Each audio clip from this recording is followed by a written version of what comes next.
Morning, everybody. Welcome to day 4 of hearing stream 5. This hearing is looking at various general district-wide provisions of the proposed district plan for Wellington City in relationship to IPI matters. Today we are hearing further from submitters, and first up on the schedule will be Mr. Murcott on behalf of the Thorndon Residents Association. Just a quick advice, please make sure phones are on silent or off, please. He said just checking his. Yes. So welcome, Mr. Murcott, again. We've got your pre-circulated presentation, but please feel free to work your way through it as you see fit. Thank you very much. Good morning, Commissioners. I'm also here. This is a joint submission presentation to you from the Thorndon Residents Association and myself as an individual. So it's okay. A joint, and we've blended it into one presentation for you. I'm accompanied this morning by Melissa Ludlow behind me, who is Secretary of the Association, and Lance Gunderson is also here. Lance is a committee member of the Association this morning.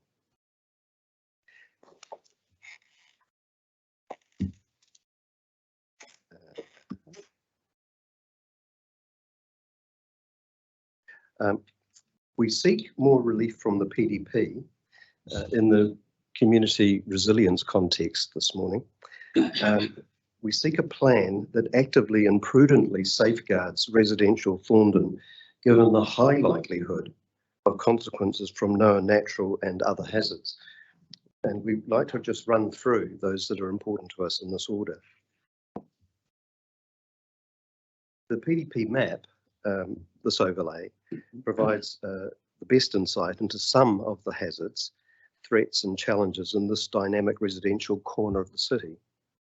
Note the location of the fault and note the location of the proposed character areas in the PDP as it stands at the moment. Regardless of this, the PDP proposes to upsize part of the eastern residential Thorndon to high density residential zone in the Hobson area, and also sprawl the city centre zone into parts of residential Thorndon, a rezone of the Selwyn and the Portland residential enclaves, which we value a lot, as you've heard before. So you've heard the association's previous appeals, and based on other things, our community values about residential character and heritage, for example. Today we submit on reasons the PDP should tread lightly regarding intensification based upon the matters relevant to this hearing stream. So starting with the earthquake hazards, I'll just let the slide stand for itself, really. The consequences of the Kaikoura upheaval in 2016 can be found all around the city, but they were and they are amplified in Thorndon Pipitea.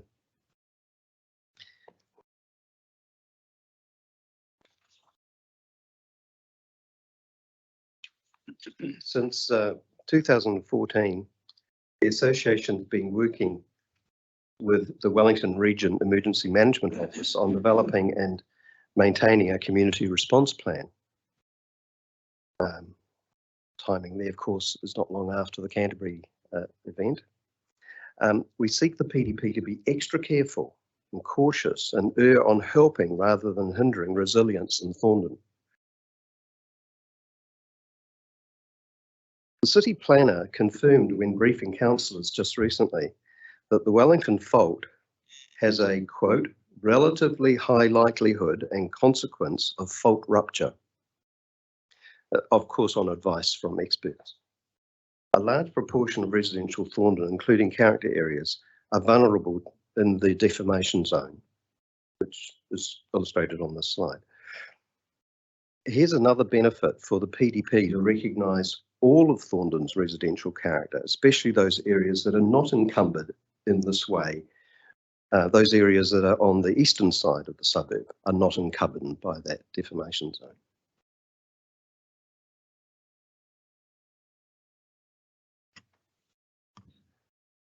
in a nanosecond in geological time in 1855, here's just an example of what a landslide looks like around Wellington Harbour.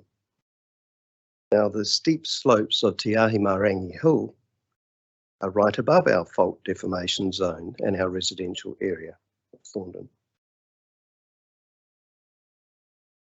And GNS Science is an institution which has appraised risks, and this is a report from them appraising susceptibility to landslips on the hill, that's Te Ahi Marangi Hill, as high and very high.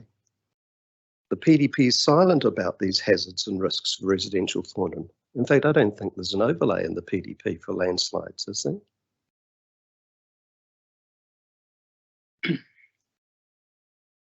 The Kaikoura sequence of the 14th of November 2016 produced strong waves that got trapped beneath Wellington.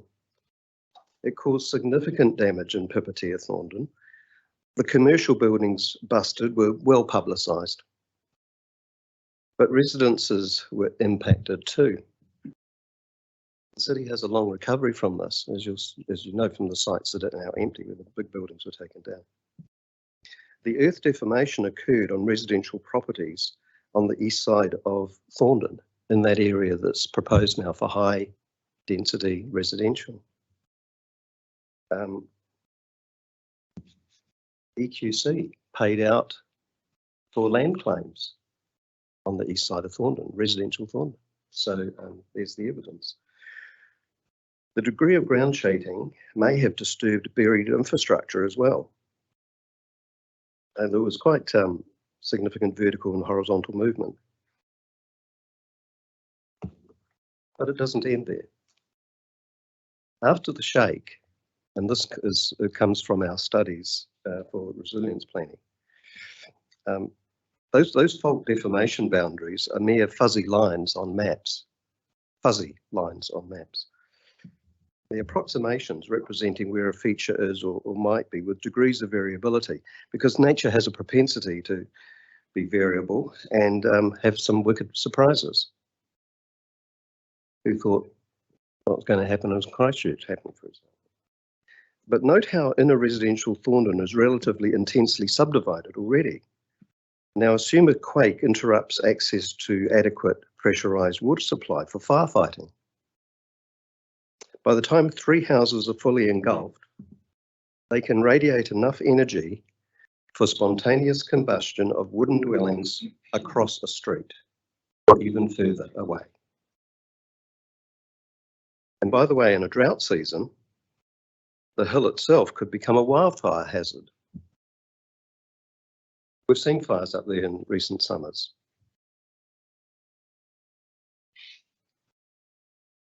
So let's move on to another hazard, flood. And the map that we displayed before is pretty well covered in a lot of blue. Historically, we've suffered flooding. The historic worker cottages depicted in this Heritage Walk notice are in the fault deformation zone. And today, this is a row of townhouses. The other image, there, the dark one, is snapped 100 years later exactly. It's of flooding at the current residences when an overflow event occurred at the location of the historic Te Akawai stream. We've talked about that previously.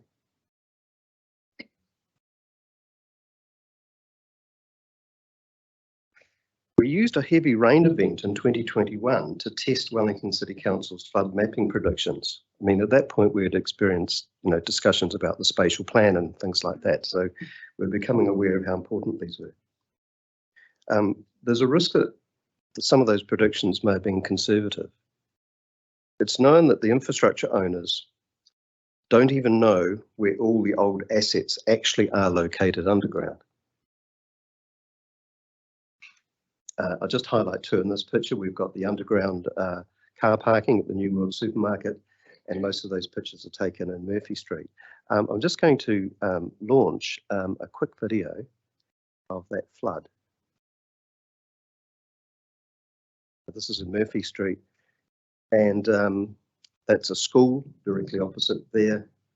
Some of our heritage buildings, and that's part of the Hobson precinct on that other side. The supermarket is behind the photographer, and we'll see the Wellington Region Emergency Offices, that building on the far left with the green roof.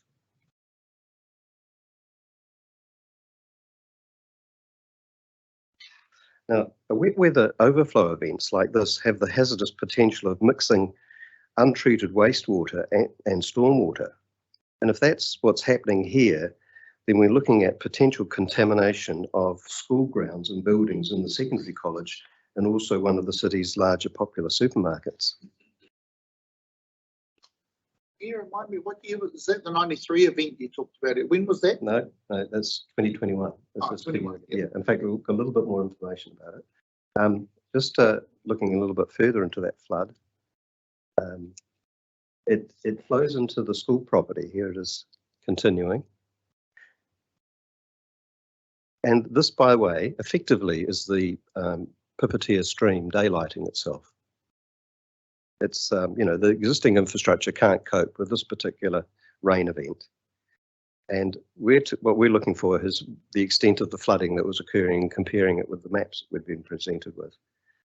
And as we walk down the driveway, we'll get to we're going past the gym, and I think there's library building and stuff like that coming up. The thing we want to highlight is these are now, this might be contaminated water. I don't know. But we need to think about that. And now we've got buildings that are actually sitting in a lake. This overflow will carry on down into Aotearoa Street, the bottom of Hobson Street, and then down Davey Street if it gets out of control.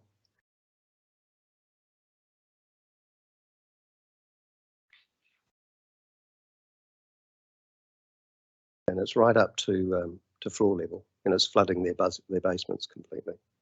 Okay, let's go back. Climate change. So what was happening at that event? We went to NIWA and asked them what actually happened that day. Well, the Wellington Airport had a particularly wet day. That weather event approached from the west, and Wellington was on the edge of it, as you can see there on the NIWA mapping. The most impacted area was the Buller district. The Buller River seriously flooded, and you might recall that at least 200 homes in Westport were deemed uninhabitable that day from that flood. But that's what was going on in Wellington, and we were just on the edge of it. Well, that was what was going on in Thorndon. What we're concerned about from a planning perspective are these things called atmospheric rivers. This phenomenon known as highways of water vapour snaking thousands of kilometres from the tropics and capable of carrying 200 times the flow of the Clutha River. Atmospheric rivers are another natural hazard the PDP also needs to account for. And when the Auckland events started and out in East Cape and so on, experts like Professor James Renwick were explaining again that New Zealand needs to have a significant rethink about how we're planning for the upcoming years. We've dodged a bullet here in Wellington so far. Experts are alerting us that we need green areas, bioretention systems and things like that. This is a great area of research, and a lot of thinking's going on about that. But they're telling us to account for these, and we want them to be accounted for in our plan. Right now, we observe that not all open spaces are that permeable. Here's a recent example on a playing field at Thorndon School. This is again in the Hobson area that's sort of zoned for high density residential. And this is after just a recent downpour, just a couple of weeks ago. So the ponding here lingers for a long time. By that we mean days. It illustrates that other stormwater interventions may be necessary, even in such open spaces.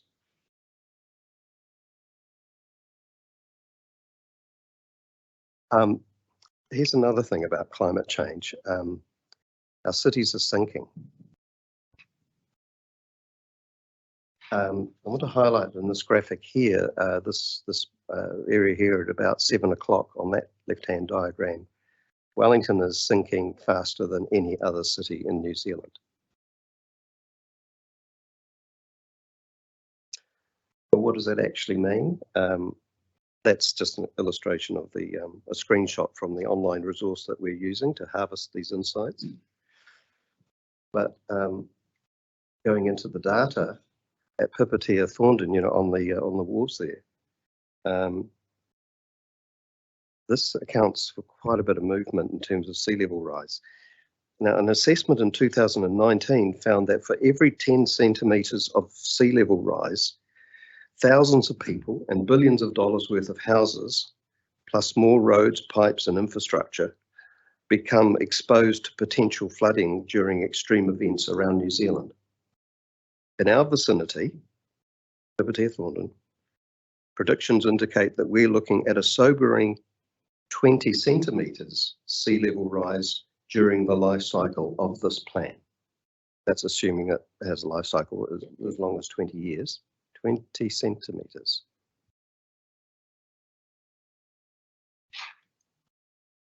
So let's have a think about Three Waters. We've experienced problems there. We've experienced a sinkhole right in Hobson Street. Here's a record of the Pipitea Stream underground tunnel and pipe system collapsing in 2013.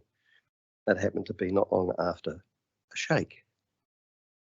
It's opposite the ambulance station at the end of Hobson Street. See in the background. And when we look through reports from Wellington Water, such as this one, we notice that we're in an unenviable ranking in Thorndon with regard to the state of play with Three Waters and current capacity. The sort of efforts that are necessary to cope with that if you're doing intensification in the suburb.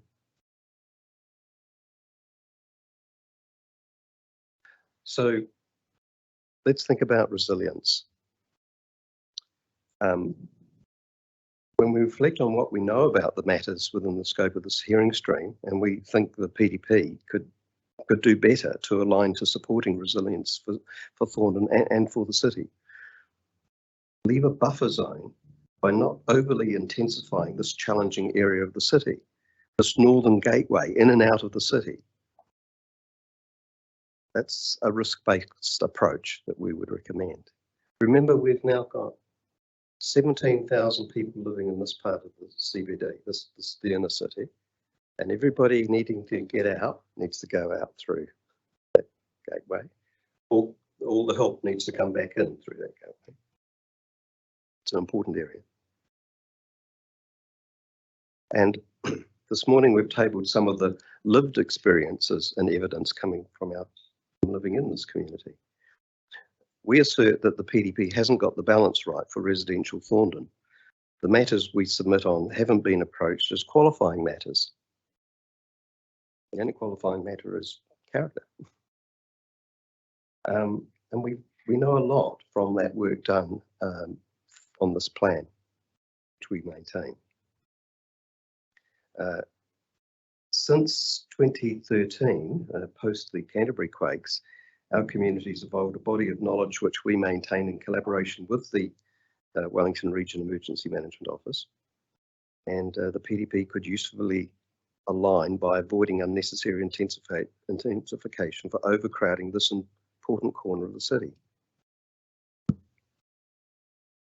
So this is our summary of the relief sought by bringing this to your attention. More residential intensification is perceived as both unnecessary and incompatible with the vulnerabilities. Thorndon's already relatively densely populated and with mostly small residential land parcels. And we also have a fair share of vertical streets. That's what we call some of the apartment buildings. Just a comment on that. Our vertical streets, unlike our lower level planning and urban typography, with our vertical streets, if the vertical street is compromised seriously, everybody has to leave the building. Take the nearest one to where I live has got 84 families, 84 apartments in it, immediately displaced. If this happens to a great number of buildings in a big event, where do we go? Where do we put them? Where's the open spaces and so on? Well, fortunately, Thorndon's got 5 schools, which also means we've got an inflated, bloated population during the school days, school terms, in the city as well. There's good reasons for leaving space around the centre of the city. I think, yep, we've used that map as our basis for this conversation. And in previous hearing streams, we've presented on various criterion and community values that would enhance the PDP and outcomes desired for Thorndon and for the city.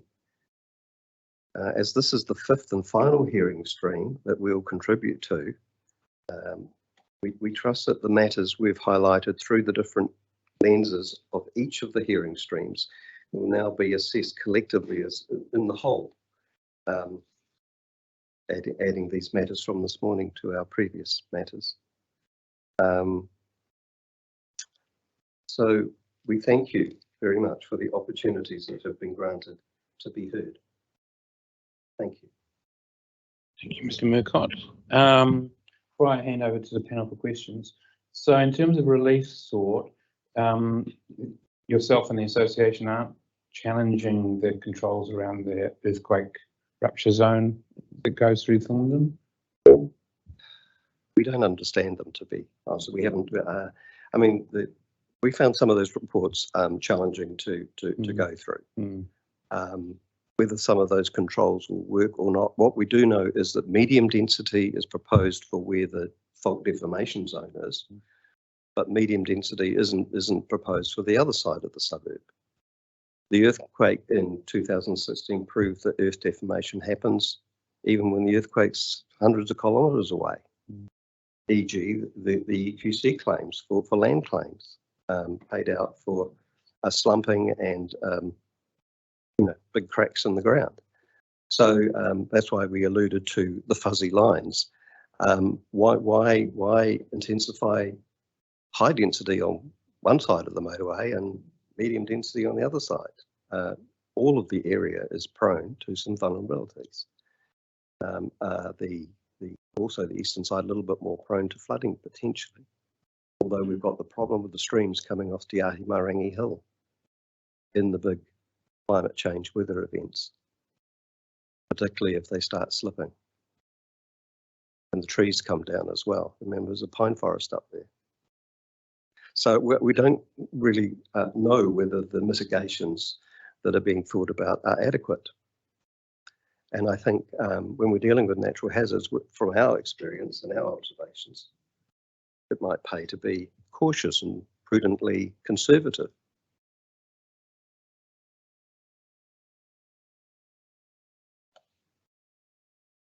Thank you. Any questions for Mr. Murcott? Thank you, Mr. Murcott. I think you've outlined to us some of the challenges that Wellington faces in terms of natural hazards. But going back to your relief, what decisions do you want us to make? You have hazard overlays on there. You've got the density provisions which apply to Thorndon, just to get what tweaks, what would make it better. Pull back the proposal to extend the city centre zone out of Selwyn and Portland enclaves and make them medium density residential again. And the same for the Hobson precinct, which is currently high density residential proposal, make it medium density, It'll make very little difference to some of the outcomes, the bigger outcomes that are being sought for intensifying the city, increasing the population of the city. But overall, we have a quiet concern that the city be careful about how it intensifies in any case. And we've also talked about the projections being a bit skewed, we believe. So those are simple things that could be done. Throttle back on the extension of the city centre zone, pushing it further north, pull it back to where it is today, and perhaps consider making the high density proposal in the PDP medium density. Okay, so that Plus, of course, we asked for character to read all the character in those areas to be recognised and apply that qualifying matter for character to be and heritage to be recognised. yeah, that points you've made in previous hearings. Hmm? They are points you've made in previous hearings. Yes, but this is So- where we ask that they be considered in the whole with the hazards and vulnerabilities that we also have to consider. All right, thank you. Kia ora, Mr. Murcott. Te mea tuatahi tēnei te mihi atu ki a koe mo tō mahi ke mui te kaupapa nei. I just wanted to take the opportunity to recognise and acknowledge all the work that you've done, not only in this stream, but in all of the other streams as well, and the amount of time that must have been dedicated to what is clearly a very passionate kaupapa that you have. And I do, this isn't a question, but I do take your point about recognising these things in a holistic or an integrated way rather than them being a stream by stream thing. Unfortunately, the challenge in front of us is we have to try and do both. But I just wanted to, I suppose, take this opportunity to acknowledge all of the work that you've put in to this and the Thorndon Residents Association as well, because it's incredibly useful to share that lived, connected experience with the environment, and it's really useful for myself as a commissioner to get an understanding of those matters from you. So I just wanted to take the opportunity to acknowledge all the work that you've done. Very much appreciated, Commissioner. My colleagues here have been part of the journey. One of the reasons the association was set up in 2008 was to help build community. And when we started working on that resilience plan, by golly, that seriously brought people together. And also the big discussion about heritage, when the heritage project we talked about previously was done over a decade ago. These things seriously help the community discover itself and understand. And so, as I said, we've now got a body of knowledge built up. And thank you very much for acknowledging that, you know, when communities do that sort of thing, it's lots and lots of people who enable, you know, just some representative to come forward and present some of that stuff, but it's from years of effort. And we haven't had that opportunity to have this kind of conversation with the designers of the PDP. So this is our first opportunity to actually sit in front of somebody and do what we're doing is for these months. And we very much appreciate that in return. Thank you. No, thank you very much. That was very clear and presentation. I only echo Commissioner Faulkner's appreciation of the effort and time into the submitters of the hearings throughout the process to date. So we acknowledge your efforts in that regard. I also, we've benefited from other communities, our other inner cities residences. Live Wellington is another group that has submitted here, and we're joined, you know, we're connected with those groups and share information. So I acknowledge the assistance of those people as well who have, you know, come to you with particular perspectives. And hopefully we can end up with a better PDP, a district plan. You provide much food for thought, so thank you very much.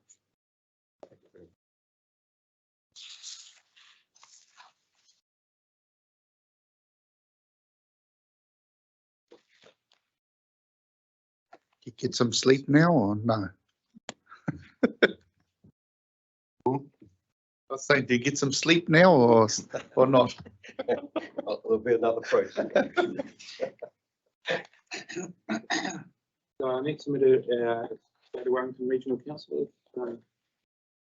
Is it the table?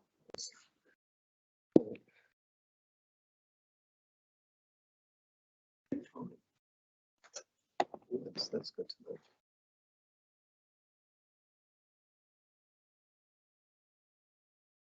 Okay, we can.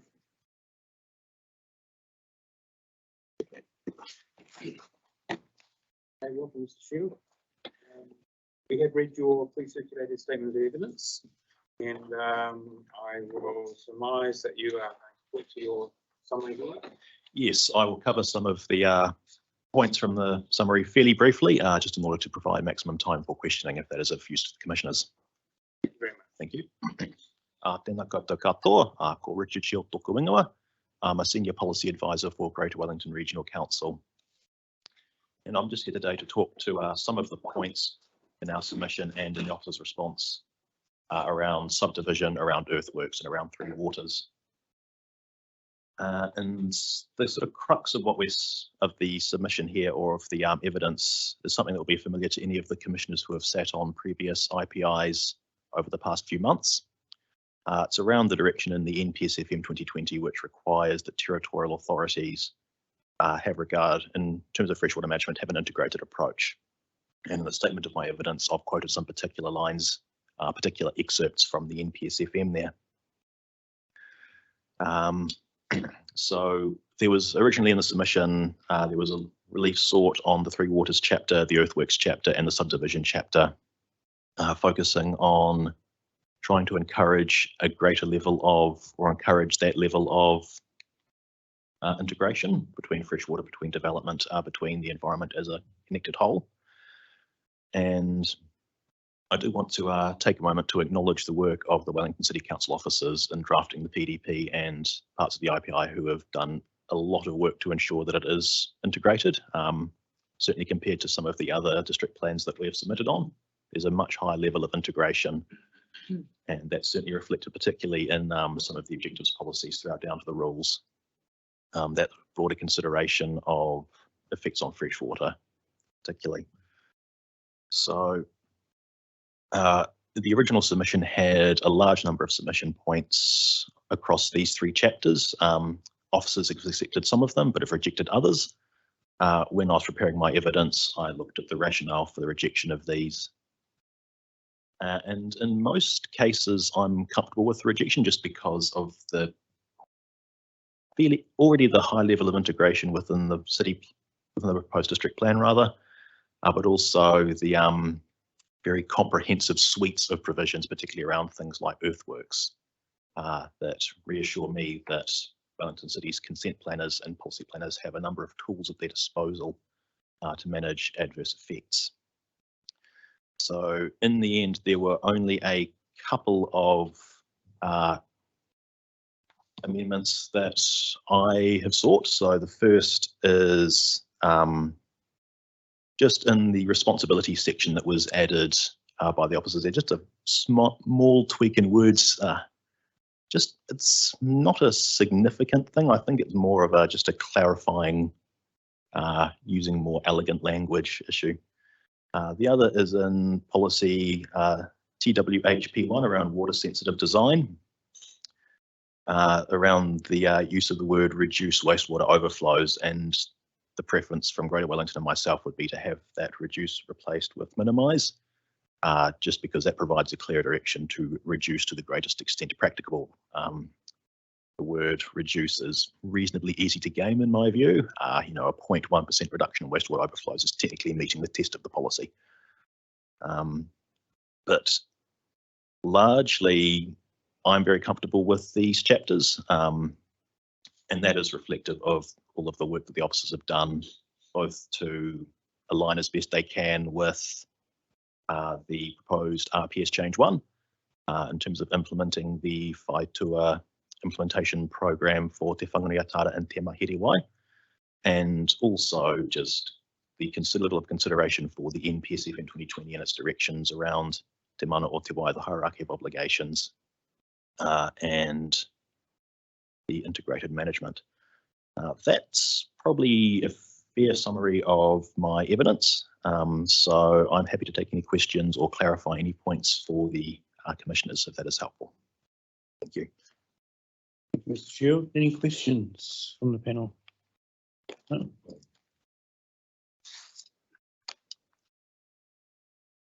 I don't have many questions other than yesterday we teased out a bit the use of the word minimise in the context of the policy direction that's in there.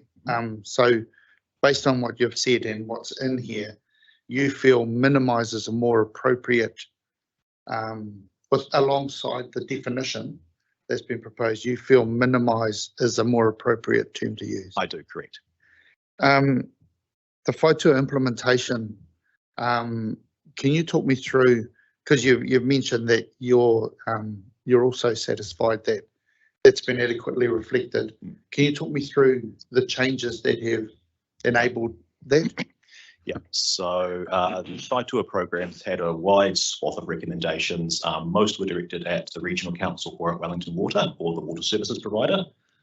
Some were directed at city and district councils. And in the context of the Three Waters chapter, that includes provisions around water sensitive urban design. That was a key theme in the WIPs. Around hydraulic neutrality, that was another key theme, and that's also been reflected there as far as I can see.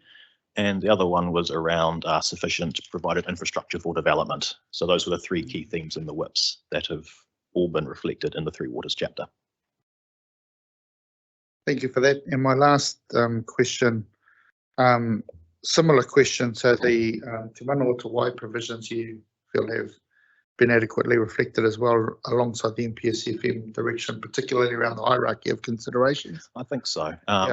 Particularly seeing some of the changes that were made in response to, I believe it was a submission from Te Runanga o Tōranga Tēnā. Yeah. I'm comfortable with the way that it reflects te mana o te wai in this, in the chapters. Thank you. Mr. Shield, just in terms of your written statement here, could you just, for my sake, point to the bits where you still, or the regional council is still not quite in sync with the reporting officer's recommendations? In terms of where we've asked for further relief, Commissioner? Yeah, just so I have it on the record. So a couple of places. So in Appendix 2 at the very end, I should have included some suggested changes to the wording, which hopefully was included. I've got that in my copy. I was looking at your tabled one this morning. Oh, right. Okay. Have you got a copy here? Yes, I do. I've only got the one copy, but if you could just the 3-page summary that you did. No, so it's not in the 3-page summary. No, okay. It's your actual submission. Yeah. The tabled evidence has the Okay. I'll yes, turn no. to that. Sorry. Which is at the back. Yes, at the very last page. Yeah, I think so. Yeah. So that's the THWP one. Correct. Yeah. Yeah, and it is only those two provisions where we'd be seeking further changes from Greater Wellington, from the Wellington City Council. Yeah. Everything else, I'm comfortable with. Yeah, they're still outstanding. I've got the rebuttal. I thought some level of agreement about the description of the functions of Wellington. Yes, so just to clarify, there's no disagreement with the description of the functions themselves. That's all correct. It was more around point 1. When I read it, GWRC have functions and responsibilities for the control relating to subdivision. That didn't entirely make grammatical sense to me. So the actual relief sought there is not changing the meaning. It's just essentially more grammatically or elegant in terms of wording. It's admittedly a fairly nitpicky thing. I will confess to that. To be when you're writing something that's going to be used by many people over a period of time. No, I don't have any further questions. No, quite succinct. Excellent. Thank you very much. Thank That you was for your very time. painless. Thank you. Okay. If I may, just a minor clarification that might be helpful. Okay, yep. Just in the context of the hazards and the recommendation around the introduction of a minimised definition, the way that's framed at the moment is that it would only apply to hazards. So I guess just if it's right, of mind to minimise in other parts of the plan, then keep that in mind. Noting that we're going to look at out here as well. Thank you.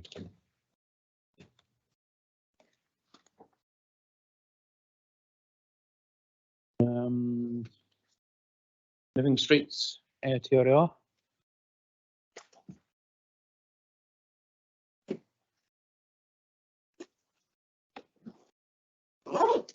Welcome.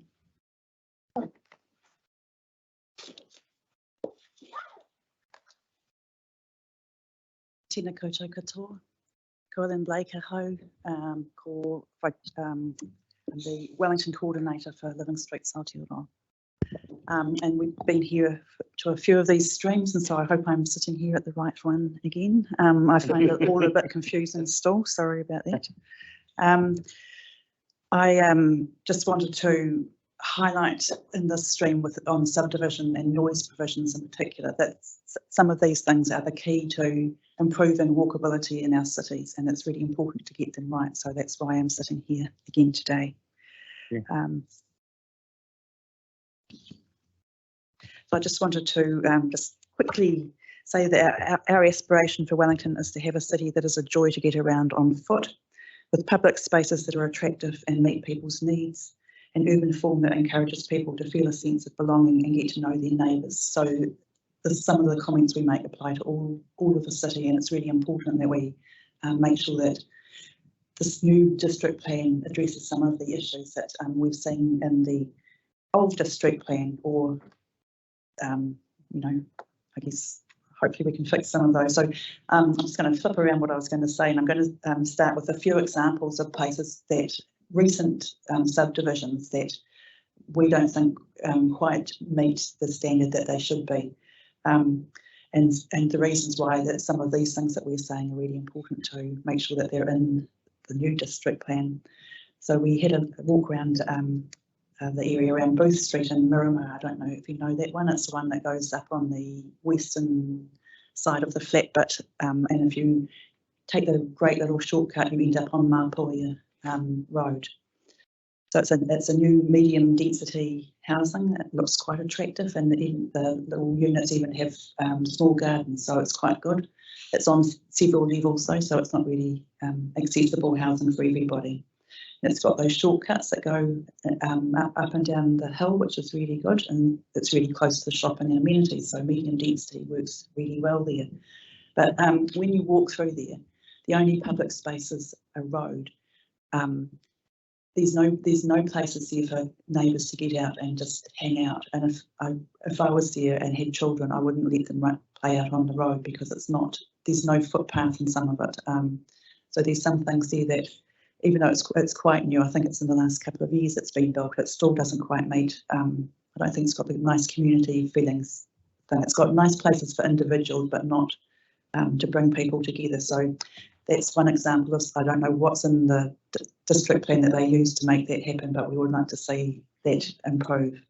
Another area that we looked at was around Spencer Road and Crofton Downs. And Spencer Road, it's standalone housing on small lots. You've probably seen some of these being built. The house takes up most of the lot, so there's very little room for gardens or anything, and there always seems to be car parking, so there's very little children playing space, again, if I can characterise it like that. The design also has many cul-de-sacs with no walking access out the end of it, so that means that every walking journey you take to somewhere is you're going backwards and forwards on yourself. And there's some of those places that have footpath on only one side as well, so which is okay if you're on the side with the footpath. Otherwise, you come out of your gate and you're onto the road, and there's no shortcuts in that area. So while it's providing new single-storey housing for some people, it's still, I don't think we don't have that nice community feel that we would expect to see in new subdivisions. Another area off Westchester Drive and Amesbury Drive and Churton Park, it's another quite recent area that's being developed. It's standalone houses, again, on small lots. There's lots of cul-de-sacs.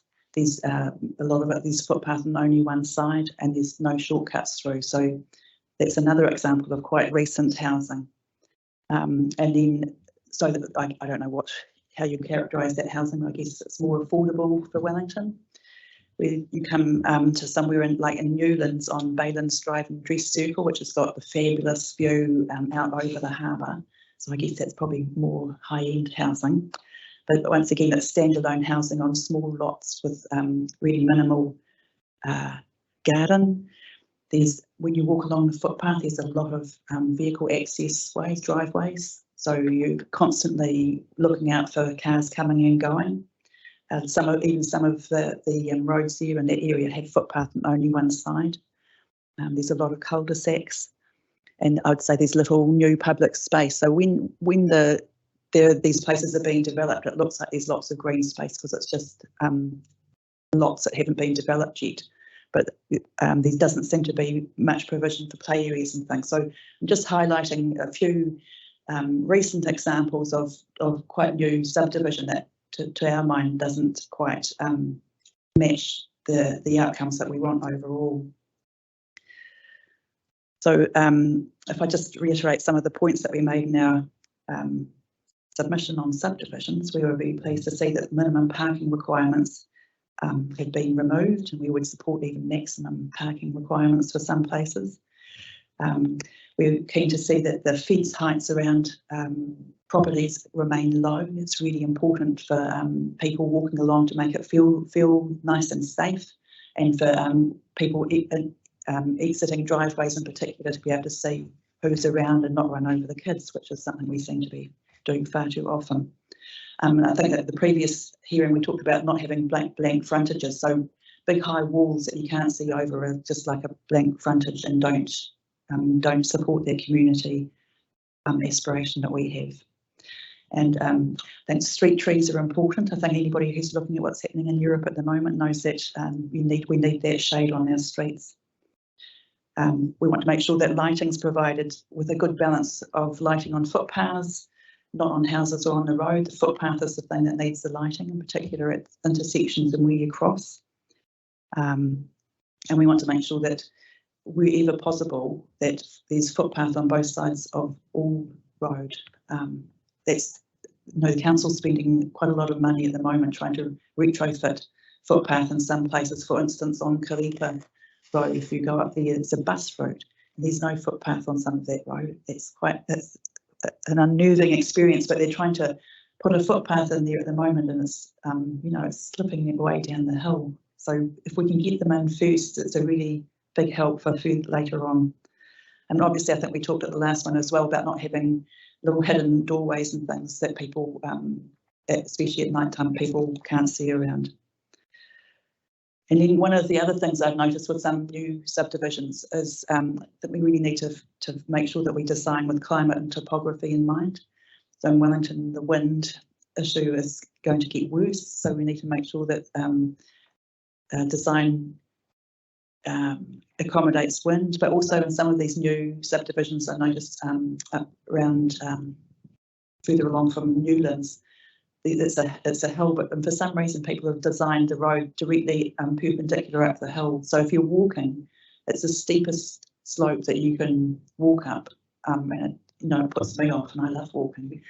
So if you can design, make sure that the design includes an easy way for walking, which is on a cross slope or with lots of bends and things. So just helps you get along without that really steep slope. That would be great. Around Mark Avenue was an area that I looked at there. And obviously we want shortcuts.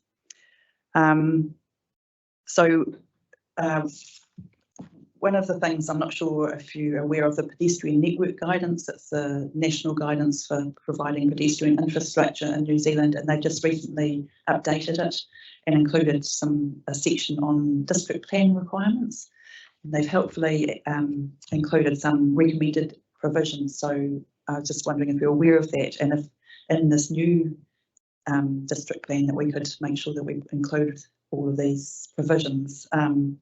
Some of it's talking about urban form, that the maximum block perimeters, the blocks are restricted so it's easy to walk around, and there's permeability, which is things like shortcuts. That there's mixed use and higher density requirements, that there's really good connected pedestrian routes. Like, I can't emphasise how much shortcuts really make a big difference to people, and Wellington's got some fantastic examples, of particularly in the older areas. There's a little bit about internal layout of sites, so that when you, if you're going to provide for car parking, that the cars can exit forwards. That's a really big safety issue, and a lot of the car parking and garaging that I've seen in those examples they talked about, you wouldn't be able to do that. You have to either back in or back out. So if you're going to, I don't know that we can get people to back in, but we should be able to make sure that they can forward out. So there's quite a few bits and pieces in this thing which I thought I'll just leave with you to talk about. And I'm sorry I can't tell you all the little provisions that need to be in there, but hopefully you can do that. And the other section I just wanted to touch on was about the noise.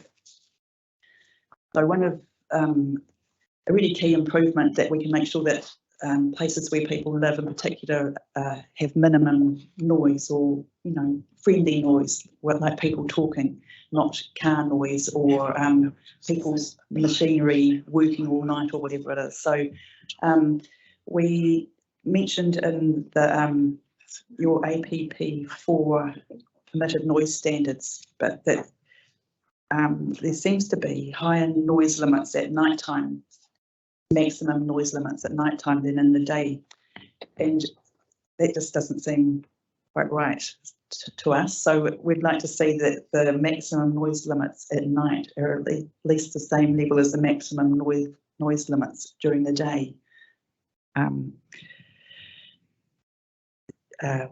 Yeah, like the general industrial zone says, if I'm reading this right, 65 decibels maximum in the day and 85 maximum at night.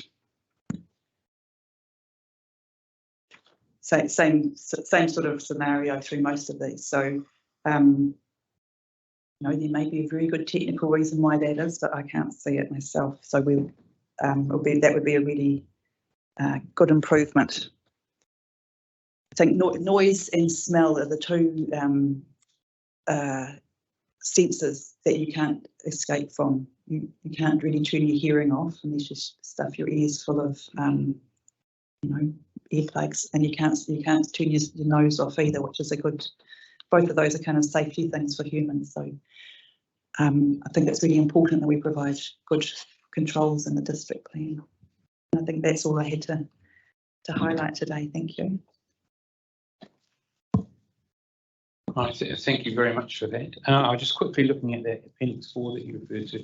I think the 85 is the maximum single event noise, whereas the others are averaged out. I'm not an expert on this, and I'll get the terminology wrong, but one's a sort of average noise, maximum noise levels, and one's a sort of maximum peak that you get, from my understanding of that, but could be corrected. Any questions from the panel? I'm interested in the the medium density developments, and the new medium density residential standards have now they have minimums for private open space requirements in developments. It's 20 square metres and 8 if it's a balcony. And so these developments, they're very much changing how our residential areas are looking. I'm wondering if we what becomes more important is how our public spaces are, and that people become more reliant on the use of public spaces. I think you know, you talk about community, these, and they should be neighbourhoods, and don't disagree with you. But actually the focus will need to be, as it is in Europe or England, that we have great public spaces. Would you say that's the direction we need to be going now, accepting that? I don't think that's going to change the requirements. I think that's exactly right. So the example I used in Miramar, the houses look great and they've got their 20 square metres, I'm sure, but as soon as you come out of the door, all of that's lost because there's nowhere you can just stand and chat to your neighbour without worrying about a car coming along. Yeah. So I think the public spaces need to be close to where people live as well. It's good having nice parks, and I know in that area, if you walk, I don't know, 10 or 15 minutes up the road, you've got a nice park. But to get to know your neighbours, you need to be able to stand outside your door and talk to them. You need somewhere to stand. Yeah, just a simple, very basic thing. But especially if you want to have kids here, and of course we do, it needs to be somewhere that they can play outside, you know, with their parents or caregivers watching out for them. That's right, and that's how you design those vehicle spaces through the area, albeit that they're not required to have parking. Yeah. But you know, if they can have their car in there, and then they'll park it somewhere. So you need to make sure that that space is, you know, it's well defined, that there is some public space. And I think that's our comment about not leaving it up to the developers to come up with the ideas, because I don't know that they do public space that well. Yeah. Yes. Thank you. Okay, it was very clear. Thank you for coming in and providing that information. Thanks. Yes. Our final submitter before we break for morning tea, Johnsonville Community Association. Would you like to join us at the table? Again, you've very kindly pre-circulated your comprehensive submission, so we've all read that, so thank you very much for that. It's only scheduled for 10 minutes here, but I think we can make a lot more time than that. So we've got morning tea scheduled for 10:40, so we could aim for that. I'll try and make certain you don't miss your morning tea. Yes, it's most important. Thank you very much. Right. The floor is yours. Right, thank you. First of all, good morning, Mr. Chairman and Commissioners, once again. I'd like to again introduce Mary Therese and myself, Warren Taylor, and we're representing the Johnsonville Community Association. I'll provide a copy of our presentation to Jazz at the end of the session. And I'd like to say at the outset that we're not going to repeat all our recommendations that set out in the submission. However, we do want all our recommendations in the submission considered by the Commission. We'll start off with the overview, and the presentation basically follows our submission. Based on the Council's plans, Johnsonville population growth is earmarked to increase by an additional 6,000 people, which is a 60% increase in population over the next 30 years. Johnsonville has been zoned with the largest high-density residential zone in the whole of the city. And Johnsonville is also earmarked to be one of only 2 metropolitan centres in the whole of the city. Currently, there is neither a plan nor a budget for the council to increase the capacity of 3 waters system in Johnsonville to cope with this large increase in population. Unless fully rectified, assuming there is a shortfall in capacity, the situation will further degrade amenity for Johnsonville.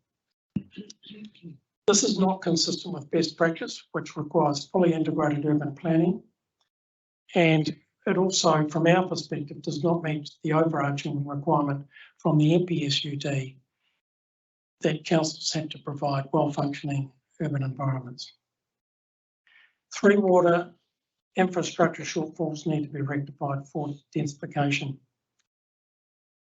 Best practice urban planning requires key supporting infrastructure to be actually in place before increasing housing density. However, we've noted multiple submitters, Stream 5, have recommended the council put 3 waters infrastructure in before increasing housing density.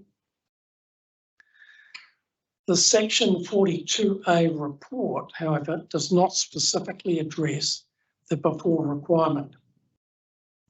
And we've taken the inference from the council officer's position is that there is no need for the Three Waters infrastructure shortfalls to be fully rectified and in place before densification proceeds.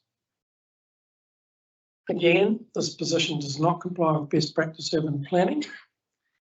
In our view, it's completely illogical and it potentially has serious negative implications for existing future Johnsonville residents. We've outlined those implications in our submission. The JCA has concluded that the council wants to push ahead with densification, irrespective of whether shortfalls in its Three Waters infrastructure has been fully rectified prior to densification. Therefore, the JCA considers that firm rules need to be set by the Commission regarding infrastructure being in place before densification proceeds. Otherwise, densification will not result in well-functioning urban environments. Next section, council's accountability is missing to provide Three Waters infrastructure when requested by developers.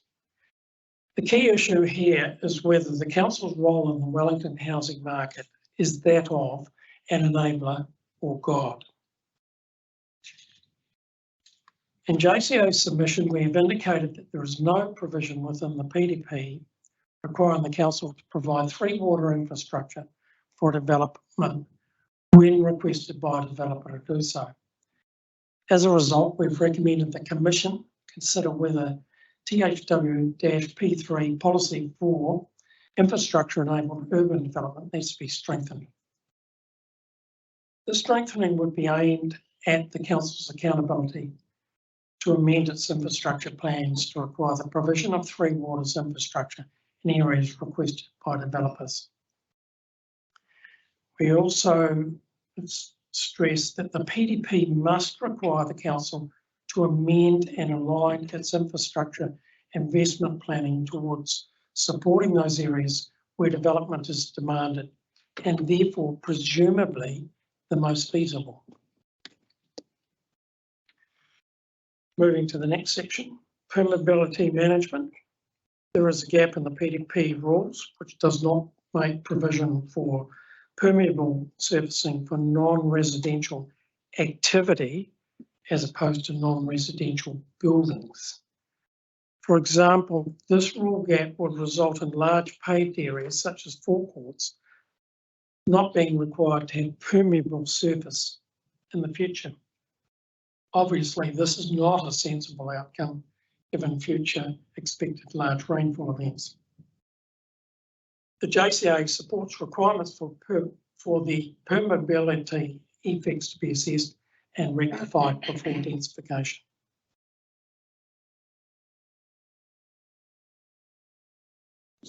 We've put in our submission green space because of its linkage to the permeability. The provision of green space supports permeability, particularly so for the large rainfall events expected to occur due to climate change during this century. Internationally, it's been increasingly recognised best practice urban planning to include green space in high density urban environments.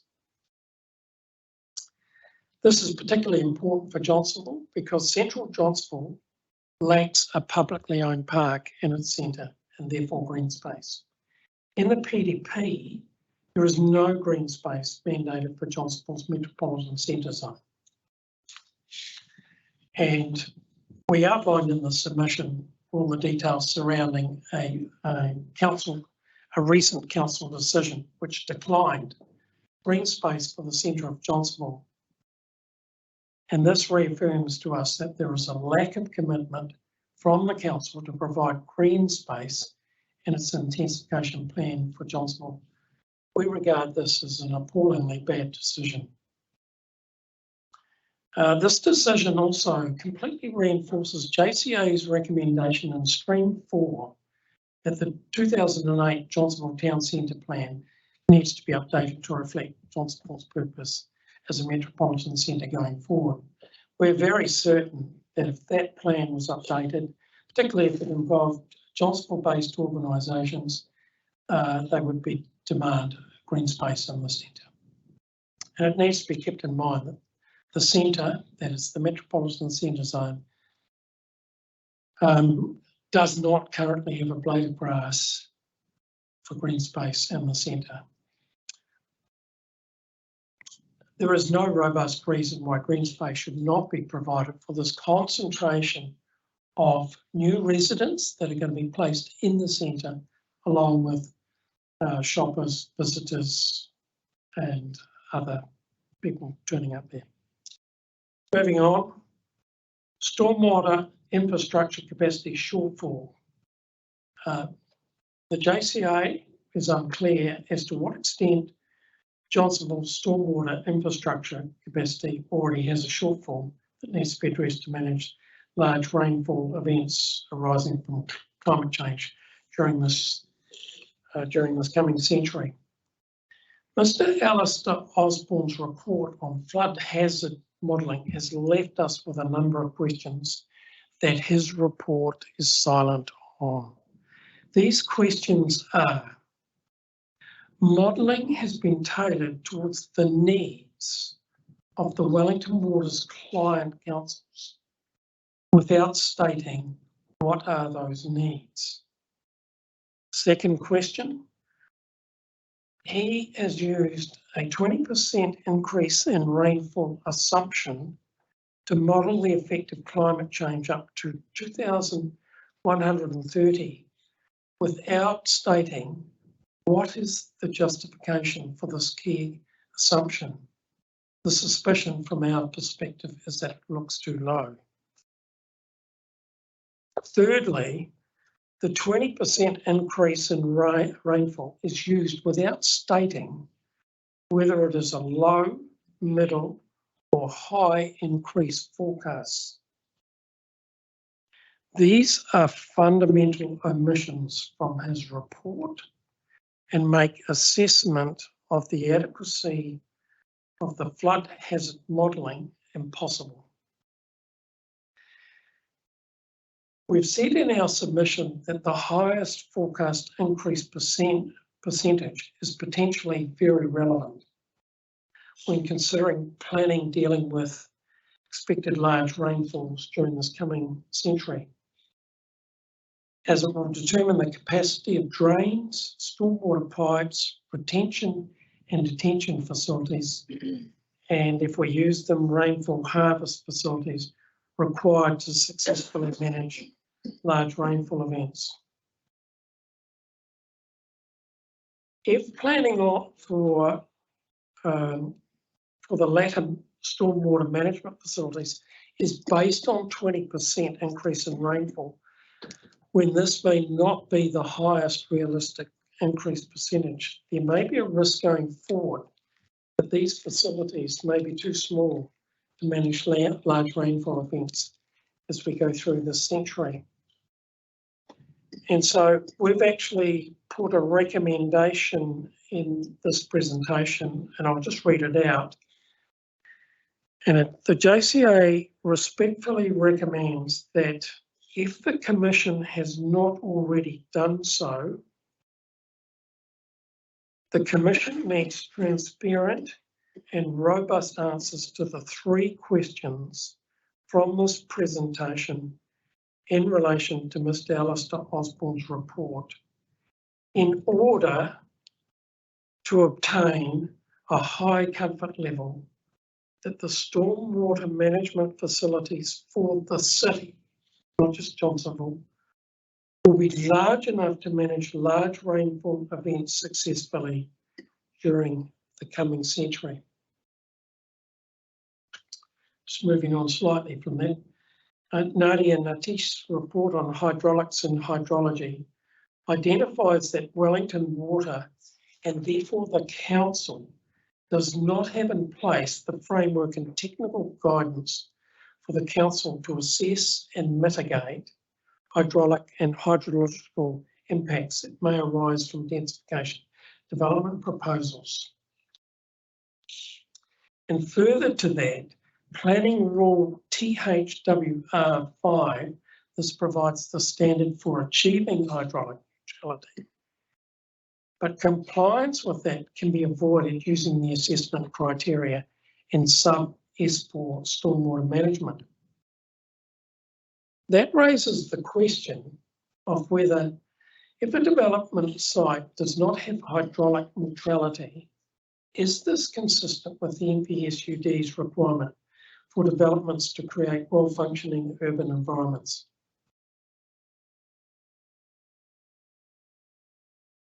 These two reports, Osborne and Natish, and the latter issue raise important questions about whether the council is actually ready from a successful stormwater management perspective for densification. In line with best practice, the JCA considers that stormwater infrastructure shortfalls in Johnsonville, to the extent that there are shortfalls, should be fully rectified and indeed capacity increased to that capable of meeting the increased demands expected before densification proceeds. Water supply management. Again, the JCA is unclear as to what extent Johnsonville's water supply infrastructure capacity already has a shortfall that needs to be addressed to meet Johnsonville's population growth of an additional 6,000 people. It is also unclear whether that infrastructure will have the necessary water pressure to meet the safety and other needs of residents in taller buildings in both the high density residential zone and the metropolitan centre zone. And we note water pressure is particularly important for sprinklers in tall buildings, as well as for firefighting purposes, and as well as for residential purposes. The article by staff reinforces the importance of the council learning from the Auckland Council's negative experiences of inadequate water supply and water pressure for firefighting purposes. And we support FEN's recommendations as set out in our submission. In line with best practice again, water supply and water pressure infrastructure shortfalls in Johnsonville should be fully rectified and capable of meeting increased demands expected before densification proceeds. Wastewater management issues. Again, we're unsure as to whether or not there's an infrastructure capacity shortfall.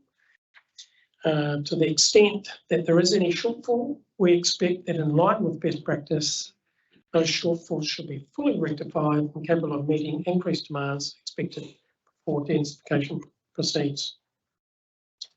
We're also, we're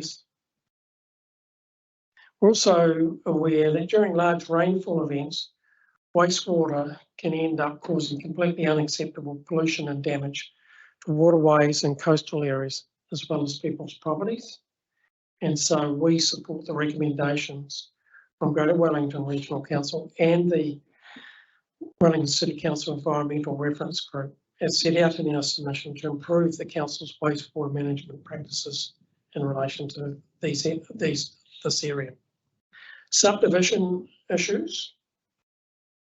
In relation to standards for water supply, wastewater and stormwater, these require a connection to a reticulated system where connection is available. Otherwise, other methods may be used.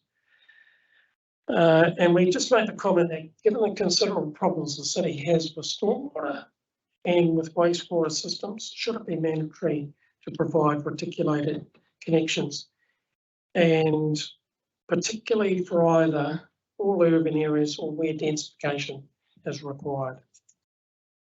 The JCA would like sub S1, this is the access rule, strengthened particularly for firefighting purposes. We consider there should be a reference in sub S1 requiring adequate access for firefighting purposes being enabled for all intensification developments. We also note from the article by staff that gaps of just 2 to 3 metres between houses was pushing up the levels of destruction. The JCA considers that the setback gaps and the boundary gaps between buildings in high density environment need to be widened. And we just wanted the Commission to note that in relation to, we do have a ridge line that we've recommended be protected as per the PDP rules for ridge lines, and that's Area C, which I'm aware the Commissioners are well and truly aware of. And just flag that we may have additional comments to make about ridge lines when we get to Stream 8. So in terms of the recommendations, the only recommendation from this presentation is the one that I read out slowly earlier before about stormwater. I would also just like to say there is a correction to a couple of minor corrections to wastewater management on page 20 of our submission. There's just a couple of minor typos that just need to be corrected. Page 20, if everybody's got that. Just in under the first recommendation talks about the Commission note, and then there's 2 bullet points. The second one, the WCC Environmental Reference Group recommendation 2. Then it says 5. It says reduce, avoid. Strike through reduce, please, and that's consistent with what we said above. And then immediately below that, please delete that bullet point that states the Commission to support the JCA's recommendation to WCC that any Johnsonville wastewater infrastructure shortfall should be fully rectified before densification proceeds in line with best practice. It needs to be deleted because it's just a repeat of the next one. Yep. That completes our presentation. So thank you. Okay. Are you open to any questions? Yes. Okay. Just a point before I turn to the panel. Your comments around the 3 waters and the hydraulic neutrality, and I was just looking at the rules themselves. You say it can be infringed, but it's just basically a process which is quite common in the Resource Management Act of setting standards, and if you can't meet those standards, you need to consent. And to guide the decision making around consents, they set out assessment criteria. So it's basically a process. If you can't meet that, the consent requires you to consider, what other options are available to address the issue and things like that. So, but I just thought I'd point that out in terms of that. Yes, because we've asked that those be, I think from memory from our submission, deleted. Yes. Yes. But I think the point I'm making is that if you deleted that, then there's no avenue to address any situation where they can't meet the hydraulic neutrality requirements. And it just needs a pathway for someone to be able to follow that. So that does mean in the end that we will have development sites without hydraulic neutrality, is that correct? Well, this provides for that possibility, but it does mean a developer, for instance, will require resource consent to not meet those standards. So they have to follow a consent pathway, and that's fairly common in district plans. It is? Yeah. Right. Should that be, in terms of achieving hydraulic neutrality going forward, should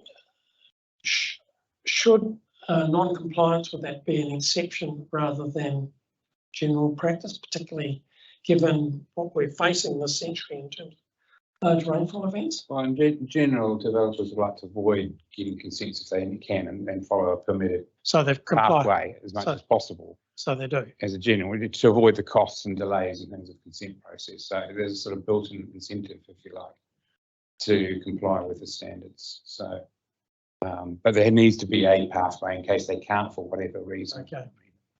Thank you for that. Questions from the panel?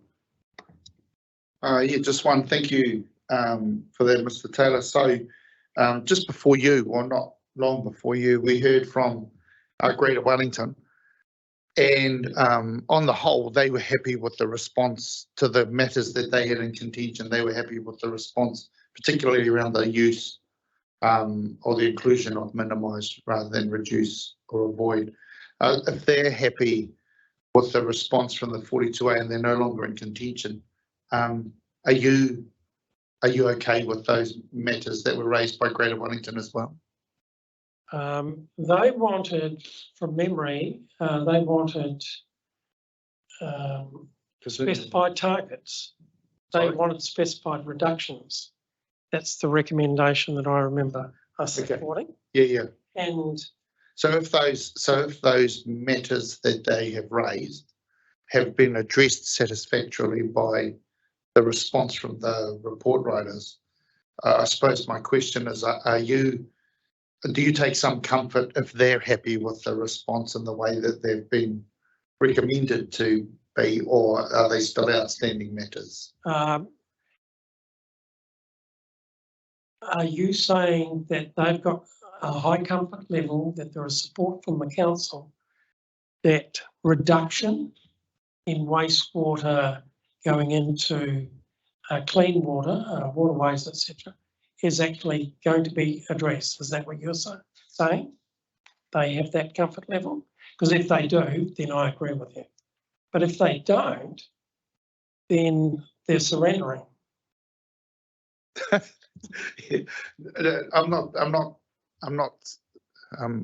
I'm saying is that the matters that were raised by Greater Wellington have, on the whole, there's a few outstanding minor things, on the whole have been addressed satisfactorily in this process. I suppose my question is just if they're satisfied that those matters have been addressed, and you've raised them as ones that you support, are you happy that they've been addressed? If they're satisfied with the one that we raised in support, then yes. Okay. Okay. Yeah. Thank you. Wasn't trying to be deliberately obtuse there.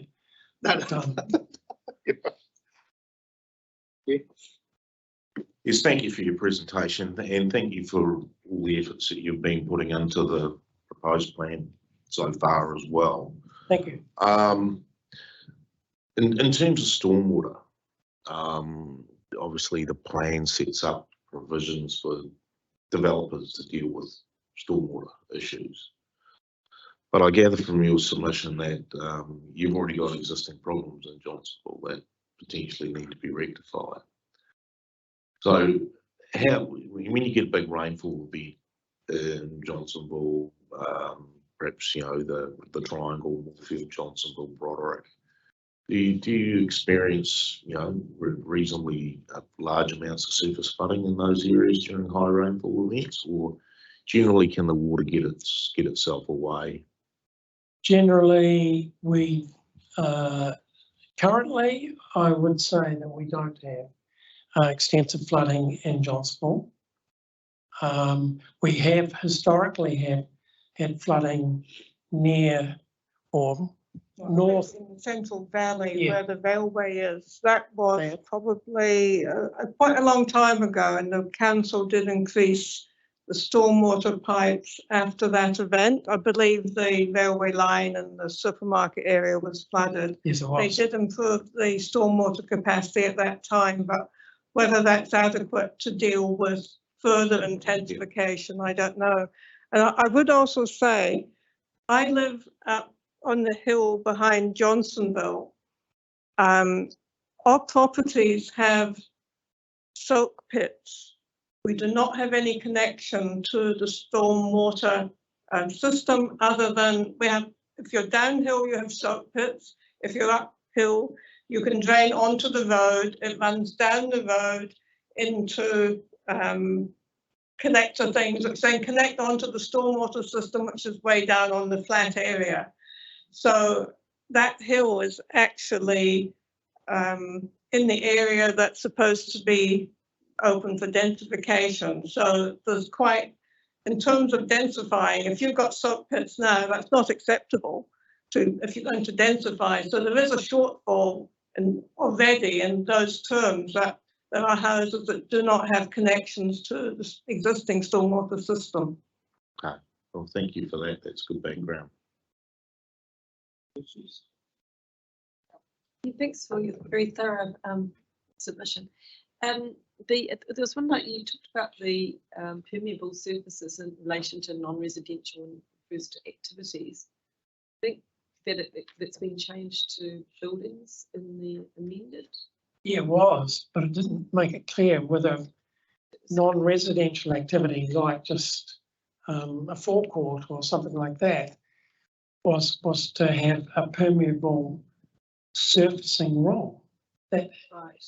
and so she addressed non-residential buildings, Yeah. but didn't address non-residential activity. But there was a reference that that would be covered, but it's not covered. That's the issue. Yeah, it's actually a it's for formal residential units and non-residential buildings. Yeah. It's actually a matter of discretion. It talks about the maximum feasible area of permeable surfacing. Yep. Yeah. So there is an expectation that there will be a surface. So there will be permeable surfacing for even including non-residential activity. Buildings, Buildings, yes. which house activities. I think that's really what's in part in there. Building, a residential building would be a non-residential activity. Like the largest non-residential activity in the centre of Johnsonville is the car parks, and they've got drains in them. Yeah, true. And that does contribute to what Mr. Daish was asking about. Yeah. Make a note of that. Okay. The last question. Don't know the answer to that. I don't have any further questions. Although I was looking at the hazard map for Johnsonville, and it's curious that there's an overland flow that is from, say, Travalca Street right down the main road there, through the supermarket, Countdown, whatever it is, Woolworths, and down into the system, the Naronga system. So it's interesting. I hadn't noticed that before. Yeah. There is actually a stream that flows through Johnsonville. Right. It comes down through the St. Bridget's School, goes across the road, under some houses, comes out by the medical centre, and I suspect it runs into something under the supermarket area, then drains down into the Looks like harbour. Yeah. And that's probably where all the stormwater channels are, and that is where it flooded probably about 40 years ago now, but it did flood in that general low area in the valley. Bit of a dip, isn't it? Yeah. Okay, thank you. No, I don't have any further questions. Your panel. So thank you very much for your thorough presentation. Thank you. Appreciate it. We will take a break for morning tea. At 11 o'clock, we're scheduled to start hearing from Kāinga. And we are scheduled for 4 hours for that over the rest of the day. So we'll adjourn the hearing until 11 o'clock. Thank you very much.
I'll be coming back on. So welcome, Mr. Matheson. I'll just leave it over to you to how you handle and present this. So I see there's some tabled further legal submissions. Yes, thank you. Good morning, Commissioners. My name's Bill Matheson, counsel for Kāinga. I'm presenting the legal submissions relating to the noise component. Ms Caldwell and Ms Summerfield will be coming in for the other matters. So we're splitting it into two sections. With me, I have Ms Brendan Liggett on my right, Development Manager, Development Planning, Mr Stiles at the end. You'll no doubt know. Mr Jimmonson, you won't know. So he is providing expert ventilation advice. And Mr Lindenberg next to me, who you may well know too. On the ventilation and just confirming this, it does seem that matters are fairly close. I know that Mr Jimmonson has been talking to Mr Hunt, and just to put on the record, Kāinga will be very supportive of a expert conferencing process for that, if the panel were minded to direct that, because I think that would be helpful for the process. You may be aware, but we put that question to the council at the end of day one, was it? And they also replied in a positive way, but also wanted a very specific direction rather than just talk for talk's sake. So if you could give some thought as to where you think there are some areas of commonalities or near commonalities that conferencing could sort out, we would appreciate that. Yes, thank you. I think in fairness, there's probably a lot more difference of opinion in broader acoustics as opposed to strictly ventilation. So sure, if acoustic conferencing would be helpful, that we would also support that, but my understanding is the ventilation component is a lot narrower. Thank you. So I've circulated the legal submissions in accordance with the early directions, and I'm happy to largely take those as read if the panel's had a chance to go through them. Okay, happy to answer any questions obviously on those. Since filing those, have read the legal submissions from the other council involved, and that's really the purpose of the further note that I put in, and that you've got hard copies of. I'll email to Jazz after the hearing. And I just intend to quickly run through these because they cover off the main themes. Again, happy to answer any questions on the way through. The first point, Mr Lindenberg has addressed this in his summary. In his efforts to simplify rules, probably got a bit enthusiastic. There wasn't an intention to look for greater intensity inside the 65 contour.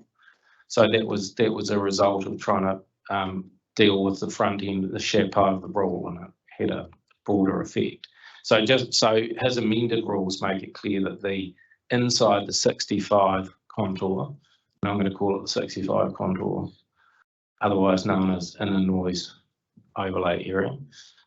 Inside that contour, there is no intention to seek greater intensity than the council, which is one per side permitted, and then a cascade above. So to the extent that other parties might have got a little overexcited by that, then apologies, not intended. Turning then to the planning principles, and very experienced commissioners, you'll be aware of these. In my submission, words are important and shades of meaning matter, particularly when one's talking about objectives and policies. The difference between manage and restrict is, in my submission, important. And so I guess I make that submission just because we are unapologetic for looking carefully at the words, because it's the words that really need to drive how lower policies and rules are implemented. And meaning's important, and you need to say what you mean and not generalise or put in fudgy words because they're generally not that helpful down the track. The second general principle is that the planning regulation should be the least restrictive provision that achieves the desired environmental outcomes. There's a case there that was by the Principal Environment Court Judge in 2017. It's a helpful reminder, and I guess in my submission that relates again to this activity status for residential development. And I've put in one paragraph there, but the broader discussion's helpful. And in that case, there's also a good discussion on what reasonably practicable means as well. But as a general principle, we say that is important. And in the context of the NPSUD and intensification and the broader national directives, it becomes even more so. Turning then to the regulatory and factual environment, in my submission, context is everything in law and particularly in environmental settings. And the context here are two very well established land use activities with competing drivers. Importance of urbanisation and intensification and importance of the airport. Both are important, but this is the context that we're talking about. It's this two existing activities. It's not a situation of a greenfield site. It's not a situation of a rural residential subdivision popping up next to a quarry in the middle of a rural zone. That, in my submission, is an incompatible activity. The independent news decision was mentioned, which was the 2003 Auckland Airport decision. That was 349 residential units in a business 5 zone in Manukau City. In my submission, that was an incompatible land use. It was a non-complying activity, and the court rightly looked at it very closely.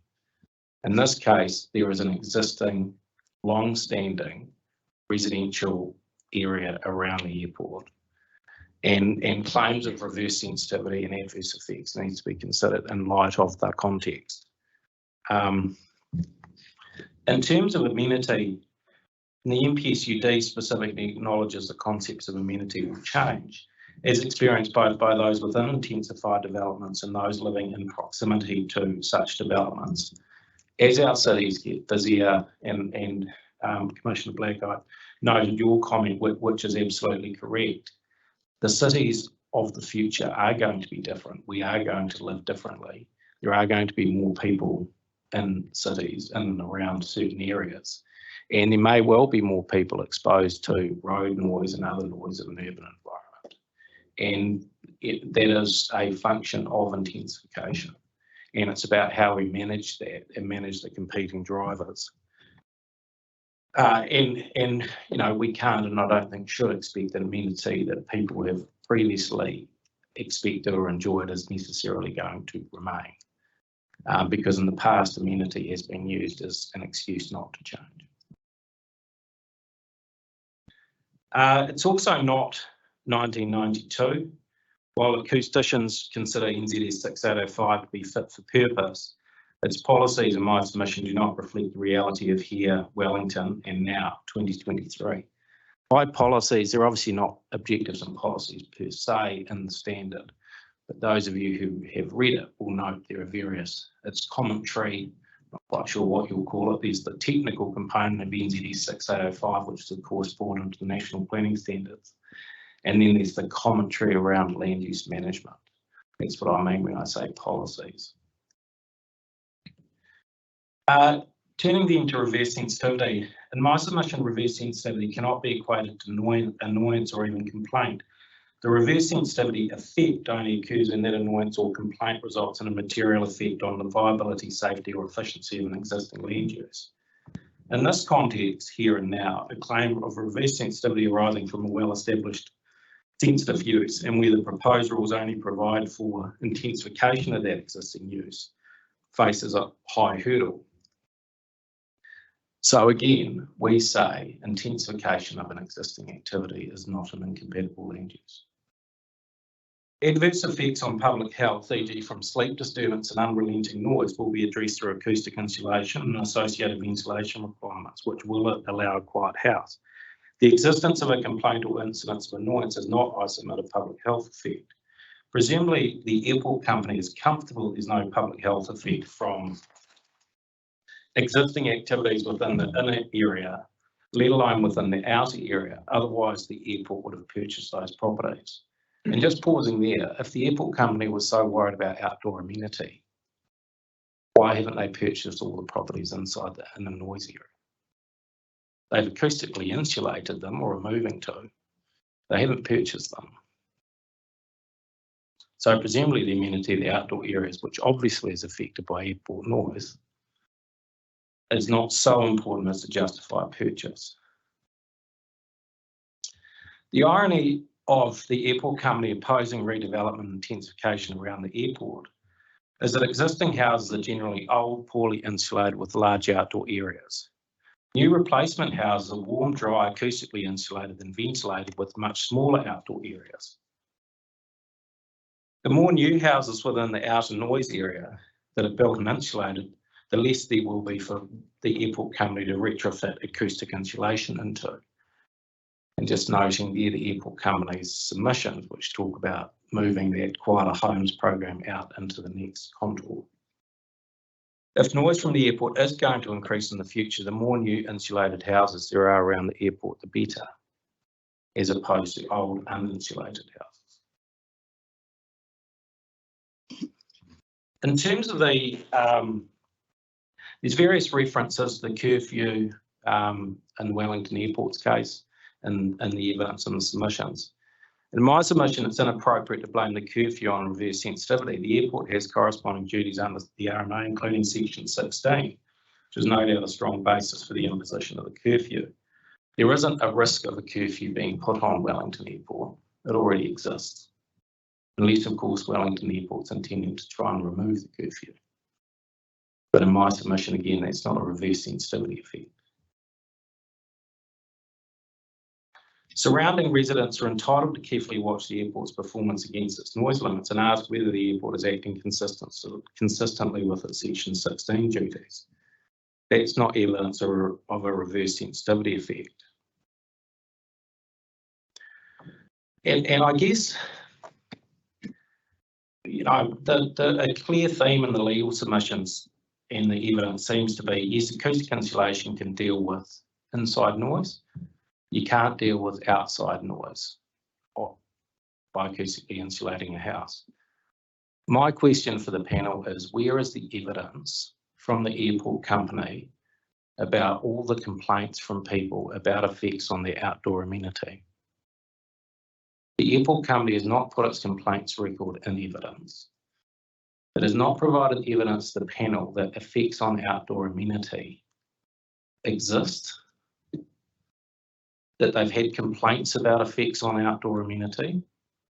And if they had those complaints, they should have put them forward, because it is the effects on outdoor amenity that they say is the justification for a significant restriction on intensification of people's private property. There's assertion, there's no evidence. Just turning into the third bullet point. While people might complain, there's no certainty that that will translate into a material effect on the airport. There are many steps in the planning process that might lead to some sort of material impact, and the airport has a strong protection in the planning instruments. Yes, that might come at some cost to the airport company in terms of participating in these planning processes, but in my submission, that's the price of an airport that has grown up in the midst of a residential neighbourhood and an airport that has the benefit of such close proximity to a city centre. And I guess what I mean there is the airport company will need to go through these planning processes, and people are entitled and will lodge submissions. And that shouldn't be seen as a reverse sensitivity effect. That should be seen as a normal part of the planning process. And remembering, of course, the airport company has very strong support in the RPS and otherwise. And the suggestion that the airport company might be shut down or made unviable by people intensifying and replacing old houses with new acoustically insulated houses seems a little unbelievable. In that regard, I do not agree with the Barnes submission that there is no requirement in case law or plan definitions of reverse sensitivity for the established use to show that there are actual effects on the established activity, the potential is enough. If that were correct, all it would take is an existing user to raise the spectre of a potential future complaint, and then the surrounding land use would be restricted. In the context of today, here and now, my submission that would be inappropriate. There needs to be a sound evidential basis to justify the restriction on land use, which is otherwise directed by the NPSUD. Note also the clear direction and the explanation of policy 8 of the regional policy statement. Protecting regionally significant infrastructure does not mean that all land uses or activities over, under or adjacent are prevented. Competing considerations need to be weighed on a case-by-case basis to determine what is appropriate in the circumstances. Process requires a clear evidential basis, I say, beyond a mere assertion of effect. Equity, fairness. For virtually everyone, their house is their largest single financial asset and is their home. The ability for people to be able to maintain, upgrade, develop and utilise their home cannot be underestimated. Should they be discouraged, effectively prevented from developing their home because the airport company is worried that somebody in the future might complain?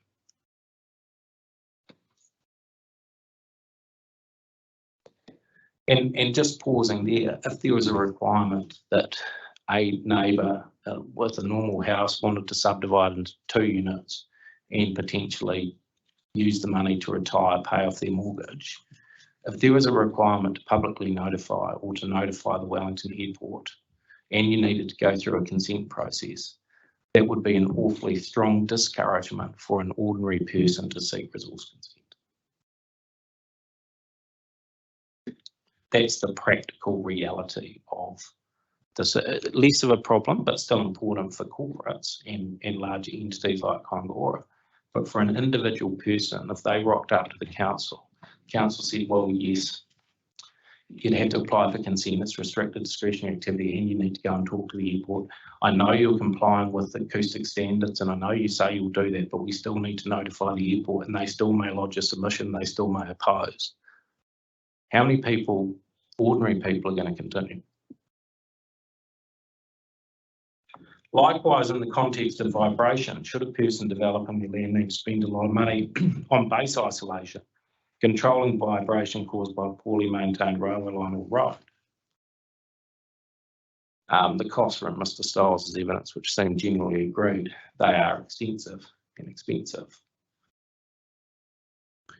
There's a suggestion in the airport legal submissions that nothing in section 32 or section 5 of the RMA requires an equitable approach to planning provision. With respect, that is an extraordinary submission. In my view, social effects in section 5 and cost and benefit in section 32 simply must include an element of equity and fairness. And then there's a case from just this year. I won't take you through it, but that was from the division of Judge Dickey. Made it absolutely clear repeatedly that equity and equitable outcomes is a key element of the planning process. That was, you can read the case, but that was, for those of you that know Mount Maunganui, it's, the airshed is polluted by a lot of contaminants, and the issue there was how do you spread out effectively an ability to put contaminants into the air from the all of the activities there, and there's a lot of them.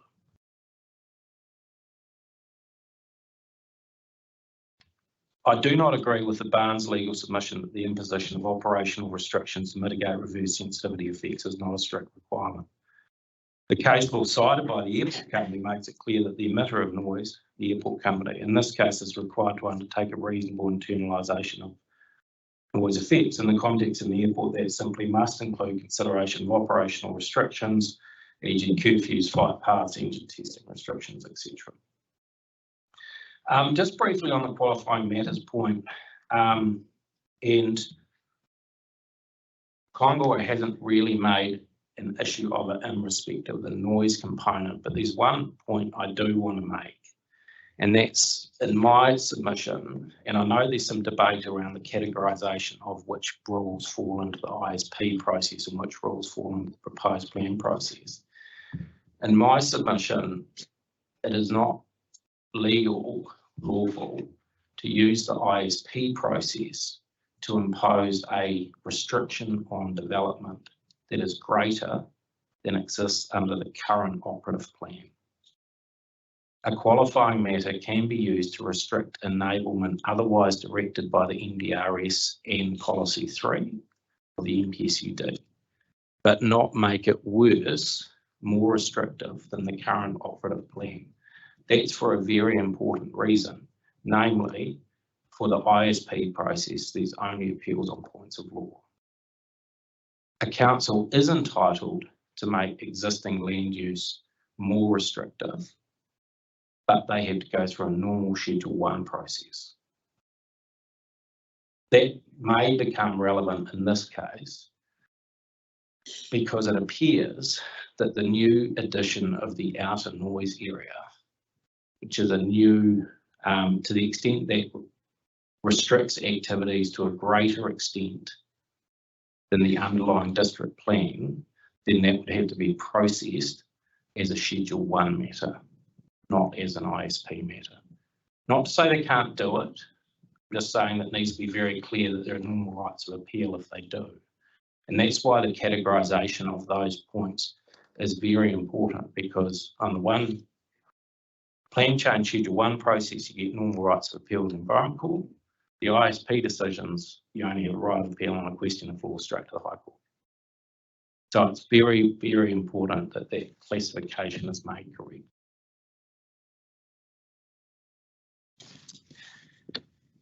And that was really confirmed in my view by the Waikanae decision, which slightly different context. That's gone to the High Court. I doubt we'll get a decision anytime soon.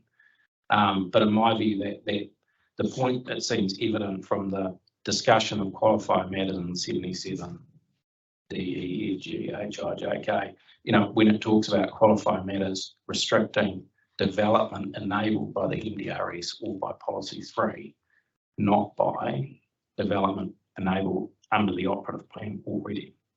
And it's also consistent with the principle that if you're going to change existing rights that somebody has with their land, you should go through a normal process, i.e. the Schedule 1 process. And then just lastly, there's a comment there, the Neil construction case was referred to. It's the Whanua decision by the Barnes submission. It was put forward as a timely example of how an airport once largely surrounded by greenfield land can be constrained by enabling urban development nearby. If one reads that case, it's actually about whether the designation condition on noise includes using testing or not. That's not in my submission a reverse sensitivity case. Happy to answer any questions. Otherwise, I'll ask Mr. Liggett to speak. Just a couple of points from me. I don't know if there are questions, Mr. Matheson, but the curfew issue. No, we haven't heard from the airport yet or not, so we're not quite sure what they're going to say about that and specifically. But we have heard evidence from lay submitter who lives nearby around how the current curfew enables 5.5 hours worth of sleep. So I suppose the question is, for me, is that it's not a black and white issue of lifting up the curfew or putting down a full curfew. It's fiddling at the edges of the curfew. That could be a concern to the airport. I don't know, I'm speculating. But, you know, we've got a 1 o'clock to 6 o'clock period in the morning. And we have seen evidence around the tightness of flights, and particularly internationally, and coming into Wellington and things like that. So I would presume that that's probably a concern for the airport, and I'm again speculating that it's not so much that it's, you know, lifting it or making it full, but, you know, tweaking it, shortening it. But unless people are sleeping outside, they're not going to have an issue. No. Because they're going to be in new insulated houses. That's true. That's correct.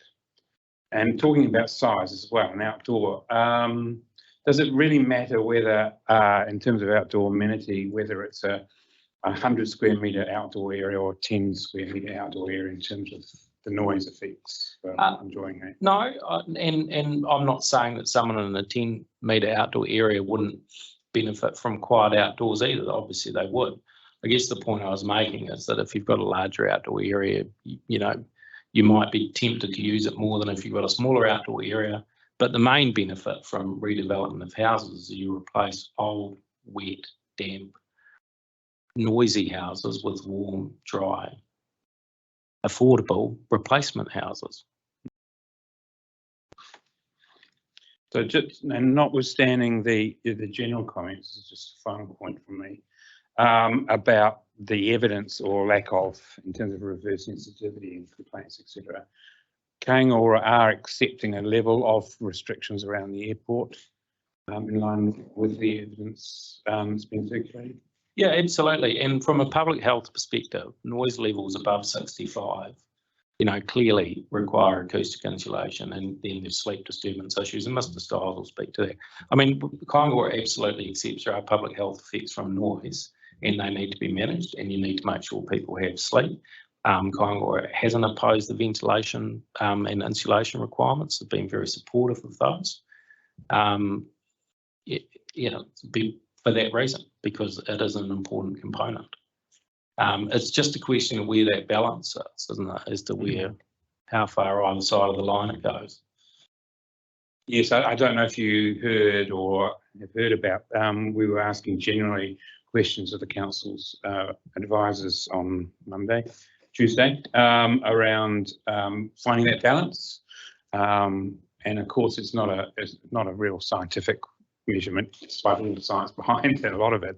It is finding a compromise or a balance between allowing for residential development or redevelopment, as you said, versus the operations of the airport. Yeah, absolutely agree, and it is a difficult balance at times. I guess again, and that's why I did spend some time. You know, this rule does have an immediate effect on landowners within that area as to what they can do with their land. And I guess all we're saying, or I'm submitting to you, that you need to impose that restriction with a clear eye on the evidence for it.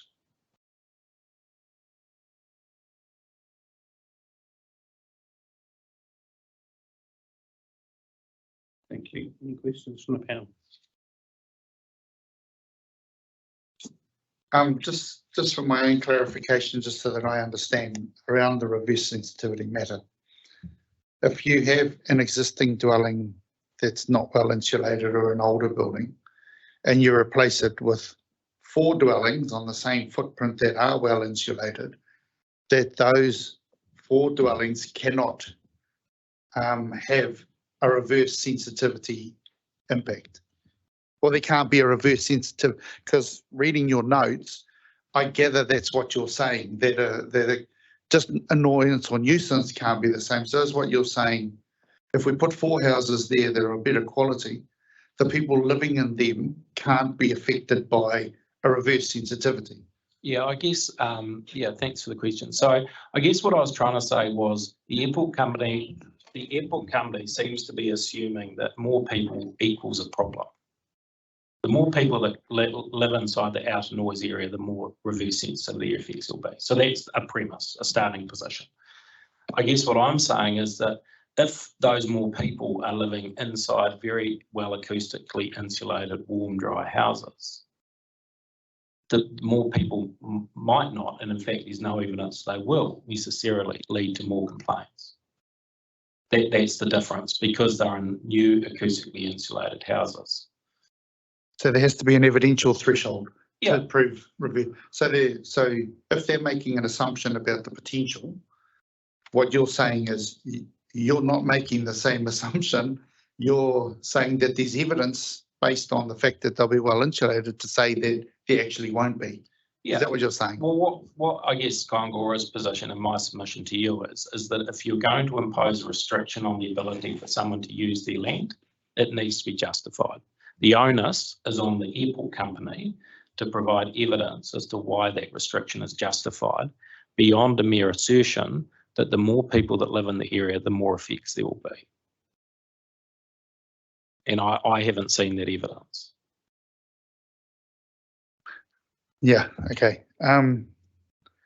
There's in I may have missed it, and it may be in the evidence later, so we don't have to kind of address this now if it's going to be covered later, but you make the point that the NZS 6805 is maybe not fit for purpose. So what should we use instead of that? Yeah, sorry, just to be clear on That might be in the evidence, I don't know. No, just to be clear on that, and to be fair, I've been, dealing with NZS 6805 for many, many years. But I guess it was a very useful document when it came out, but it is now 30 years old. And I guess the only point I was making is that the measurement technology, the methodology is taken through international planning standards, and there's a cross-reference. But now, the world we live in now is vastly different than 1992. I guess that was the only point I was making. So you shouldn't place too much weight on the perfect world. And I listened to Mr. Hunt's comments, and he was quite right. In a perfect world, you'd have an airport surrounded by a golf course, or even better, sheep or somebody else that can't write in complaining letters to the council. But we don't live in a perfect world. So you're not advocating for it to be taken out? No. It's a useful document, and it's. My final point, if you like, is that over the course of the week, we've had a lot of people that talk about the tension, for want of a better term, that exists between kind of many of the activities that noise generating or water, generating activities have, and the need for us to enable more development, and the tension that exists between those things that are the fine line that we are trying to walk in this process. I would be interested over the course of the next 4 or so hours on a Friday, if there's anything that can help us understand how to walk that fine line, but where that tension or that conflict exists, that would be very, very useful. Thank you. That's a general comment. Thank you. Yeah. Thank you. Thank you. Thank you. Thank you. Okay, Mr. Matheson, we're ready to hear from your panel. Mr. Liggett. Good morning, panel. As is in the introductory elements of my statement, this is a subservient statement to a wider statement that we would have if it wasn't for disruption to airline operations and flights being cancelled for unknown reasons. We would be presenting the other way around. Needing to get another part of our team present for the elements of this chapter. So this piece is a subset, and there's some of the wider commentary related to some of the discussion on things like notification and why that's important or not to us. Covered off in that statement, and we'll pick that up in the next session.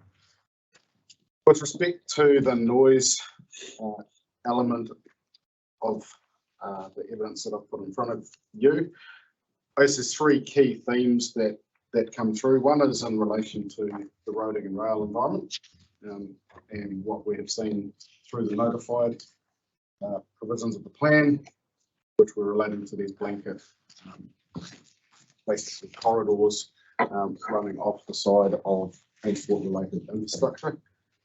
From our perspective, that is a concern for a couple of reasons. One, we're asserting that a particular noise environment exists in that geography, and therefore imposing controls on those receivers that are located there to do certain actions in circumstances where we don't actually know what the true noise exposure is. Therefore, is the actual methods out the other end in terms of the treatment the right response or not? And in doing so, by just taking a blanket 40, 80, 100 metres off a particular feature, have we actually looked at the issue, which is noise itself? And from our perspective, there's a lot of discussion about whether this is related to reverse sensitivity. In the case of roading and rail, as is in my statement, we have not been, and we've been in extensive discussions around this, not seen anything that is of particular reverse sensitivity effect. Yes, there is complaints that do go across the border, across the boundary to roading environment. And usually, from the information we've seen and discussed with Whakatahi, those complaints are substantiated out the other end as being a defect that needs remedy. I would suggest those complaints would be quite helpful to a roading authority to know that someone knows there's a pothole, because a pothole will only get worse, so the earlier intervention is better. So is a complaint always a bad thing when you're trying to manage an asset remotely? I suggest it's probably not. It's whether it comes into constraining the operation that it is reverse sensitivity. The issue for us in the case of transport-related noise is trying to get to the full and complete understanding of the health effects and being able to, one, demonstrate they are present in a particular geography, actually understand the magnitude of that, and then look at options to resolve it. And there is a balance to be struck there, and the challenge for us in coming up against this issue in numerous geographies around the country is what is the right balance between what the receiver needs to do and when do they need to act versus when does the roading authority need to, as a duty of care, mitigate its adverse effects. We say that if that is related to the health and well-being of occupants of sensitive uses in the community adjacent to them, it is something that needs to be looked at very seriously. In terms of the evidence I've put in front of you, we're saying that we think those authorities need to do more to look at how we reduce the exposure to noise for existing communities. There's nothing in this plan that I can find, either in what has been notified or what has been submitted as relief by transport authorities, that will do anything for the existing dwellers. We have a significant population adjacent to these corridors already in the urban environment. For them, nothing will change other than there will be an overlay sitting on their property. It says if they were to ever demolish their house and rebuild it, they would have a particular standard they would need to meet. They will continue to be exposed to health effect. If that is the primary concern, we're failing to address it. In our view, more work needs to be done, and we don't have a solution in all of the material that sits in front of us.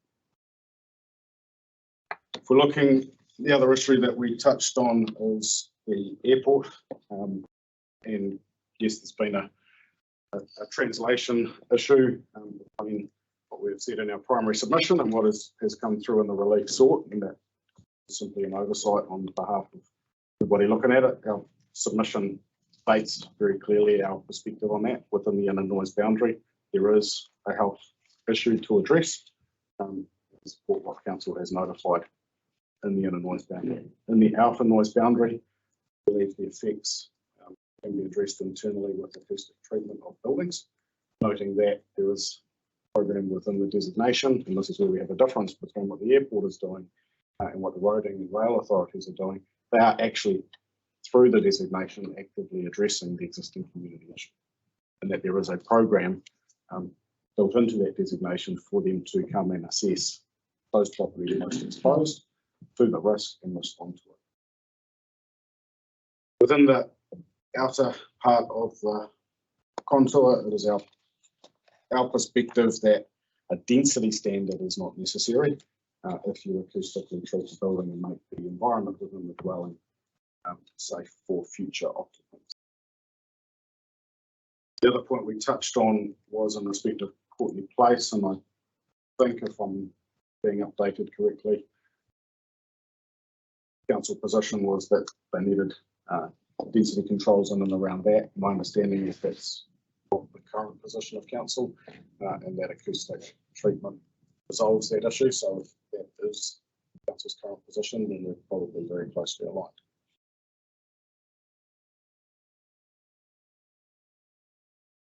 I think I've touched on the majority of section 3 of the evidence,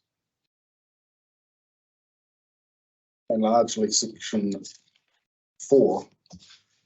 The issues, sorry, the front end of section 4. The issues that we were questioning in the qualifying matter section is 2 parts. And there's a lot that sits in the evidence of both the airport barns and to a lesser extent the transport operators. That refers to reverse sensitivity being a effect that needs to be managed, and that is a requirement, or that qualifying matters gives rise to the ability for that to lead to density. Just touching on that for a second from our perspective, qualifying matters shoots from section 77I, and fundamentally what I see that they're relying on is 77IE, a matter required for the purpose of ensuring safe and efficient operation of nationally significant infrastructure. When I look to the examples cited, and if I was to draw just one example out for a second from Barnes, where they talk about the issues in respect of reverse sensitivity at Queenstown Airport, they're concerned that the Queenstown Airport Company doesn't have a clear line of sight as to how to invest in its own infrastructure, because there's a growth constraint as a result of noise. So the investment that is under question is about the growth of that airport. Is that about the safe and efficient operation of the airport as it exists today, or about the growth of it? The very thing that we're advocating and questioning in respect of the adjacent existing residential environments is that they too should be allowed to grow and change, is the very thing that the airport is calling reverse sensitivity, that it is being subject to. But do we have an issue where these provisions lead to reverse sensitivity on a residential activity? I don't know that it's ever described that way by the infrastructure providers, but their activity is having a limitation on the growth and development of other activity adjacent, in a similar way that they're calling out in their own examples, and that's at paragraph 8.9G of the Barnes evidence. Some of the other examples that are listed there, because I have made the statement we haven't seen evidence of reverse sensitivity, which is why I'm spending a little bit of time on here. As you've heard, their first example was within an industrial zone. So was that the appropriate land use in that site? The issues related to the Carter Holt Harvey site in Manukau. That site sits within the Hana, so there is an issue where sensitive activities are heavily restricted. Sorry, just the harness, the high noise area. Yeah. Oh, yeah. Yeah, sorry, equivalent of the inner noise environment, which We heard about Mana and Hana. Yes. Yeah. High noise environment and moderate noise, which would be more akin to your outer noise area. It's unclear if the designation that was proposed and questioned relates to the Hana, because if it did, then the outcome that the airport and Barnes were successful through a process may well be appropriate. I don't know the specifics, but is that a reverse sensitivity effect where they've actually achieved the outcome they're seeking? Similarly, with dealing with Flatbush, you're dealing with one infrastructure against another in the use of designating powers. I don't see that that's comparable to a residential lot. A private residential owner doesn't have a designation power to designate their land and use it for their purpose. So we're dealing with slightly different issues there. Yes, for sensitive activities, but different issues that Barnes and the airports are calling for management over in a very different way. There's a couple of cases that they highlight in D and E of that section of the evidence. One related to extra costs that they incurred because somebody lawfully established a dwelling on a site. Well, that's the cost of timing of when you purchase that dwelling. If that dwelling was lawfully permitted to be there, how was that reverse sensitivity? Similarly with E, don't know the specifics of the case, but have had some discussion around property in this particular location. But if I'm reading that, it's an interpretation issue rather than a reverse sensitivity issue. In the Hana, residential units are a prohibited activity. Someone has proposed that a secondary dwelling is not a prohibited activity, trying to use a different definition to sneak their way through. And inevitably the Environment Court has played its role to determine. And if that relates specifically to an active case at the moment, outcome of which we don't know where that will go at this point, but what I can say about that is, sorry, that's a judicial review proceeding that's been brought against the Auckland Council for one of our proposals. The fact that it hasn't been notified, does that in and of itself equal a reverse sensitivity effect? The issue appears to be the latter part of that sentence, where other developers are waiving that decision in front of the airport and saying, or in front of the council to say that there's a precedent here for non-notifications. I'm not a lawyer, but it's a discretionary activity. The precedent value of a discretionary activity consent decision is something that people might want to think about in the fullness of time. So in terms of the statement and my evidence, I continue to have the view, as does Kāinga, that have we actually got a reverse sensitivity issue here? Or have we got, in the case of some of the earlier examples cited around Air New Zealand making changes to its fleet, investing in huff mufflers or early upgrades, changing aircraft. Is that a reverse sensitivity effect, or is that an airline operator seeking to make changes to its activity to mitigate its own effect? It would seem strange that an airport's operating and then all of a sudden you get a whole lot of complaints when a particular aircraft is being used. I leave it there on that point. The only other thing I touch on is the notification issue. At the back of the evidence, probably covered that generally anyway in terms of the conversation around reverse sensitivity and what is the utility of the notification. Yes, for some very large complex developments, that may well be an outcome of a process. If you're dealing with one or two houses on the back of a site where acoustic provisions are otherwise complied with, what is the need for notification? And even if those provisions are not complied with, what is the issue as between an occupant who's determining the level of amenity that they seek versus an infrastructure provider who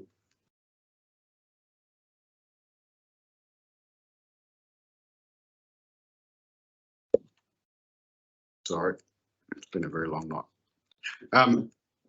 Okay, so yeah, an infrastructure provider who doesn't see that they see they need to be notified simply because that dwelling hasn't achieved a particular internal amenity as desired by the ultimate owner and occupier of that dwelling. Other than that, I think that's it from me, unless there's any questions. Just one from me at the moment. Do I take it that in terms of the transport corridors, Kāinga wouldn't be opposed to some form of insulation requirements and things if it was appropriately modelled, both rail and road? We do understand in some geographies there is a model. There are questions that relate to that model. Some of the modelling, as we understand it, is just straight the exact existing status quo. Input features of road surface, of noise, of speed. What is between the road surface and the receiver? What is the environment that exists there? Is it just open air?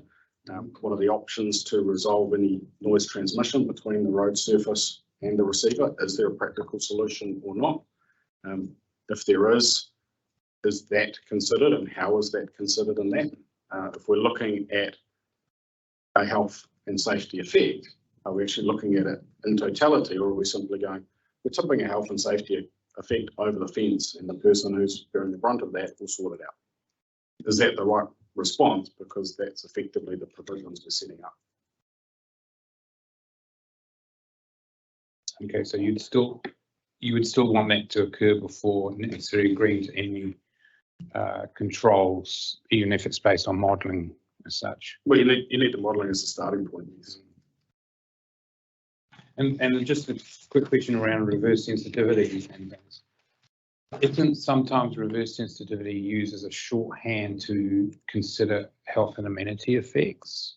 They're not necessarily two different things, but they are. One is a result of others. And in my experience, the complaints, which you classify as reverse sensitivity, are normally about health and amenity. So isn't one basically a shorthand for the other?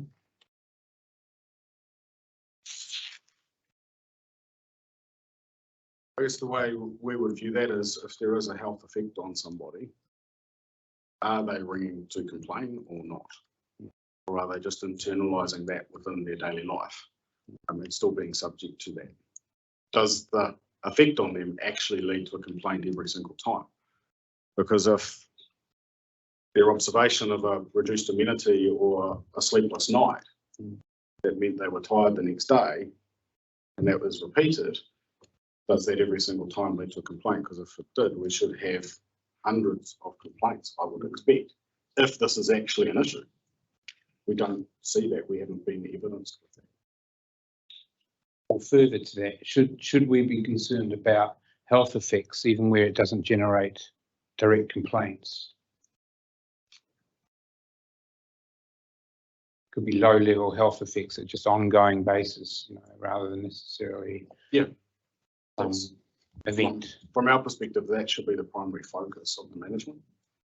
Because if someone's health is being impeded, they have a choice as to whether to complain or not before it actually starts a conversation about whether there is actually a reverse sensitivity. And it's not a complaint equals reverse sensitivity. There's a whole process there to go through to actually confirm a reverse sensitivity issue. But the health effects won't necessarily mean a complaint. Any questions? Just leading on for that in relation to complaints. Bit of background, I did a lot of work for transport authorities in previous life, and the level of complaint about road traffic noise very much depended upon where it was and the socioeconomic area it was, but it didn't mean that the areas of, say, lower socioeconomic didn't actually still receive significant adverse effects from noise and proximity. So I think reliance on the level of complaint has some utility, but it has to be tempered by the fact that people may just choose to live close to the motorway because that's where potentially the cheaper properties are. And they will live with that level of disamenity that they may have from, even though there could be some adverse health effects. So I just wondered what your reaction to that particular observation was. In terms of my own personal dealings with that very issue along Wirri and State Highway 1 in Auckland, where the noise walls were to be constructed to allow the widening of the motorway there. One of the jobs I had at that time was to interface with all of the tenants to provide information about the noise walls being constructed and what that meant. They were exposed to extremely high levels of noise. The majority of the response was, oh, someone's going to do something, that's nice. Oh, can you actually make it quieter? But were they complaining about it? No, they weren't.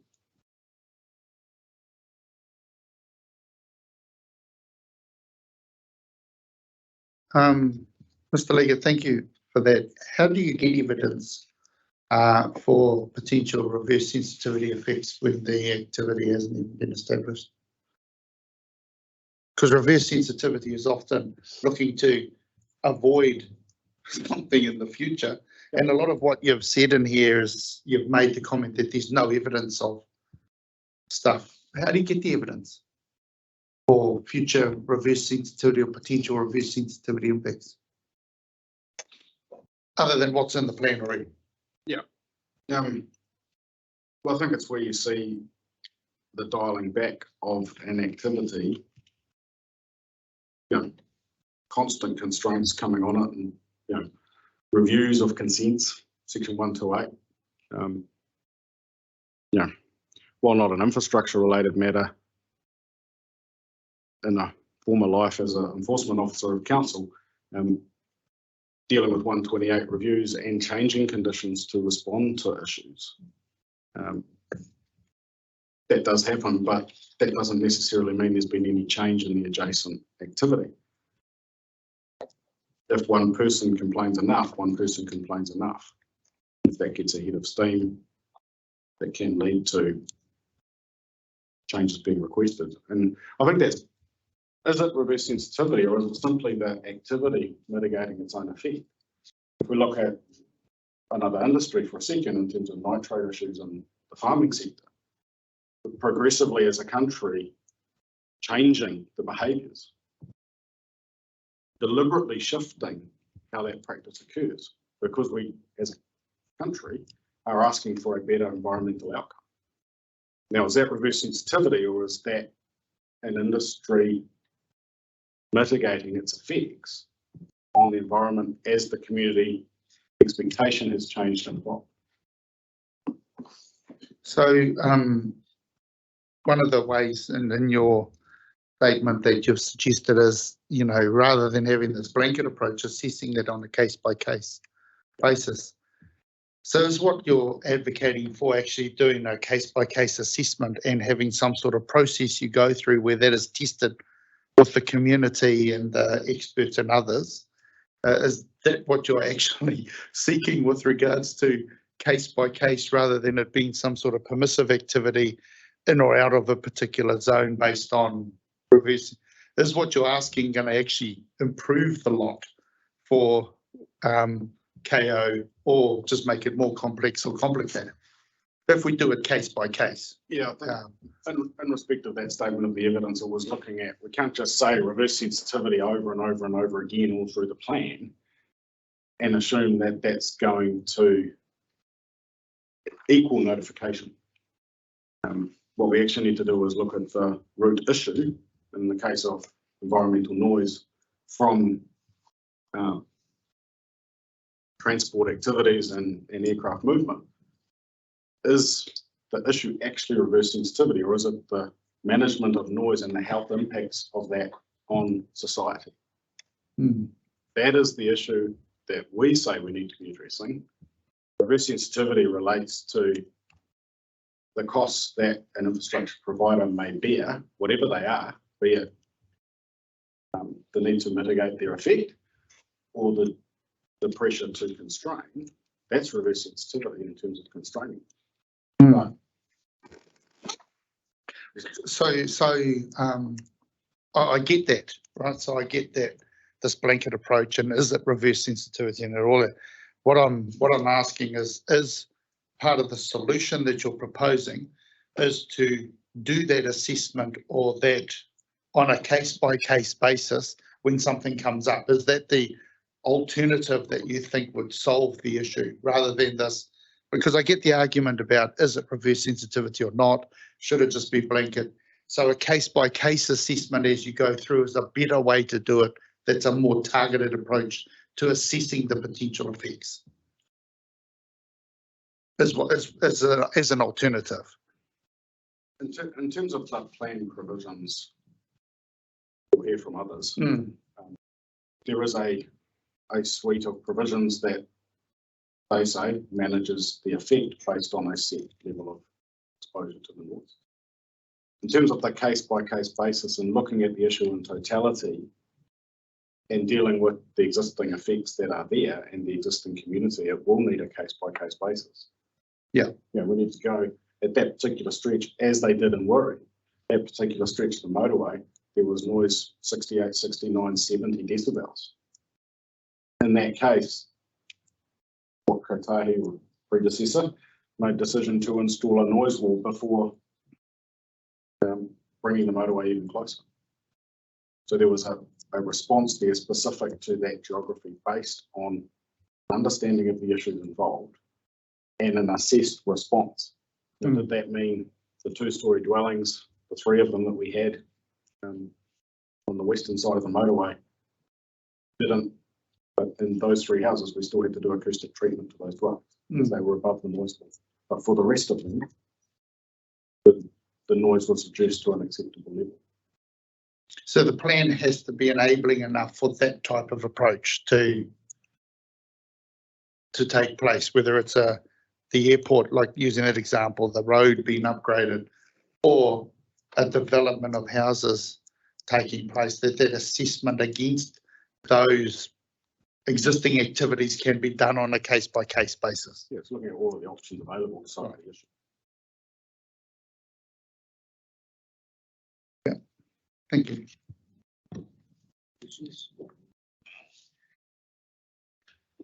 All the questions for you, Mr. Leggett, so thank you very much. Thank you. If we go now to Mr. Stiles. Thank you. Acoustic.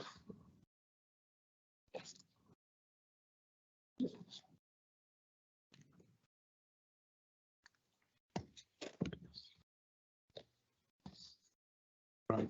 All yours. I guess I'll start by saying I'm aware that you've heard a lot of material over the last few days on acoustics.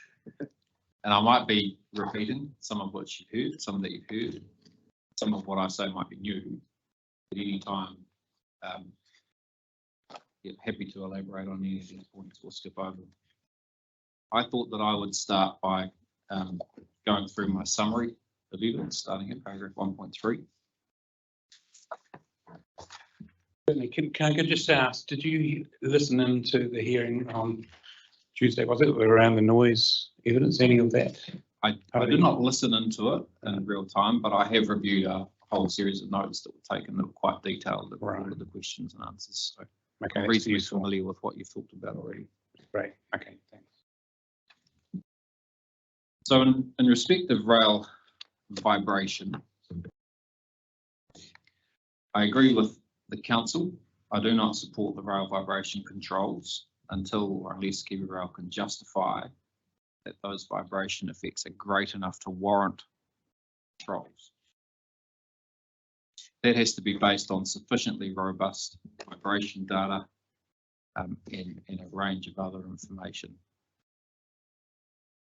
Some of the key matters there are: how do we deal with tunnels, bridges, sections of railway line where the train's travelling slow, sections of railway line where freight is the predominant activity, or passenger is predominant.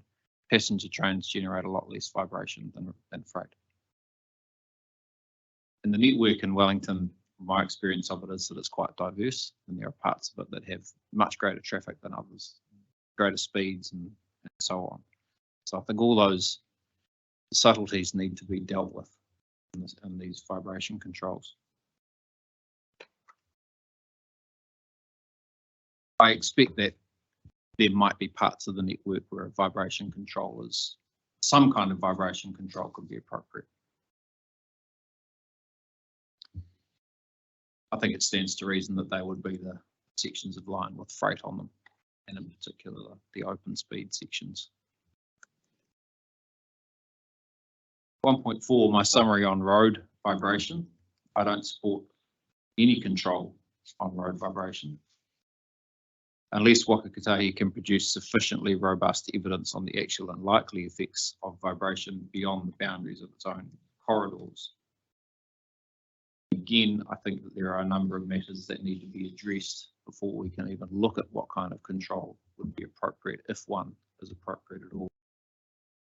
The first is whether or not those vibration issues are arising from defects that can be dealt with inside the corridor. So is there a pothole? We simply need to fix that, and does the issue go away? One of the other big issues with this vibration control set that's being requested is the cost of dealing with it. It can be significant. And it can result, in my experience, where these controls are in place elsewhere, it can result in developments simply being abandoned because it's just too expensive to get there. And the issue could be able to be fixed inside the corridor quite easily. In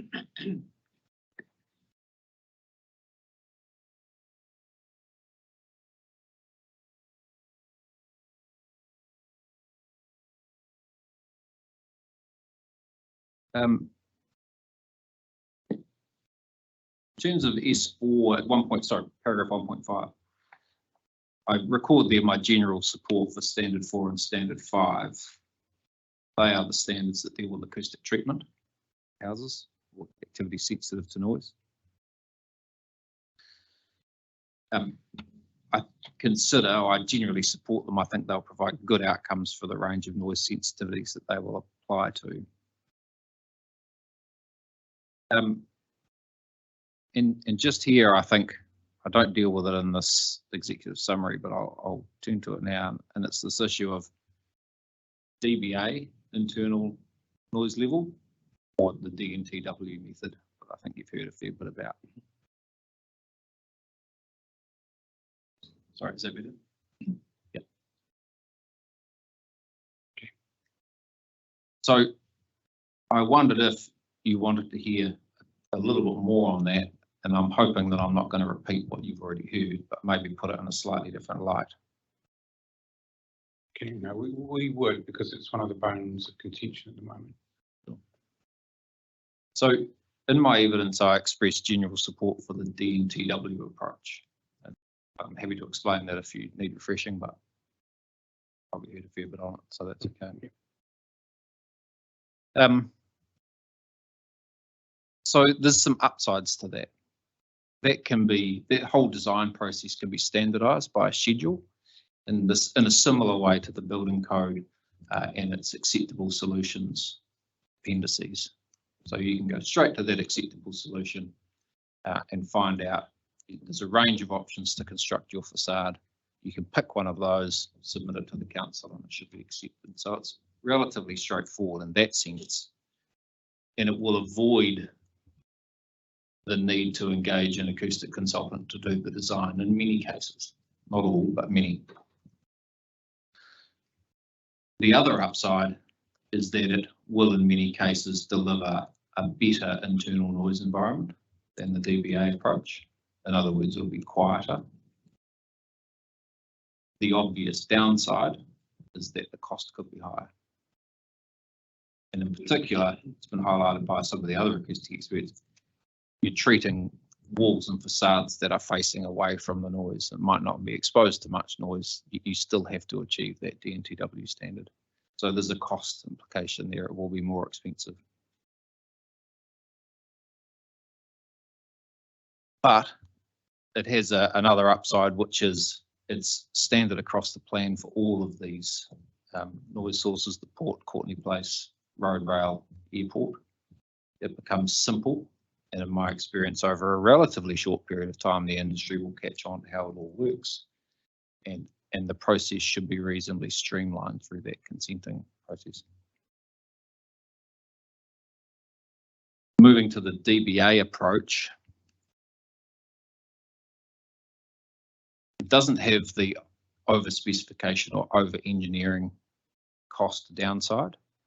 It's very likely that every job or every, development, you know where I'm going with this, I've just said job. Every development that is subject to these DBA controls will probably need a design. It's relatively straightforward. The costs might range from, for a simple house, $500 to $1,000 maybe to do that design process. That's just for the consultant you're engaging, and then it's got to go through the council process and be checked. So the downside is that every project will probably need a design. The upside is it's probably going to be more efficient, and over specification will be not too much of an issue, if at all. Having read the rebuttal evidence that's come through on this issue, I'm probably closer to being on the fence now than I expressed in my evidence in chief. And I expect you might ask the acoustic experts to go away and sort this out maybe, but I think if we were to move to a DBA approach and maybe have separate rules for road, rail, airport with DBA approach, I think that a bit more information would be very helpful there, and that would be 1 decibel contours, so you can see what your level of exposure is on a plan and not have to interpolate over large areas. And the frequency spectrum would have to be specified. So how much low frequency we're dealing with, in particular low frequency, we're dealing with in any given part of these overlays. So we would probably have a spectrum for the inner noise overlay, where it's over 65, and then a different spectrum for the outer noise overlay. And then it might be that we have a different spectrum again for rail and one for road. All these are, in practical terms, there's a row of 6 or 8 numbers in a table. So we would have road, rail, inner noise overlay, outer noise overlay, and 8 numbers across. So it's a small piece of information that I'm talking about. It's not screeds and screeds of technical data in the plan. But those 2 things I think would be required if we went to a DBA approach, or very helpful, I would say. Not mandatory, but very helpful. It would streamline the entire process and minimise the cost of the consenting process.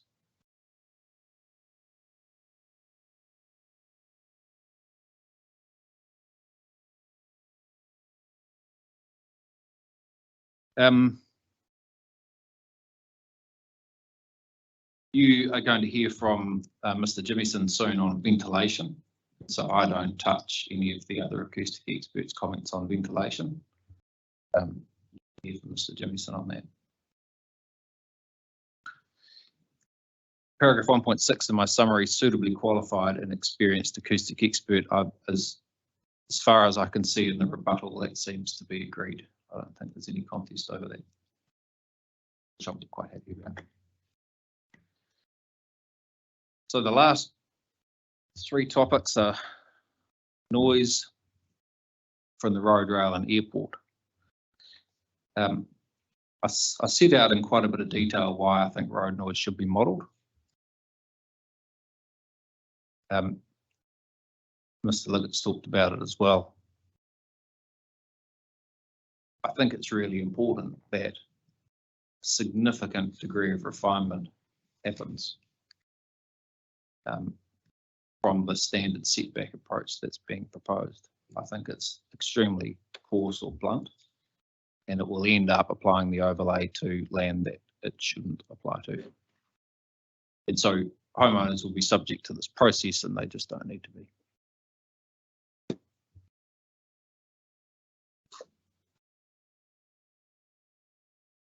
My understanding is that Whakatāhi have indicated that those contours are available. I don't think they're in evidence at this point, so nobody has seen them. I have seen the contours in other jurisdictions where we've had this issue, and it has been workable. We have been able to agree on a set of contours to go into a plan. My understanding is that the contours Whakatāhi are talking about have been produced by the same team under the same project, and so I don't see a fundamental issue with them coming into this plan, provided the process that you're running allows for it or could allow for it. There may be some challenges with it, as Mr. Liggett's talked about, whereby we need to make sure that those contours take account of things like any noise-related designation conditions that might be in place, any roadside barriers that might have been constructed, those sorts of things that are already constraints on controlling authority that they should be incorporating into the model.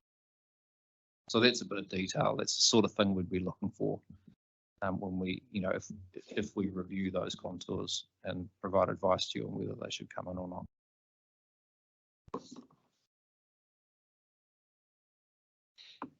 Paragraph 1.12, defining the extent of rail noise effects. I think we've got exactly the same issue here. I strongly support the use of a model approach. My understanding is that Kiwi Rail are not proposing or do not have contours or a model approach available for adoption.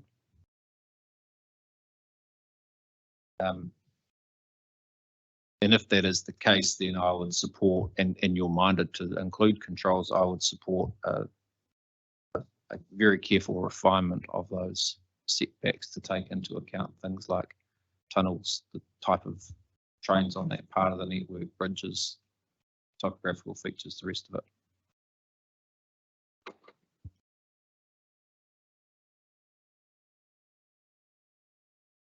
On point 14, dealing with the airport now, I say in my evidence in chief that Mr. Hunt set out a comprehensive assessment of the PDP provisions relating to the airport and the considerable number of submission points.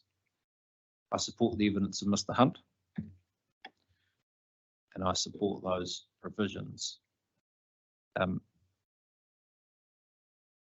Just on the reverse sensitivity effect, I note that Mr. Humphreys for the airport is a bit critical of me for not dealing with that in my evidence. I leave that mainly to Mr. Lindenberg, Mr. Matheson, Mr. Liggett. I think it's more of a planning issue. My involvement with it, though, is that I approach it from the perspective of dealing with the adverse effect on the people. If we can ensure that the effects on those people living there are reasonable, then the reverse sensitivity effect or the potential for it should be managed. I think that's similar to what you've just heard from Mr. Liggett. What's the same?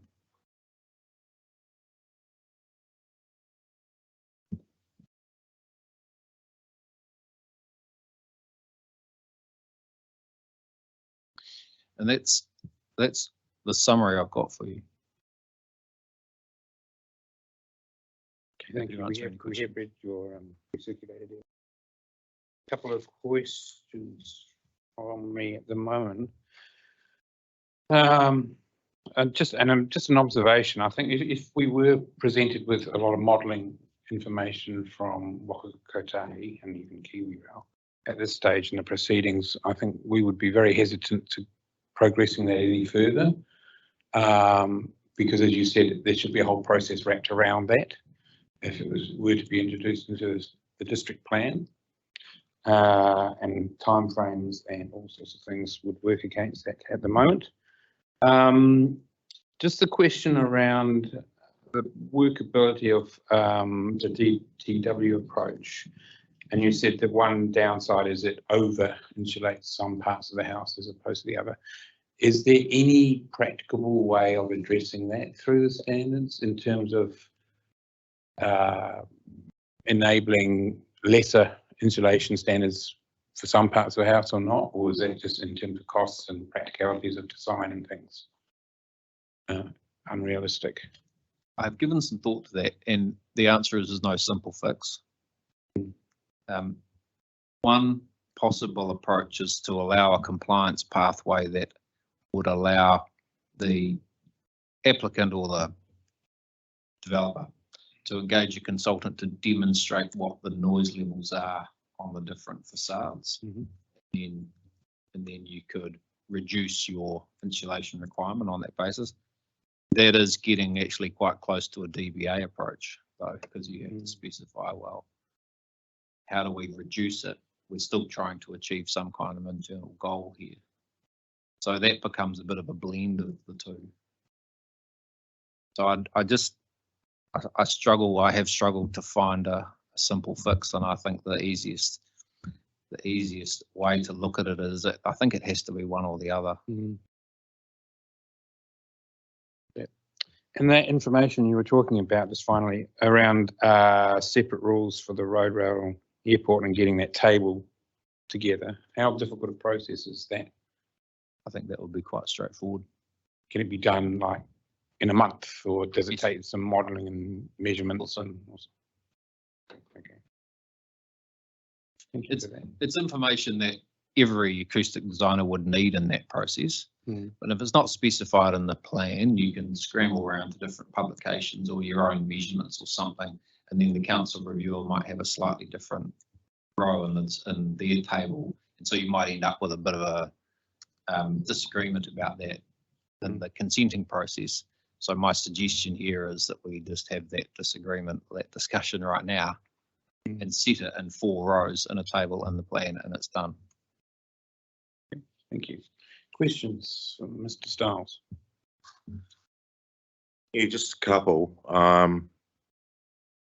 First one on vibration, and we've had a little bit on vibration, but you mentioned that some other jurisdictions there's been controls.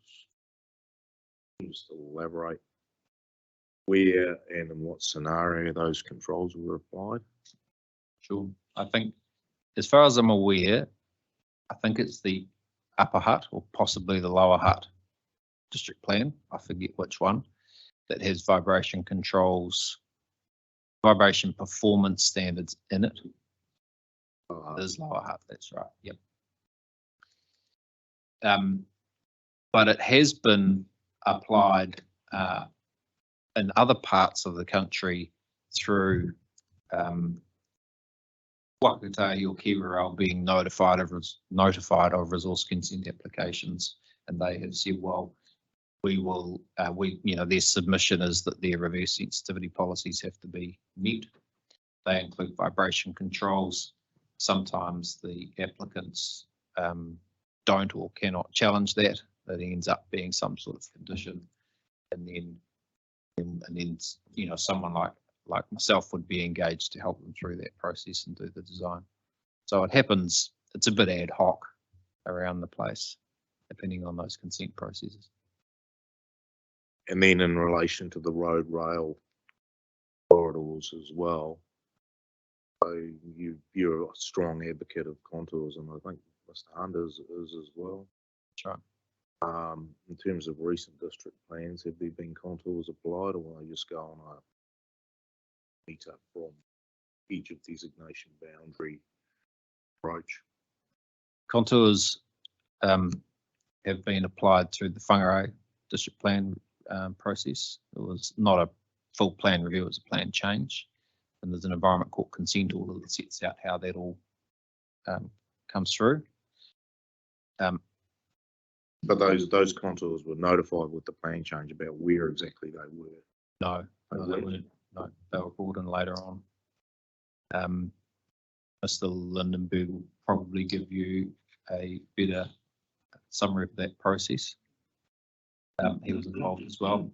I was also involved in New Plymouth plan review, where the contours were introduced right at this point, at the very same point at the hearing. And there were 3 acoustic experts involved in that case, one for the council, myself, and one for Wakatahi. We were sent away to produce a joint witness statement recording any agreements or disagreements on the appropriateness of those contours from a technical perspective. The list of agreements were considerable. The disagreements were relatively minor. And I think that the decisions version of the plan contains that layer with those contours in it. So they're 2 very, very recent examples. So overall, between you and Hunt, Mr. Hunt, there's not a lot of daylight, is there? Not a lot, no. No. Right, thank you.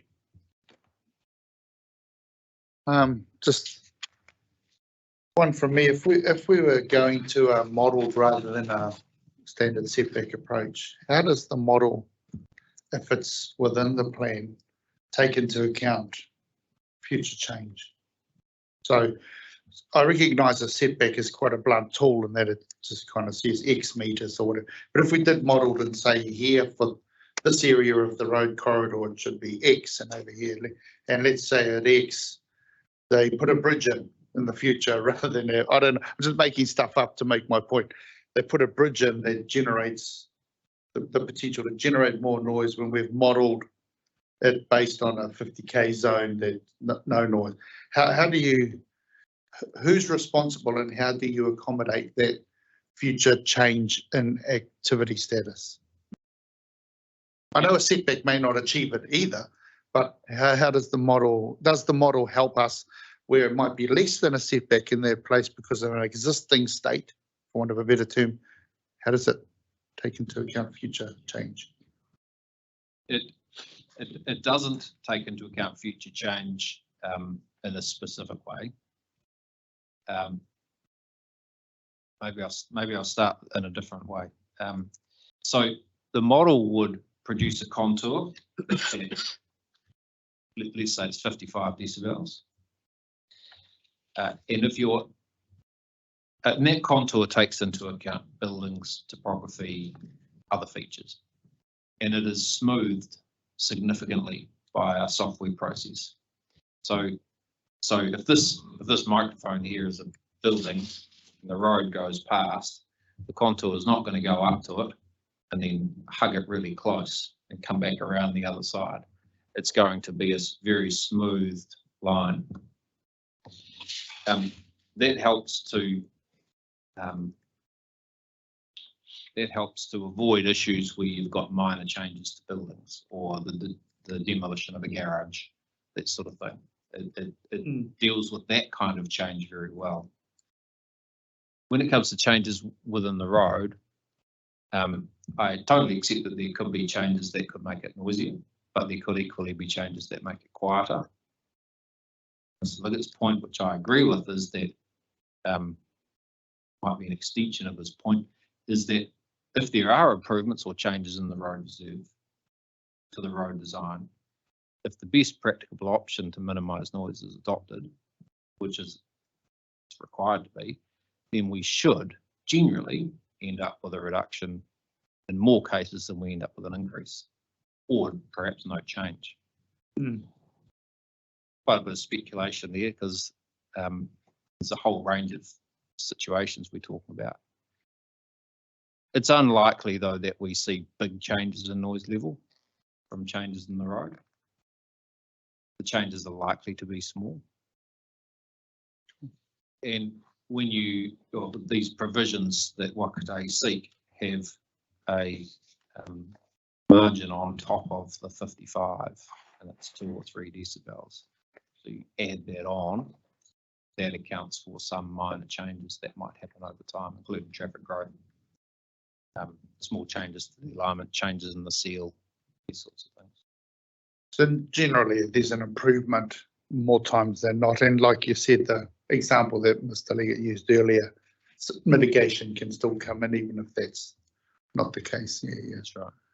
But the final comment, because it's a Friday afternoon, I'm allowed to make this comment, and I was to say that you look far too young to have 22 years experience in this space.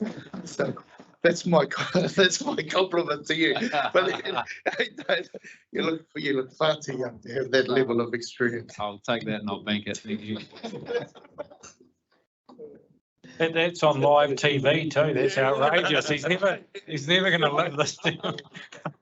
That's Thank you, Commissioner. If I may just take the opportunity there, from a jurisdiction perspective, provided that these contours are within the setbacks, then I don't believe there's a jurisdiction concern. Obviously, if the model contour is extended beyond the notified setback, that would be a problem in terms of a natural justice. But obviously, the point of doing the contours is that they're less, and I'm sure in all cases they would be, but we won't know until we see the contours. Yeah, as I say, provided the model contours are within, then my submission is jurisdiction, and the Kāinga submission did seek contours, didn't do the contours obviously because they don't have the information, but they did seek them. And we do request them and would suggest that if there isn't a lot of work to be done, then that would be a similar approach. We will send the hearing manager a link to the district plan. It's in the e-plan decision version for New Plymouth, so you can get into it quite easy and have a look. And that shows the point that Mr. Stiles, the young Mr. Stiles, made about the curves, and how you can see the contours lines. Thank you. Yeah, my questions are fairly straightforward. So you actually, in your submission, you're supporting the use, I can't remember what the 3-letter abbreviation is, but you're supporting the standards 4 and 5, but you're kind of changing a little bit towards the DBA approach. You've been so what's changed? Where we started today, I kind of thought, well, there's quite a high level of agreement here, gradually getting sort of eroded with some clarifications. So you changed, because it seems to me that what's in the suggested is a very efficient way of dealing with it. Everybody knows where they are. It's just, it doesn't require somebody to go in and measure anything. It's yeah, more efficient. It is more efficient in that way. So it will be easier to go through the consent process or demonstrate that it's permitted. I suppose what the reason I have changed my opinion, it's pretty slight change to be fair, is reading the rebuttal evidence, having some different lights being shone on the issue, and then thinking about if we did move to a DBA approach, what could make it better? And so that's the table I've talked about and the 1 decibel increments. And so if we had those 2 things, I'm now actually saying I think it could go either way, and I think the efficiencies are non-acoustical issues that you may grapple with. I apologise for that, but essentially they are not technical acoustic issues. The cost and the ease of the consent process is something that we can all understand, I think. Yeah, I think that's right. Yes, it is something to discuss with Mr. Humboldt. Yeah. Thank you. Thank you, Mr. Sells. So, just keeping on. Enough. We'll take a break for lunch now and resume at 1:30. I think that is. Check my time frame here. Yesterday's. And I'm just trying to give fair allocation of time for the second half of Kāinga today. So we work on a sort of 2-hourly basis. That means we've got about half an hour left. Yeah, thank you. Well, Mr. Jiminson's, he's up next. I'm not sure how many, I don't imagine he'd be very long, but, and then Mr. Lindbergh, and that's it. So we'll be well done in half an hour. Okay, we'll take a break and the hearing will resume at 1:30. Thank you.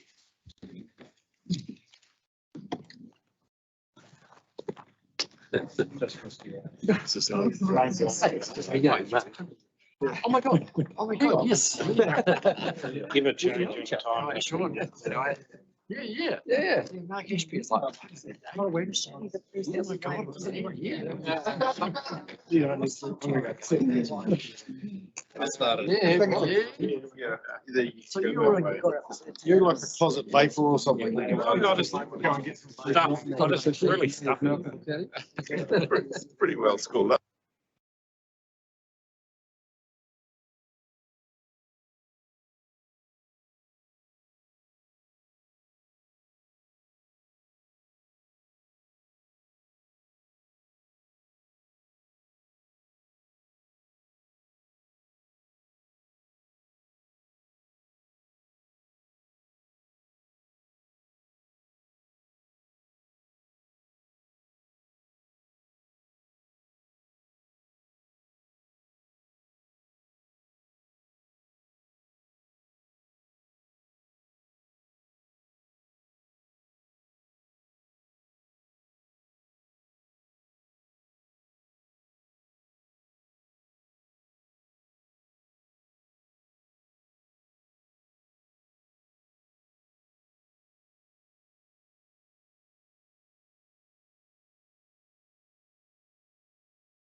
Only ever knew they could find was to discredit the Charles came and said, no, he's got this.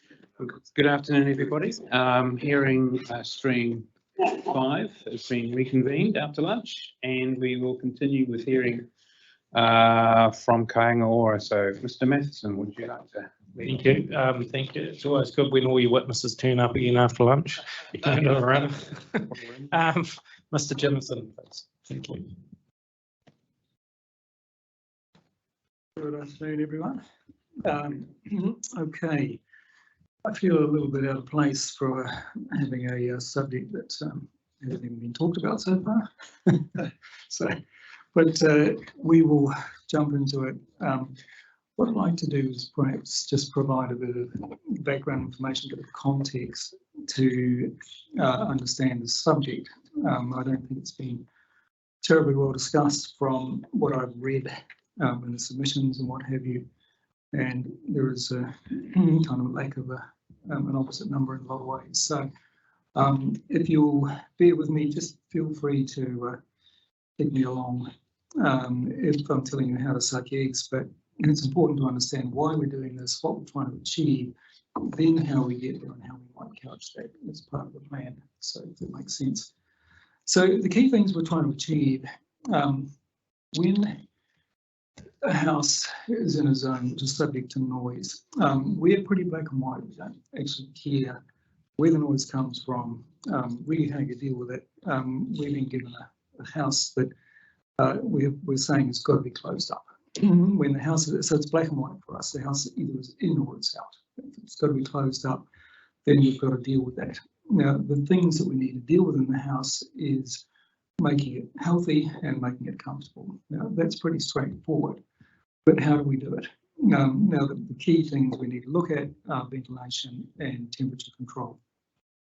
Now, it's a relatively new area from a point of view that we do this sort of stuff all of the time in buildings like we're sitting in. So we, even though this one has got, has got opening windows, most of the buildings commercially don't have opening windows. So we actually, as an industry, quite adept at dealing with places that are closed up. Where the gap is we don't do it for residential homes. So we're starting to interfere with the way people live by putting them in a house where they have no ability to open windows. If you consider that for a moment, people interaction is one of the best control mechanisms you can get. I'm actually a controls engineer. We're in awe of people. We can look outside. We can do a million things. You can decide whether you open a window or not, depending on whether it's raining and how windy it is, how far do you open it, all that sort of thing. People do it intuitively, and when you take that away from them, to replace it with a mechanical system is actually quite difficult because you're taking control away from people. Now, there is an element of control that we want to provide back to the people and make that available to them. But there's an element of control where we actually do want to, for want of a better term, run their lives for them. And to put that in context, or to elaborate a bit on why that is, if you take a meeting like this, when we talk about indoor air quality and the likes of what we want to create here, the standard measure for that would be carbon dioxide.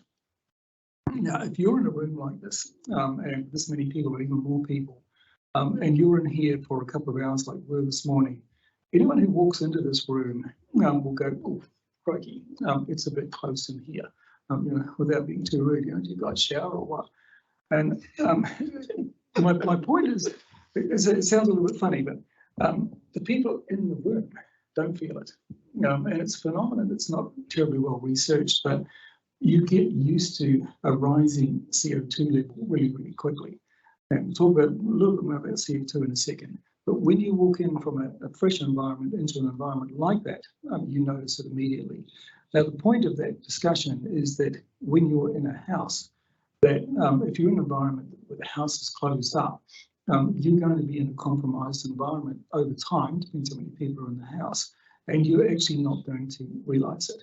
You'll realise if it's hot, if it's cold, but you won't realise that the indoor environment is actually getting less and less suitable over time for you. So that part of the equation we want to take out and provide it to people because they won't actually realise they need it or that they haven't got it until maybe they get a visitor and they say, "Crikey, your house smells a bit funny." So it is a phenomenon that you've got to understand. CO2 levels to quantify it, typically on the street might be about 400. Inside a building, we would typically let them run up to about double that, so 800, even 900 before we take much action. But if you don't take any action, the CO2 levels can rise up to 2,000, 2,500. When you get to those levels, you can't function properly. You certainly can't do a forum like this and have a meaningful discussion, because people are going to be half asleep and they're not going to be functioning correctly. So if you translate that into a house environment, you can achieve these very high CO2 levels in the likes of, say, a bedroom. You might have a bedroom that's 3-4 metres square, 4x4, say. When you model that, if you close the door in that bedroom and don't provide any ventilation, you'll hit CO2 levels of 2,500, 3,000 parts per million. Now, when you do that, the people are asleep. They don't understand it. They don't feel it. But they're going to wake up with a headache and things like that. So it's important that we provide these levels of ventilation as a fundamental. In order of preference, it's get the ventilation right so that you don't affect people's health, people's sleep, people's ability for cognitive responses and things like that, over and above temperature. But the thing that they will complain about is temperature. And so that provides a little bit of background.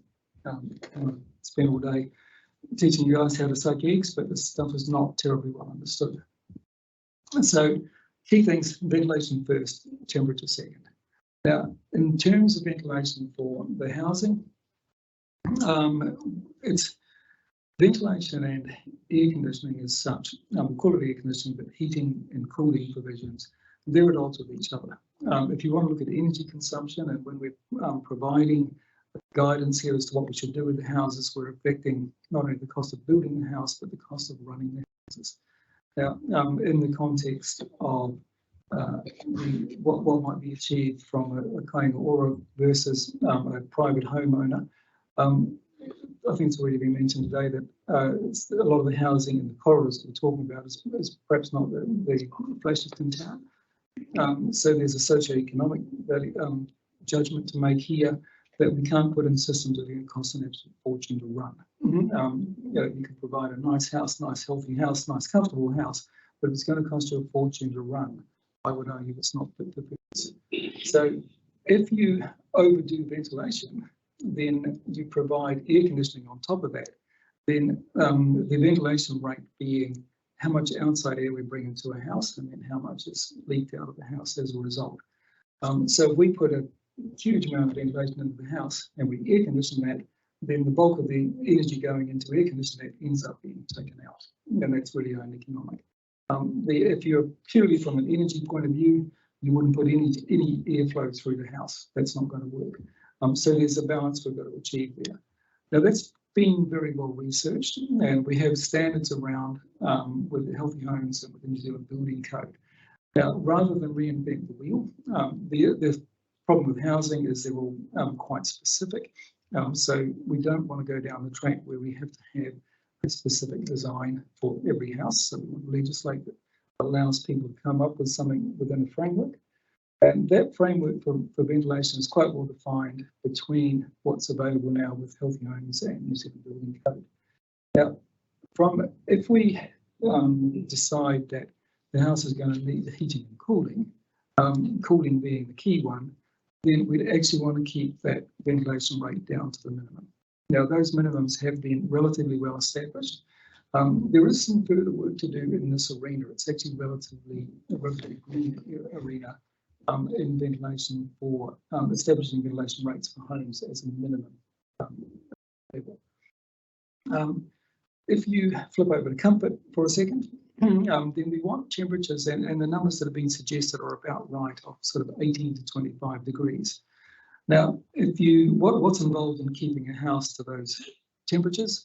You need some heating, and that can take many forms, and you need some cooling, and that's a lot less forms available for cooling. And so typically in a house, the cooling would be provided by some sort of heat pump. It might be ducted, it might be a drywall unit, it can be a variety of things. But normally it's a refrigeration-based system referred to as a heat pump. Now, if you look at the specific Wellington situation, you can say, well, we've got a range that might be acceptable. The 18 degrees would be the winter condition, minimum winter temperature you'd want to keep. 25 degrees would be the summer condition that we don't want to go above inside the house. You've gone in the house, you want to have a conversation with the family, you've had to close the windows because you're in a noise affected area, and we don't want the house to get warmer than about 25 degrees, or people are going to be looking to open the windows or do something which is going to affect their immunity. You say, what's the problem? When you look at Wellington, the figures for Wellington are actually about 24 degrees. Wellington doesn't get above 24 degrees for 97.5% of the time. Now that sounds a very specific figure because it is. It's called the 2.5% design figure, which means only 2.5% of the time Wellington would be above 24 degrees. So you say, what's the problem? No, we've got outside 24 degrees. We can put a ventilation system and bring that 24 degrees into the house, and wouldn't it be 24 inside? No. Inside the house, you've got people, you've got appliances, you've got things running. But the key thing is, if it's a 24-degree day in Wellington, and I've lived here, so I know, and the data supports that, sorry, is that a 24-degree day will be a clear day with the sun out. Now, when we build these houses and we insulate them for noise, we're also insulating for thermal properties. So you've got double, triple glazing, whatever you guys come up with, and we've got heavyweight walls and roofs and things like that. So the heat that comes into the sun, into the house from the sun, comes in quite nicely through the windows. It's what we call long wave radiation. We won't get into that too much. With going through the windows, it changes to short wave radiation, and it doesn't go back out. It gets trapped within the house. It's a glass house effect. That's why glass houses work. So we're taking these people, putting them in a box, which is essentially a glass house. Depending on its orientation, will depend on how much sunlight comes into the house throughout the course of the day. The heat is trapped, and there would be nothing to see houses on a 24-degree day in Wellington running up to 28, 29, 30, 31 degrees inside. It's too hot. So given those conditions, if we want to establish a baseline of 18 to 25, we're going to have to provide cooling. So if we are going to have to provide cooling, then we can the only way really to provide cooling effectively is with a heat pump. If you put a heat pump into the house, then you've got a system which is capable of heating the house. So there's a degree of pragmatism in the results that we've come up with.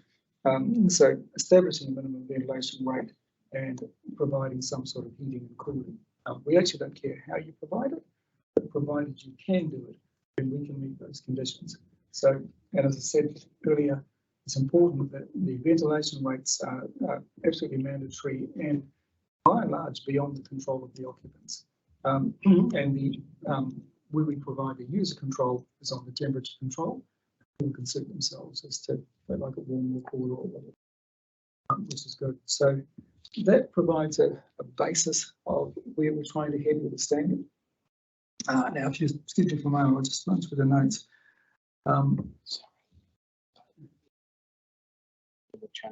Yes, yeah, absolutely. Yeah. Right. As far as the change, that's probably a good place to start with the changes. Sorry, so just to assist there, so on Mr. Lindenberg's rebuttal, there's marked up versions. The blue is Mr. Jimmonson's changes. Yeah, that's correct. Yep. Sorry, so it's appendix. Yeah. So it was just making sure, but it's going to be easy to follow along, I think, if you have a rebuttal statement. Yeah. Yeah. Yeah. It's under noises. And it's at S6. Sorry, the pages aren't numbered, but it's at S6. It's about halfway through. Okay. Oh, yeah. Okay. Looking at the changes that are being promoted. they're around the initial concept that we looked at was being presented was to have a variable rate of ventilation on the grounds that a higher rate of ventilation would provide some cooling effect. And there's been some modelling done for what sort of cooling effect you get from providing ventilation. And the modelling was being looked at to try and see what would be similar to opening windows in a house. Now, the issue is that, as I've just explained, the house is closed. It's going to have quite a lot of solar load, and your ventilation rates end up being exceptionally high if you're going to get anywhere near the target temperature of 25 degrees.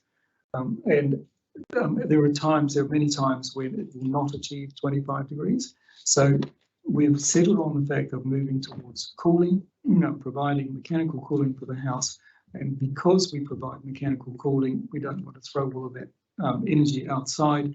We revert to a relatively low, stable minimum ventilation rate. So the changes at the beginning. First of all, we actually consider two types of houses for ventilation. One's where the house is equipped with windows where they can be opened, so habitable rooms with complying windows. Complying windows mean the window area, openable window area is at least 5% of the floor area.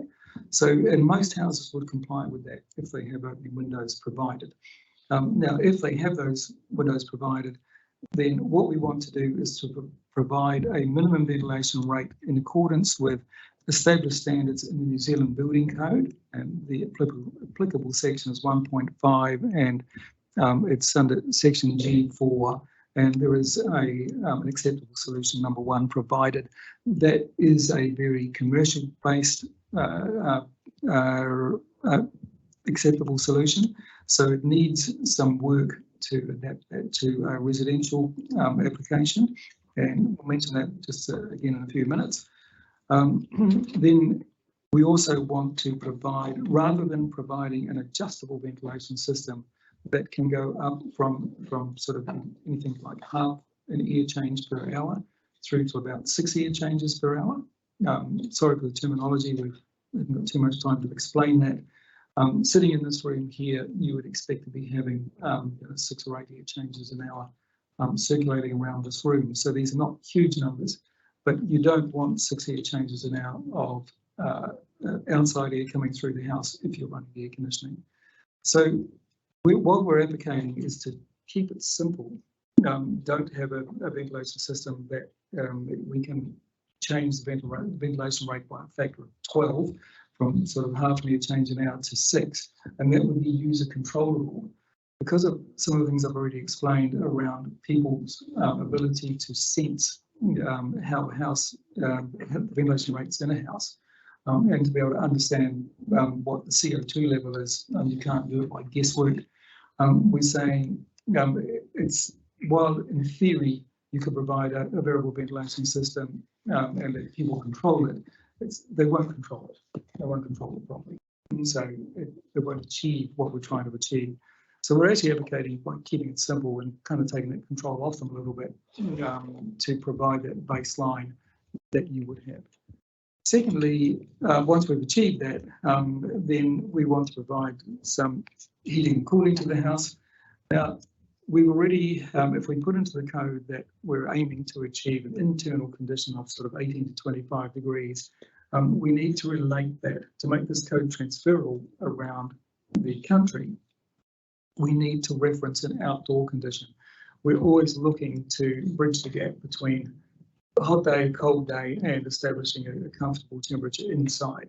So we're looking for the difference in temperature between inside and outside. The difference in that temperature, of course, depends where you are in the country. So what we're proposing to do is to reference that data to very established data produced by NIWA all around the country, many stations around the country, so it doesn't matter where you are. And the actual data set is their 2.5% design data.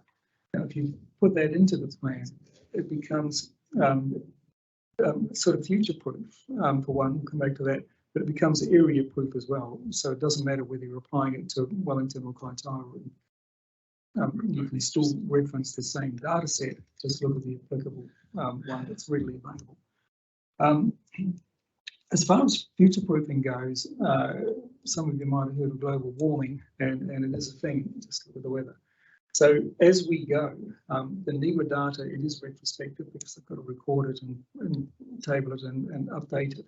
But that is probably the best mechanism to tap into, that NIWA will continuously update their data. So as we see gradual changes with global warming and the like, then this data keeps pace.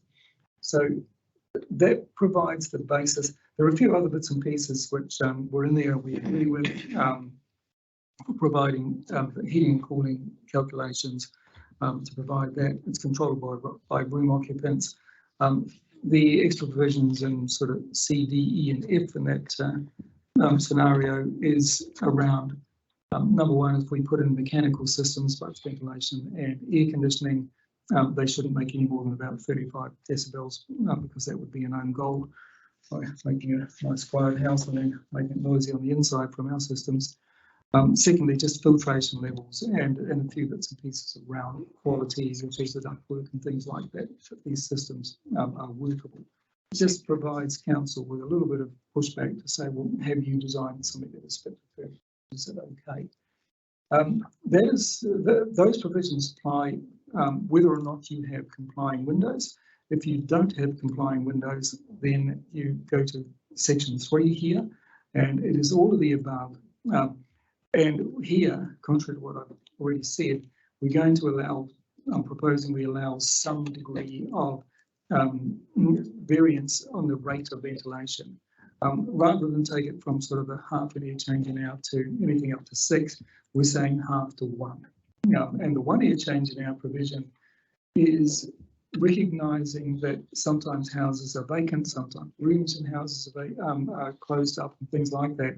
You come back from a 3-week holiday in the Bahamas and coming back into your house, it's been locked up for 3 weeks. Probably the systems are all off. So how do we recover that in a reasonable time frame? And we don't, what you would typically do in the past is come home and fling all the windows open if you felt your house was a little bit musty or too hot, or depending which time of year you come back. And within an hour, you go around and close those windows. This sort of thing would probably take 2 or 3 hours to bring the house back right, but I don't see that as a problem. So we're looking to create this healthy environment. The half an air change an hour as a kind of minimum is sufficient to stop things like mould in houses that's all been covered by homes and the likes. And enough of a trickle ventilation rate to keep the CO2 levels in the house. You can go into your bedroom as provided it's got a vent in there, and you can sleep comfortably at night, have your privacy without CO2 levels going sky high. You're not realising it until even when you wake up in the morning with a headache, you're probably not going to die. So that, I think, pretty much covers off everything we want to cover. A little bit of a rush through. There's lots of things to consider in there, and we've considered lots of things. And the art of this, I think, is to consider all of the variables and come up with something that is fairly succinct and straightforward and follow. What code is going to require. There is a third aspect to the code, apart from places with windows that do comply and windows that don't comply, and that's where we're going to allow an engineered solution. Now, the reason for that is because houses are very individual. If you have somebody come in and things that are coming on the radar more and more, following anything like green building councils and the likes, is like promoting passive house and that sort of thing. So that actually we don't have to have mechanical ventilation and air conditioning. A lot of these houses, if their specific designs on the houses are such that the house will be limited pretty much for most of the year by its design, by promoting natural ventilation and things like that, then that's fine and that should be encouraged. So we don't want to have a code which rules those out, but it would fall under a specific design. They're not easy to design places like that that work properly, We can't write a code to say, we'll give it your best shot and see how you go. They need to be designed by an expert. And just following it through, and I'm not sure if I'm getting past where we need to be, when you go to a specific design, it's the same with acoustics, and you submit that to council for approval, they're actually not going to be able to answer your questions and know whether it applies or not. So I think there needs to be a peer review process, similar to what happens with a lot of consenting at the moment. Certainly a lot of mechanical stuff we do for commercial buildings. The design goes in, council look and say, well, we need a peer review. So you've got to go back.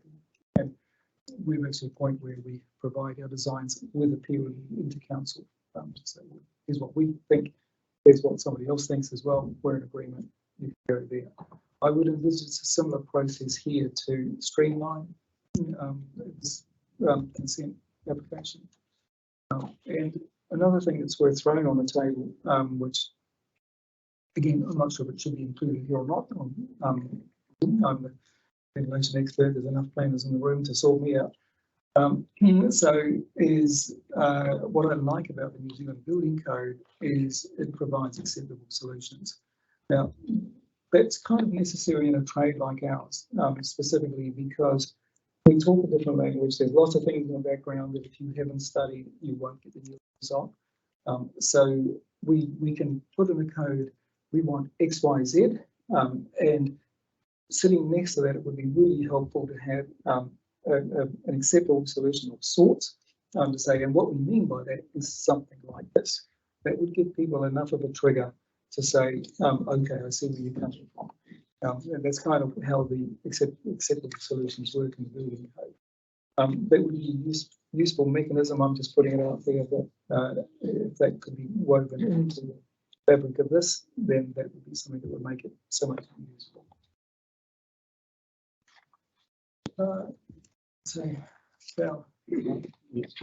Cool. Okay. Thank you, Mr. Jimson. Any questions for Jimson? You got the tough after lunch gig, didn't you? That is, I did. Yeah. So who's awake? Have you got examples of where you've seen these standards applied in other places in the country and how they work in practice? Very few, actually. Pardon? Very few. Queenstown is operating on some, but it's only in the noise affected areas around the airport. Queenstown, did you say? Yeah. Yep. We helped develop that one. That was specifically for the airports, and none of the roading and what have you. So, but it's been very slow adoption of it. So, and interestingly, in the airport noise, because Queenstown Airport, we talk about that, but because it was pre-COVID on a very rapid ramp up, their zone was expanding.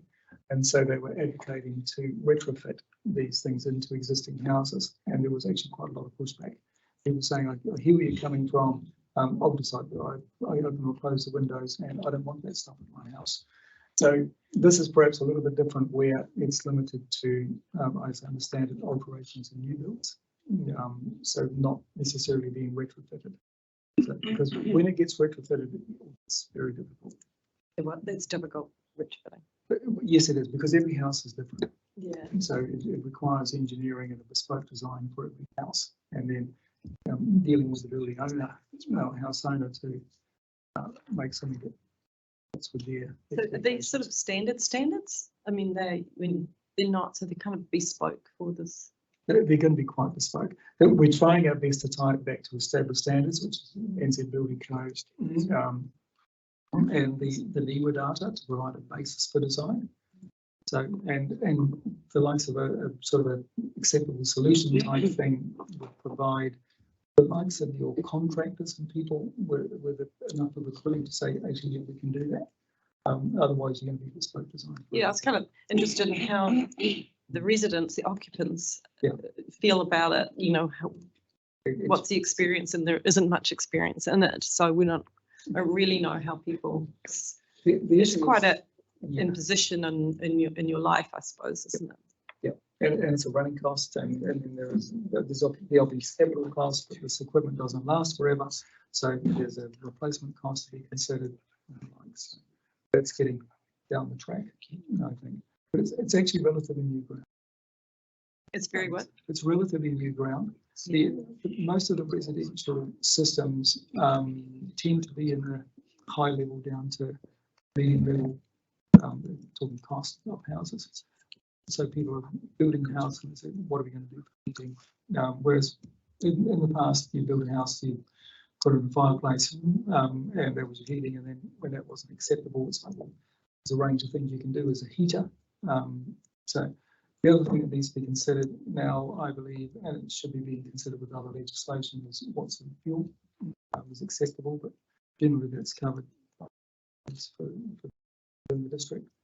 Some have clean air requirements and the likes, and that's good. But we should be working towards, government is very clear about phase out of fossil fuels and things like that. So we should no longer be putting in gas-fired heaters and the likes. And that pushes the argument in the commercial building sector. We're adopting a program following Australia of electrification of buildings of this nature, and that same advice needs to come through to the residential, because without fossil fuels, what do we use? And it'll invariably come back in a lot of the cases to electrical. It can be clean burning wood fires and things like that, so there's definitely options. But the wood burner won't give you the upper end of cooling. And when if you've got a requirement to have an upper end of cooling, then that device that you put in to do that is likely to give you a heating.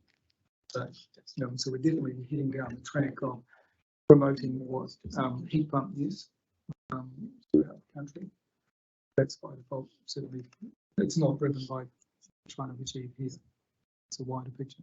Okay, thanks. Questions? Great questions there, Commissioner Fleck. Very quick question, warranting a very quick answer.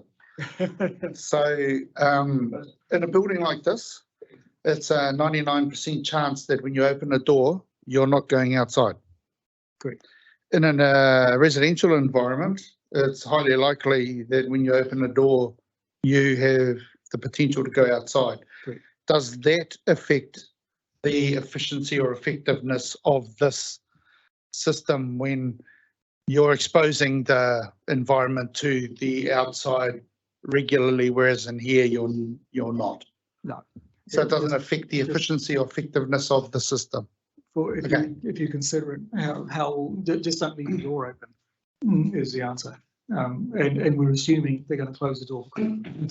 So we've got the blinkers on saying this is a closed house. And so if you open the door, go outside, you close the door behind you. If you look at the time the door's open over a 24-hour period, it's insignificant. And that applies to windows too. Yes. Well, windows won't be open. Yeah. Won't be able to open at all. Yeah. That's what I was going to ask. So a follow on from that though, in the summertime when it's warm outside, isn't there a high likelihood that you would open and leave the door open? You can, like human nature would say, it's hot, so we'll leave the door open. So, absolutely. Yeah. But that doesn't really matter. I probably would. But you're making a conscious choice then. Are you going to accept the noise because of the benefits of that? Or are you want to have a conversation with, quiet conversation around the table? And so you're going to have to close those to have that conversation. You still want the environment to be suitable to have that conversation. But if you're going to open the door for a ventilation reason, you're probably not thinking about the noise reason. Yeah. Thank you. Yeah, it's about providing the choice, I think. What we're saying here bluntly is you're in a noisy environment. If you want to have a conversation like a normal person would, you're going to have to close the windows. What are we going to provide you to allow you to do that? So if you choose to open the windows, good. Okay. Further questions? Yeah, just one. Obviously, Mr. Hunt's recommendations have been based on the advice of Mr. Brown. You had the opportunity to float your proposed plan provisions past Mr. Brown in terms of workability from his perspective. Short answer is no, and would welcome the opportunity. We have had these discussions with another expert from Christchurch who's working on the Waikato talking about Waikato here, but I'd welcome the opportunity to get as many people as we can in the room, to be honest.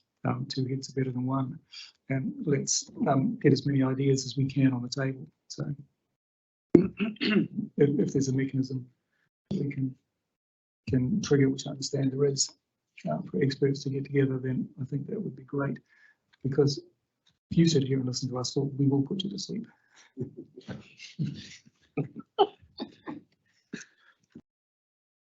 Okay, I don't have any further questions, Mr. Mayor. Thank you. Well, so the offer is there for expert commenting, and I personally think it would be useful. So The offer's noted. Yeah, Thank you. thank you. Right, last but not least, Mr. Lindbergh, thank you.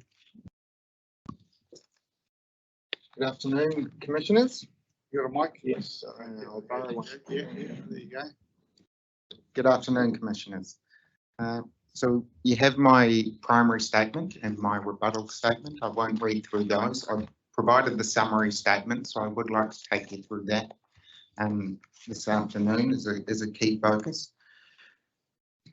So I can confirm I've, like Mr. Stoles had noted, had the benefit of being able to read the notes from the discussion, but I also did watch the video and listened into the discussion on day one in relation to the questioning around the noise topic and the provisions. Having heard part of that discussion, there was the talk around the intensification and aspects within the inner overlay. It got me to look back through my work and my primary and my rebuttal, and I think there might be some confusion here, and some of it certainly has come from not so much what was in my statement, more from how I hadn't quite focused with the right precision while undertaking some of my amendments to Rule 3. So very much there's just that one-page attachment to the summary with some small updates to the provisions that are just focused on that Rule 3. That's the only sort of update in terms of this. The rebuttal version of the wider provisions is still the remainder of the wider suite of the recommended changes. So the summary here just really helps to focus on making sure I'm clear for you today on exactly what my position is in that construct of Rule 3 and the different approaches within that, particularly to the approach in the inner air overlay, the outer, and how it also works with the road and rail setback provisions. So in relation to the inner air noise overlay, my intention was, and this is at 1.5 there, my intention was to delete the density references within the rule, which related to the Courtney Place noise area, and that was within 3.1. The references around the state highway and rail corridor default distances and how the density rule is proposed to apply to those, as well as the reference to for up to 3 residential units on a site as part of that restricted, discretionary and permitted rule framework for the outer noise area, but also the suite of the wider zones that are referenced as part of that provision. My intention was not to delete or oppose the framework proposed by the council in relation to the inner air noise overlay. The council have proposed a framework within that inner air noise area which enables 1 residential unit is permitted, 2 is restricted discretionary, and 3 or more residential units as the discretionary activity. This is an approach that I support. So with regard to that framework for that inner air noise overlay, my position is well aligned with that of the council's. My intention was also not to seek to enable further intensification within that overlay, and that also aligns with, I guess, the change that was in my primary submission around the subdivision provisions. It was a little bit of a focus on the wording of the policy, but it wasn't seeking to alter the status of subdivision as a way to enable more dwellings or more intensification to take place. On the matter of the state highway and rail corridors at 1.8 there in my summary, I do continue to maintain my position through the evidence in chief and rebuttal of a preference for this spatially modelled approach to defining the areas where a noise effect is or could be known to be present. And then if we're including provisions in a district plan to address effects in those areas, we're then making sure that those provisions are going to be targeted to locations where we know or can expect that noise effect to be present. And I think that's a really important part of inserting any of this sort of a rule package within the district plan. And also note that that approach is also being generally supported through the rebuttal evidence of the council, and Mr. Childs also picks up on it as well through his evidence. And once we've sort of dealt with that default distance approach, if we can get that to a spatially modelled framework, then at that point my position is actually really closely aligned with Ms. Hebblethwaite on behalf of Whakatahi and Kiwi Rail, insofar as a suite of district plan provisions can be created which set the permitted standards for the acoustic insulation and ventilation. Where those would be infringed, you would then drop down to a restricted discretionary activity approach and have that targeted suite of matters of discretion or assessment criteria to focus on that. And Ms. Hebblethwaite and I are also in agreement that as part of that framework for the road and rail corridors, there's not really a focus on a need to have a density control. The key aspect of those provisions would be making sure that permitted standards for minimum acoustic insulation and ventilation can be satisfied and met. At 1.10, just touching on that other aspect, where I recommended the deletion of that reference to for up to 3 residential units on a site as part of 3.2a. So I proposed deletion to that reference. It's not a deletion that's intended to focus on the ability to provide more density or intensification. But what I talked about in my evidence was having the role of the zones themselves play the part of what's the appropriate activity status for residential, because I do note a number of those zones aren't residential zones. There are a number of centre zones listed in that rule, a commercial zone or a waterfront zone. I understand the inclusion of that 4 up to 3 units on a site does relate to the Amendment Act provisions and the MDRS requirements, but of course those under that legislation are tied very much to relevant residential zones needing to provide that enablement, but not necessarily a wider suite of business, commercial or non-residential zones. So in that outer area and in those other zones, again, for me, the key thing to be focused on is having those right standards at permitted activity level for the acoustic insulation and ventilation, but not using the noise provision as a means to apply a density restriction. I think there's also a reference within that same rule to the port noise overlay area. Again, I'm not sure within that how activity statuses are generally referred to for residential, but letting each of those zones or mechanisms define what is the right activity status for residential and how many units, using the provision in this noise package to focus very much on the acoustic insulation and vibration standard. In terms of, it's not covered here in the statement, but just to pick up a couple of things that have been also discussed today around the notification and the approach to notification, and that the rule requirement to have a default almost Wellington International Airport being notified. My real concern, the biggest part of that, was at that restricted discretionary activity level.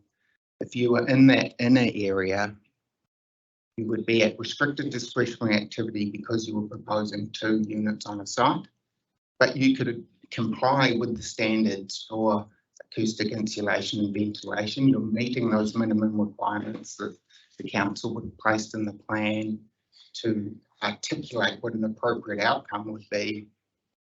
You could be making an RDA activity application only on the basis of having 2 units. You're complying, but then that could go for an affected party approval, and that could create a considerable amount of uncertainty where for me, I didn't really see what the benefit would be for that kind of a proposal that is meeting those minimum standards and minimum requirements.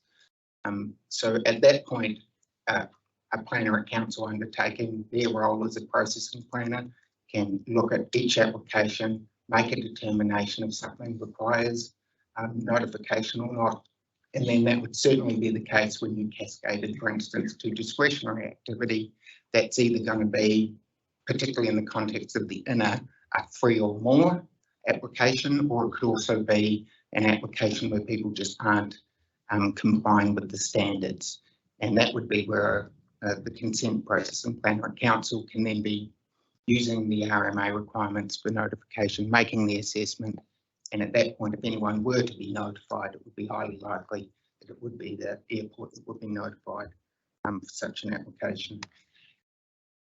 There's also a really good discussion earlier on with Mr. Matheson and Mr. Liggett, and some good questions around the sort of nature of the issue of the reverse sensitivity effect versus the health and amenity effect aspect. And maybe some of my sons spent the last few years a lot of time in this particular topic and various other plan review processes. Mr. Stiles referred to the Whangarei Urban and Services Plan Change process that I was heavily involved with for a couple of years. But spending a lot of time in mediations and having the benefit of listening to other experts, I sort of see this as there's like an effects continuum, and this is within an airport context, transport corridor context, where the first effect that someone's generally going to experience is an amenity effect. So if we don't have a package of provisions that's right to address that aspect first, the first kind of an effect on an occupant will be a nuisance effect, an amenity effect. This noise is starting to wind me up. It's happening all the time. Am I going to make a complaint? And so I guess the evidence of that adverse amenity effect would start to see first in complaints coming through. Then my understanding and thinking through how an amenity effect becomes a health effect would be, in this kind of an instance, sustained amenity effect over time, sustained nuisance continuing, moves over time from compromised amenity potentially to an adverse health impact. And then as well, there's the potential after that amenity effect, if that translates over to a complaint, and then if that complaint goes the next step in terms of beginning to compromise the ability for regionally significant infrastructure to continue to operate, that's the reverse sensitivity effect kicking in at that stage. And that's part of the evidence we might see of, well, how would we know when that reverse sensitivity effect has taken place? Sort of simple answer could be there would be a complaint and it would have gone on to causing a constraint on the operation. The other thing that doesn't happen in all instances, but the kind of expert or some assessment work that could help create the sort of evidence-based social impact assessments, and experts that work in that area, because that's where you'd sort of undertake a lot more community engagement, talking to the local community in the area affected, understanding levels of nuisance, levels of impact. That would often be, I guess, an area of evidence that might help articulate how do we know when something could get to that level of a reverse sensitivity effect. So that was just a couple of other things I wanted to comment on, picking up on questions today. Thank you. Thank you, Mr. Mansberg. Any questions? I mean, one thing we did talk about over lunch was perhaps if you could just review your proposed changes, because it's starting to get into a rainbow territory here. Maybe just lead us through it, because it looked like, just on the face value, that it was kind of like getting more restrictive, and we certainly weren't too clear on where you stand in terms of these rules. So if you could just lead us through briefly. Sure. I also had wondered, because I had seen in the council rebuttal version, there's a slightly different now structure, and I also wasn't sure would it be helpful for the panel for me to attempt to try and translate the version on there over onto that more updated, because I could supply that back to you guys pretty quickly right at the start of next week if you thought that was something of benefit, so you could help see how the version there would sit with that updated council rebuttal version. I wondered if that might assist. Well, if yours looks a bit of an amalgam, really, because if you use some of these stuff and probably trying to see it all in one consistent place might be more helpful than trying to look at that version and compare it back against the other version. I'm in your hands as to what you think might be most helpful. Well, no, I think both actually. So if you could provide us that by Monday, that would be great, or on Monday. But if you wouldn't mind bearing in mind what you've just said and your intention with the changes, could you just maybe just quickly cover these rules in your supplementary? Yeah. Three or the all rule? Is it Just R3 and okay? Yeah. Two on this. In particular, at the top there, you talk about what the green text, blue text, and the highlighted blue text, but it doesn't say what the red text is. No, so the red text was just continuing from what had been council's updated changes from the 42A report and their primary evidence. So I was always keeping, that's why we've got a couple of different versions now, and now you got multiple different colours, so it does get a little bit messy. But at least in this first one, so as part of 1A, it was certainly deliberately removing that reference to the one residential unit on a site, and that was very much here focused on that Courtney Place area, so not applying that density restriction to that location, but making sure that what did need to happen in that location was compliance with the acoustic insulation and ventilation. So what the update here was actually, well, to bring that reference deleted at the top and A down to sit with the inner noise area where it should be, to maintain that framework of one permitted within the inner. There's no further updates to 2. That was just as it was in my rebuttal statement. Then when we move to 3 at that restricted discretionary activity level, it's effectively that point C. It's just reinstating the existing text that was there from the council that had been deleted and should not have been. So that retains that same approach of, again, 2 residential units within the inner air noise as RDA. So that's consistent with the council approach. And then down at the discretionary, it was really just changing and updating and correcting a reference to the clause above, such that again it maintained that, well, if you weren't in compliance with the 2 residential units as an RDA, you become the discretionary if you're doing 3 or more under point 4 at the discretionary activity. The other changes in there are typically the deletion of the reference to Wellington International Airport as an affected party. That's just as it was in the rebuttal statement. And I think most of the rest of that construct is intended to make sure that the restricted discretionary activity is the key point for non-compliance with the acoustic insulation and ventilation requirements. If you're in the inner, the outer, if you're in the road or the state railway highway, it's making sure that any non-compliance with those standards goes to that RDA level. And then the discretionary really focuses on the aspect of non-compliance within the inner air noise overlay. So that's the intent of how that works for. So are you happy with the council's rebuttal version in terms of the moderate noise areas? But you're just not commenting on that. So yeah, I mean, given these were changes on the version before that aspect came out, I'm not. You don't have a view then on that one? Maybe when you having looked at it, I wasn't convinced that we needed to create those 2 definitions or frameworks. But it's limited where it's up to 3 residential in moderate noise. Maybe when you look at the whole thing, yeah, I guess include those as well. So yes, it's a full set. I will. Rule 3. Yes. At the moment, it's confusing. I can't actually see the whole hierarchy of the activity status. I think for that particular one that you had just referenced, Yeah. that would be where if I was translating this across into that, I would probably still have that focus on that permitted for up to 3 units in all these places. Focus on still deleting that reference for up to 3 units in these various overlays or various other commercial Wouldn't have up zones. to 3. You would delete up to 3. That's that letting the zone Oh, so- tell us what is the suitable activity status for the residential and whether there are density controls or not. So it would be that same philosophy. I would just need to accurately track it in that updated rebuttal version.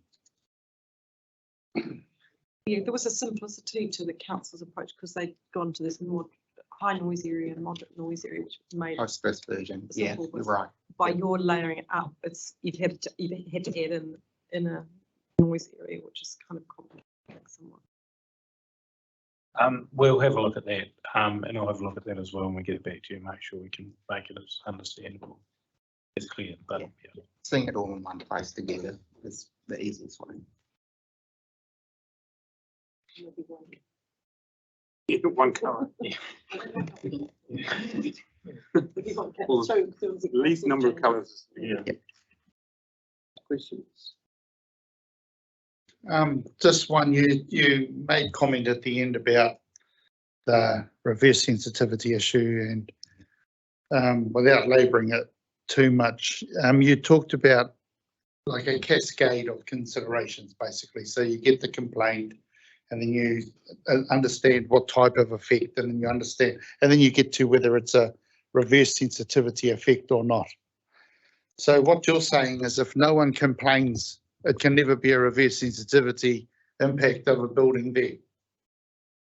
My understanding of reverse sensitivity is it's not even just the complaint, it's that the complaint then leads to the compromising of that piece of infrastructure to be able to continue its operation. So it's not actually that there's a nuisance or a complaint, that the aspect of whether there's nuisance or complaint for me is very much the manifestation of an adverse amenity effect and not having a right framework in place and the provisions to address that first. So it's sort of similar to the point Mr. Stiles made. My feeling as a planner looking at how to construct the provisions is if we can focus very much on getting the right outcomes from the amenity and the health point of view and have a good framework of provisions that focuses on that, the chances then that we end up in situations where we end up at a reverse sensitivity effect place should be lesser. If we've got a good package that really addresses the amenity and the health, the chance of something manifesting as a reverse sensitivity should be much less. So even though the complaint in and of itself is not an indication of reverse sensitivity, you have to go there before you even can tick the reverse sensitivity boxes, what you're saying, eh? The complaint would be a first step towards getting there, but the complaint will be the first representation of somebody's amenity compromise.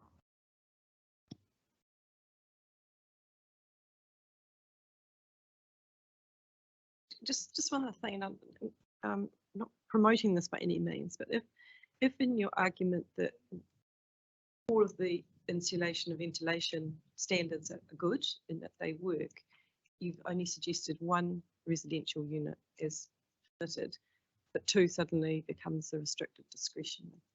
So just as a threat, why wouldn't you say, right, you know, if you think that that's... Well, that approach is being mindful of that is in the noisiest part of those properties closest to the airport and the airfield itself. So I think you do need to be cautious in that highest effects area.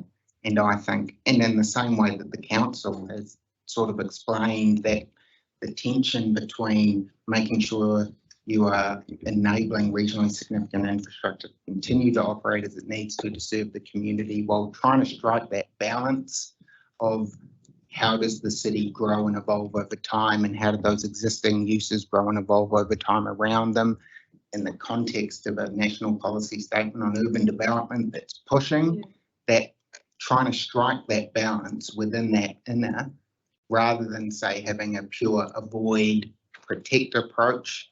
To me, there's a good logic and at least a controlled and staged approach within that area. What is the risk you're trying to manage there if you think that ventilation and insulation do the job for one?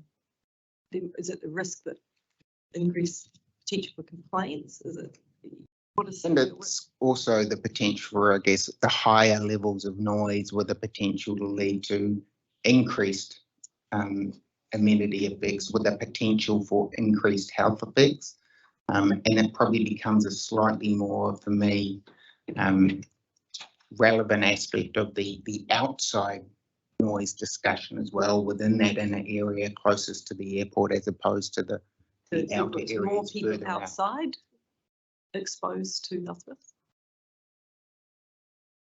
I guess if you sort of stripped away the tiered activity status approach for density within there, and if we were just focused on the aspects of acoustic insulation and ventilation, that's all you needed to meet, you could definitely have an intensifying of the residential environment, meaning a lot more people potentially in that location, with a lot more people trying to use their outside area in the most compromised noise environment. And so again, we're trying to strike a balance. I'm trying to look at these provisions, trying to strike a balance. Yeah, so you're considering the wider environment, not Yes. just the inside.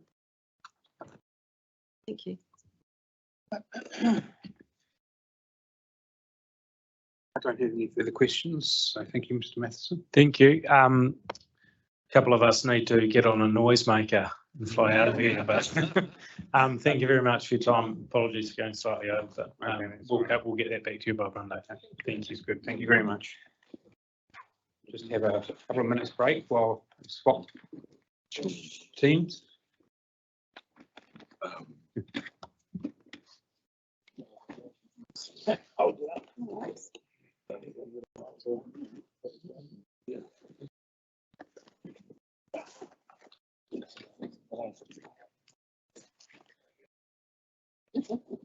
Yeah, it'd be good to see that revision based on the It can't be helpful for anyone to be looking at my multiple changes on my version while looking at an updated. Any of them. No, really look forward to seeing that. Yeah, cool. Yes. Yep. Oh, thanks so much. Thank you very much. This is good. Yep, that was great. Yep. You get out of here. Yeah. Look, Matthew, if you wanna Thanks so much. discuss this, just give me a call, right? Yeah. Mark Ashby. Sorry. Okay.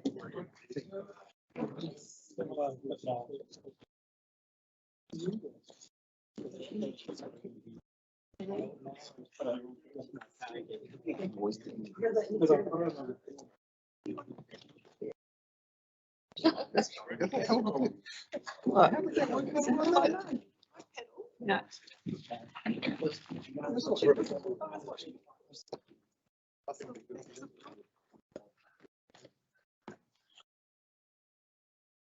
Good afternoon again, Ms. Coolwell. Welcome.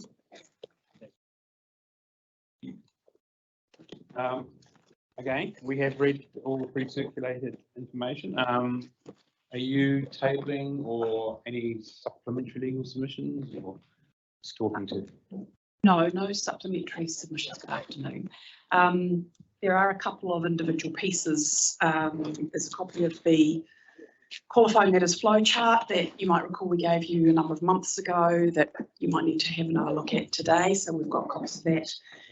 We've also got copies of a sort of a screenshot that we've taken of the newly mapped obstacle limitation surface that turned up in the E-plan just days ago, which we only became aware of this morning. So want to put that in front of you and just make some comments on that, which are not in my legal submissions because we weren't aware of it at the time I wrote those.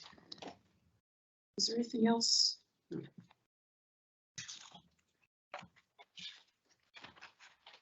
Oh,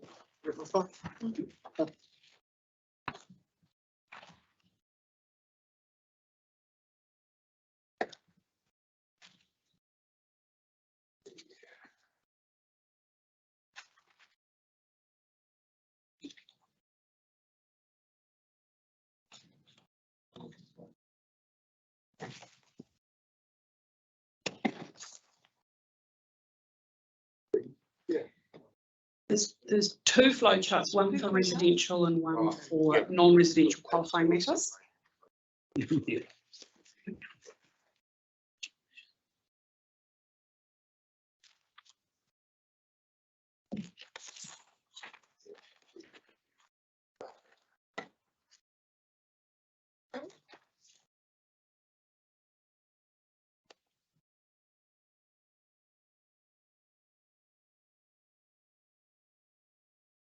So you'll be aware that Kāinga Ora has made a range of submission points on the district-wide general matters. And you'll also probably be aware now that Ms Woodbridge's evidence goes into a number of those in greater detail than are in the legal submissions. There's really just three key matters I wanted to discuss with you in the context of the legal submissions. The first of those is the issue of qualifying matters, and particularly in relation to natural hazards and whether the appropriate process has been followed in respect of the natural hazards provisions, qualifying matter provisions. The second is, as I've indicated, a brief discussion about the obstacle limitation surface designation, because now that we've actually seen the mapped results of that, Kāinga Ora has a number of concerns about the implications of that mapping exercise and of the designation on the potential for intensification. And I think it would be helpful just to have a discussion about where some of those concerns should play out. Obviously, there's a designation that is rolling over into the new plan, and there'll be a hearing on that next year. But I think there's also some questions that we need to ask ourselves now about the impact of that designation on the implementation of the intensification directives. Yes, on that point, because I was just thinking that myself, we gave leave to the airport to raise that as a matter, so we could understand the implications for development underneath that layer.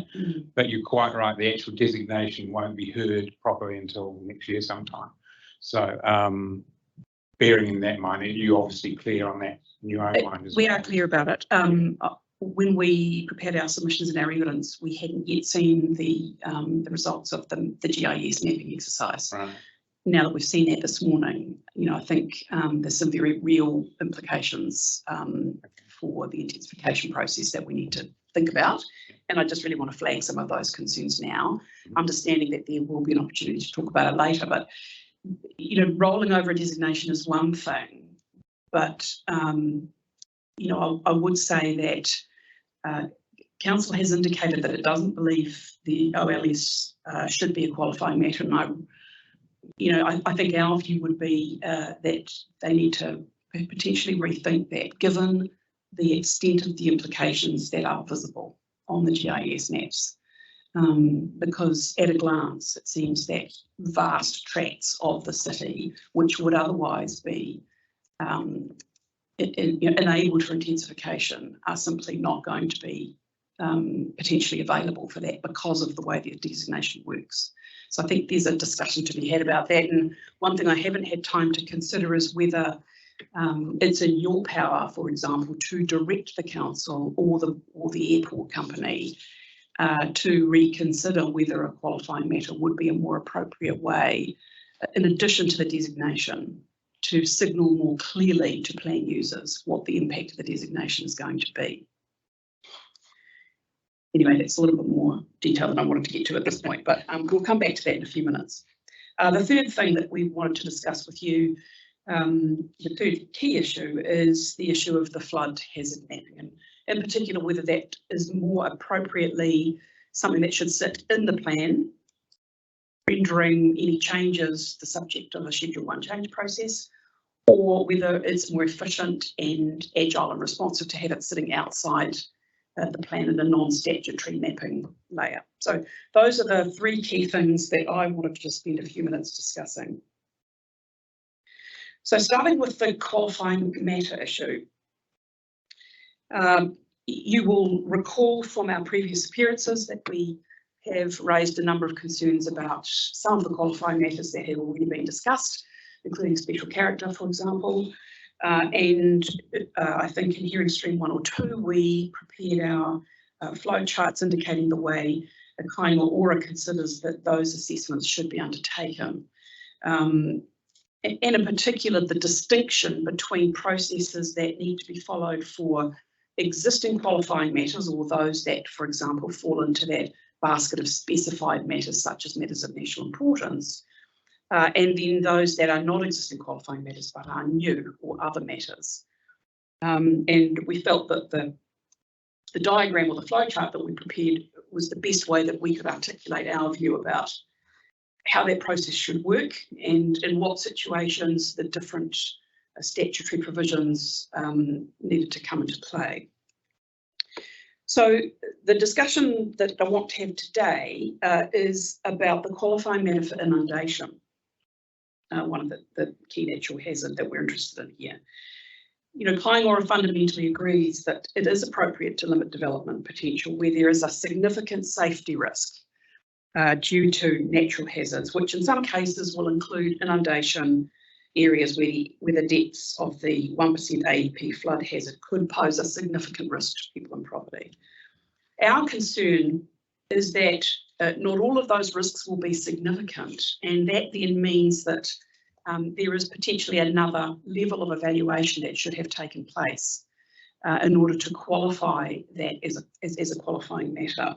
And that includes significantly justifying the extent of compromise of the intensification level that would otherwise be available. And Ms Woodbridge has expressed the view that she considers that any risk that doesn't fall into that category under 77J as a significant natural hazard risk should also have been considered under 77L. I got that right on, yes.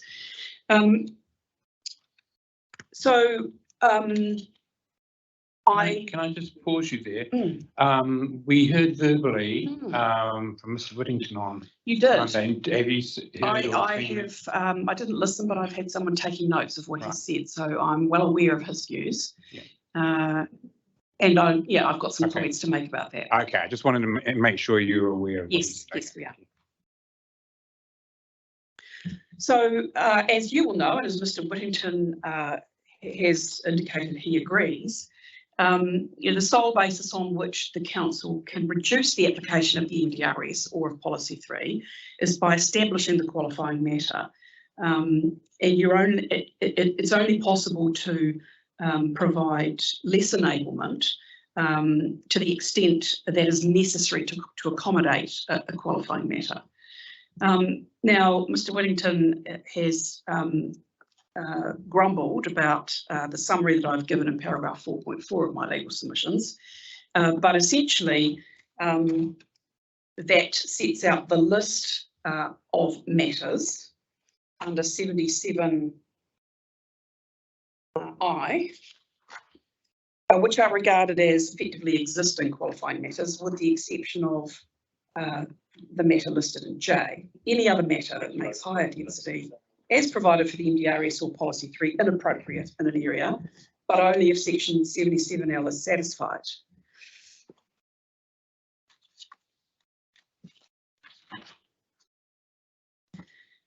So the matter that Mr. Whittington took issue with was the issue of whether the council was entitled to regard all natural hazard risk, including inundation, as a significant risk,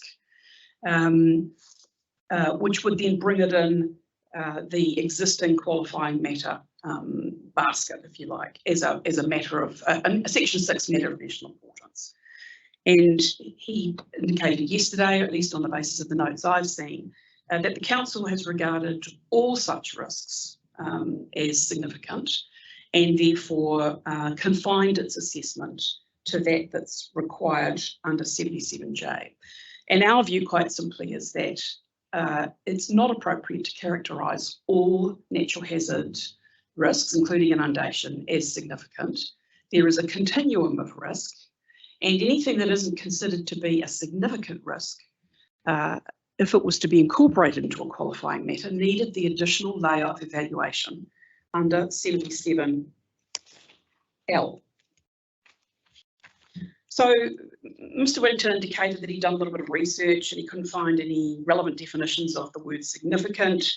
He indicated that the analysis we've offered is wrong and that in the legal submissions we've conflated the concept of significance with low to medium to high risk. And I suppose what I'm saying to you is that I don't agree with that assessment. So, you know, if you look at what the term significant risk means in the context of section 6H, the matters of national importance, Mr. Whittington says it means something worthy of attention being given to it in the plan, and I think that's probably right. The language of section 6 is that these things must be recognised and provided for. It is qualified by use of the word management. This is a significant risk from natural hazards where management is required. So my question is, does management of significant risk from natural hazards then encompass all risk from such hazards?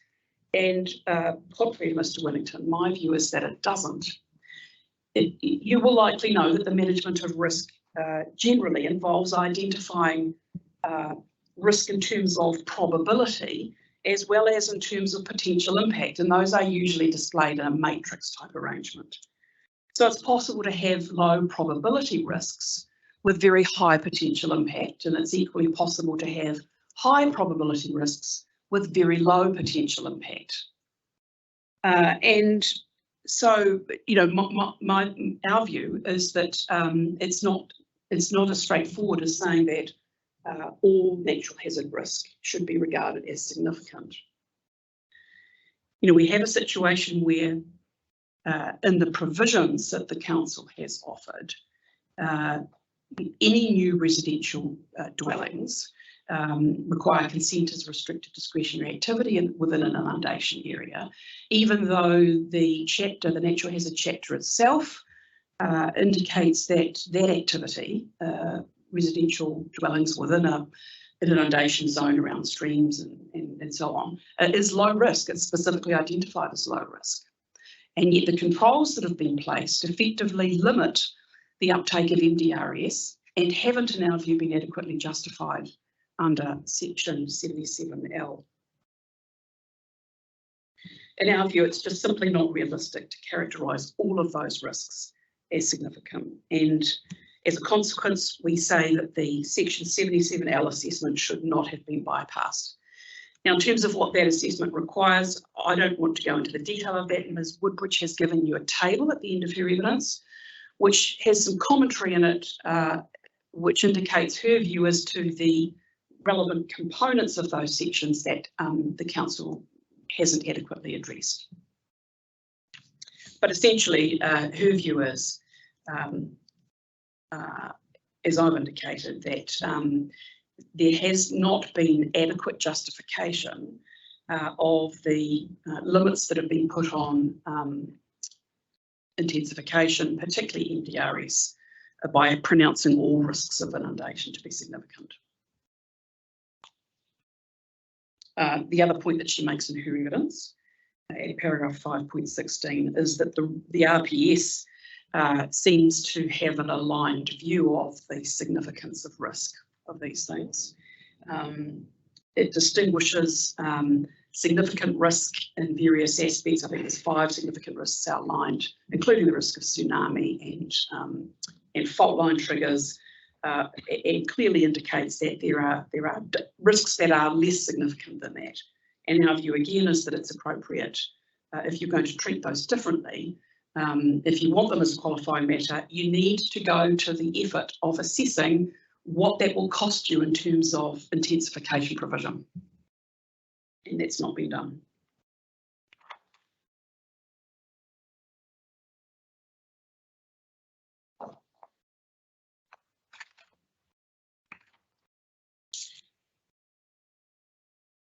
I want to discuss now the obstacle limitation surface point. If you'll turn to the screenshot that I've handed out, this is the 2 pages with the blue shading on the front.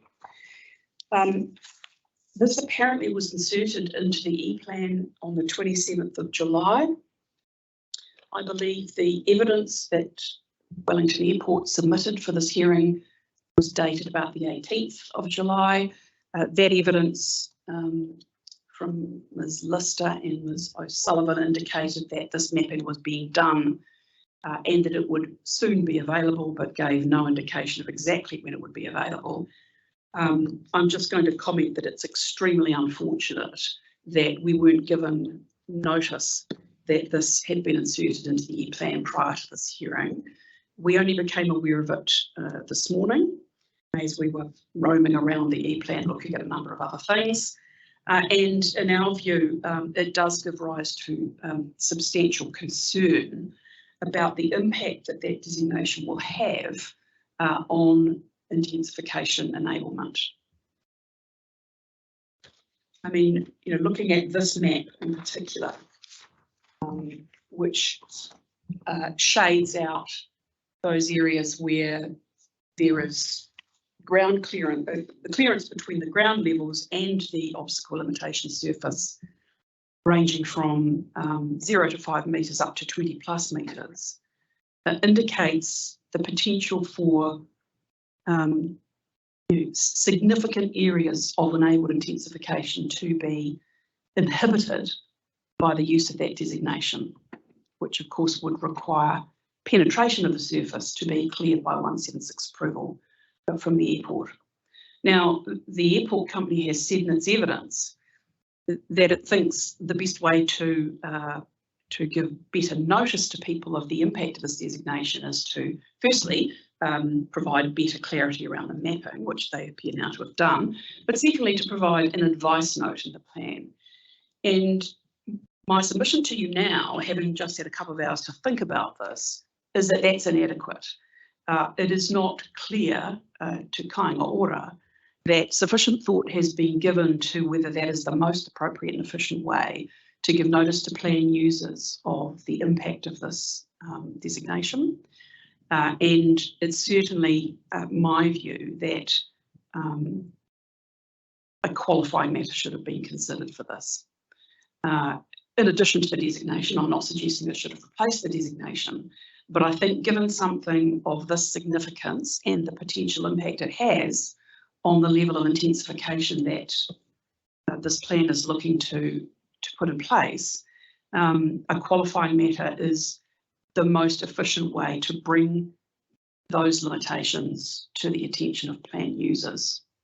And on a very preliminary view, and having regard to the heights, for example, that Kāinga has sought across a number of the zones and around a number of the centres, there are clearly going to be difficulties achieving that level of intensification, assuming that this panel accepts some of those submissions. And we're not the only submitter who sought some of those uplifts. Even in the CBD, where we don't have a height limit, the impact of this designation suggests that there could still be quite significant limits on what sort of uplift can be achieved. And it's our view that it's not appropriate to simply have that sitting in a designation with an advice note. Now, I'm open to suggestions about how best to deal with this issue. Obviously, there will be a hearing on the designation rollover at some point next year. Kāinga has made a support in part submission on that designation. But I would have to say there's a very real question in my mind about natural justice when this information, the mapped information about the OLS, wasn't available to submitters before they made their submissions on that designation rollover. And Kāinga will certainly be looking to consider its position on how fulsome a case it might run in relation to the designation next year, given the evidence that we now have in front of us and the potential for the impact on the NDRS implementation and the Policy 3 provision. I think I would suggest that you will need to also give consideration to how that is dealt with. you know, whether or not you ask the council or the airport, for example, to give you more detailed information. For example, you might ask them to show you the contrast or the difference in enabled intensification between what's in the proposed plan, what is sought by way of submissions, and then what application of the OLS designation might mean. I think you need to be asking for some information about the very real impact that the OLS designation might have. I'm happy to have a further discussion about that. It's more than I planned to say on this issue, but given what we learnt this morning, I just wanted to bring those matters to your attention and say that I don't think we'll be the only submitter that's concerned about having this information provided at this late stage. Thank you.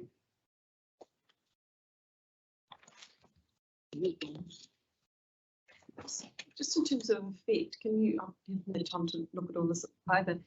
What does it, down the left-hand side, these highest ground elevation, lowest ground elevation, what actually is the impact? What's that mean, and what does it actually mean in effect? What's the height? What impact does this thing have? I think they've given an example on the next page of how it's intended to work. So, for example, what does that mean in terms of height? Well, I suspect that you, in terms of, you've got a legend on the right-hand side which says the difference between ground height and the OLS.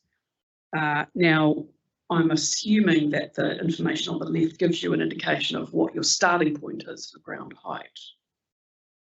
But I've not had an opportunity to work through that.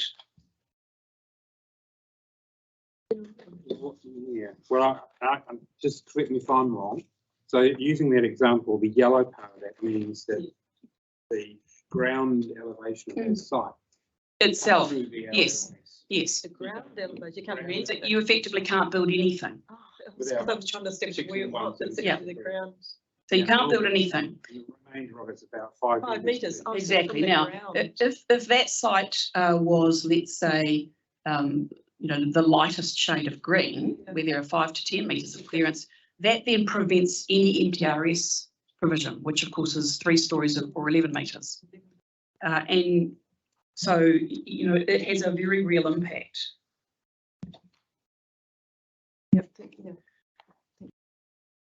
Now, I mean, actually, the last point I should make is, on my reading of the qualifying matter provisions, it's within the discretion of the council to decide whether or not to prepare a qualifying matter.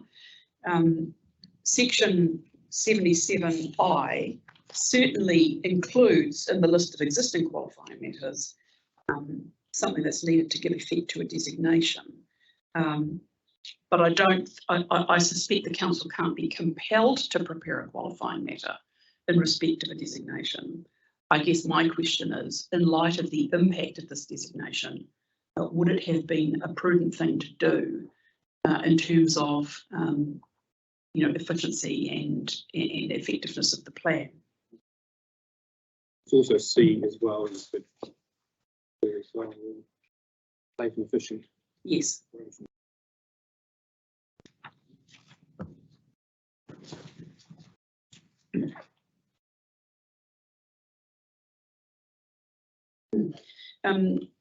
That's a good point too. You know, fundamentally, the council is still required to satisfy that it can enable enough capacity, and so the impact of this designation is something that I would imagine would be important to understand.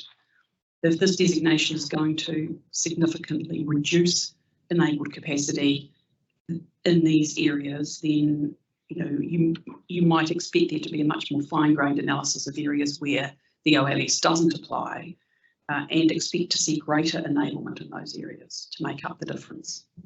But again, I think there's a lot more information that I would be looking for were I in your shoes.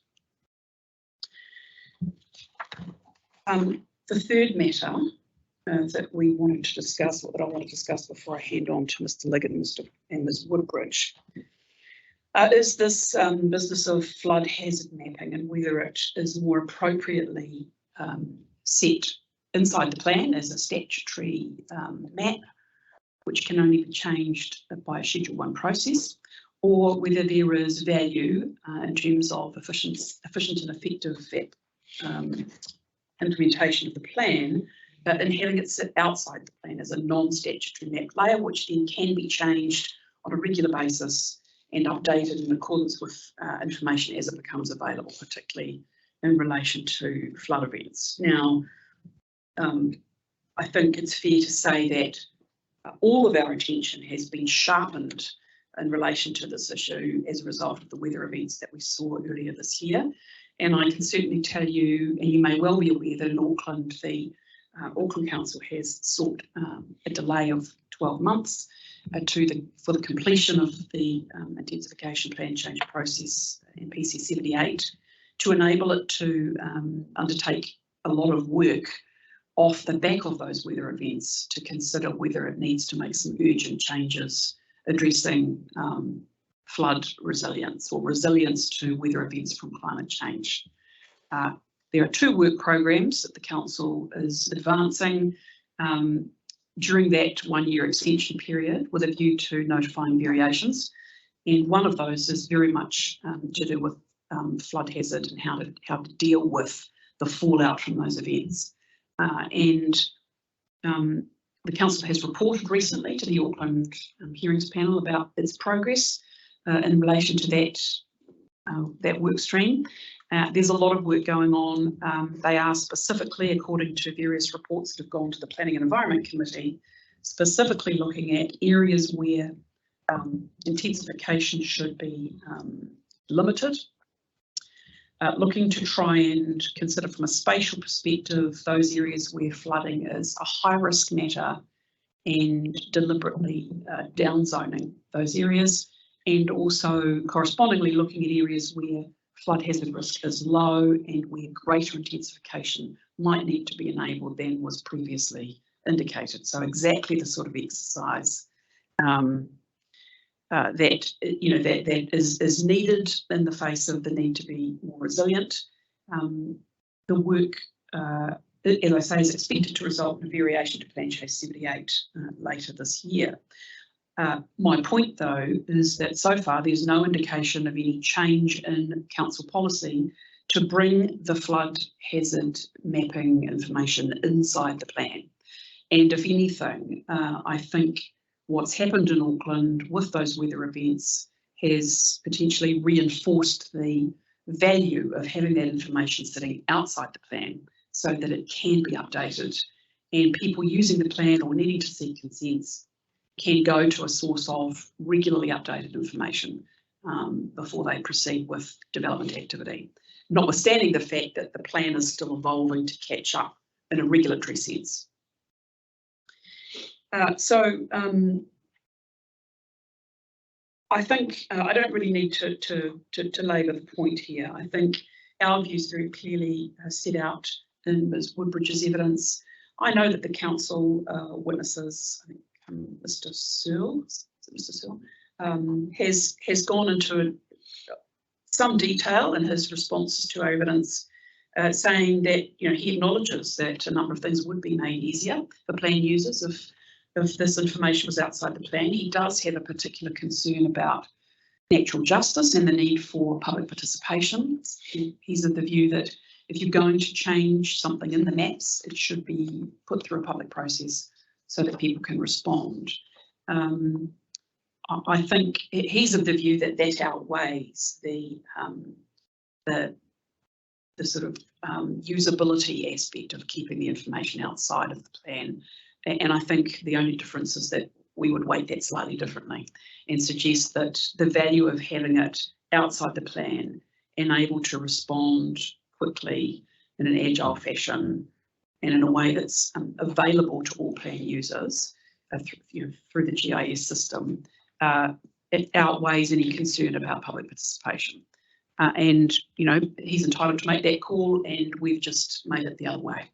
So I think fundamentally it comes down to your view about what's the most efficient way to utilise that information, and having regard to all of those considerations. Is it an appropriate way to provide that information, given how quickly things are changing?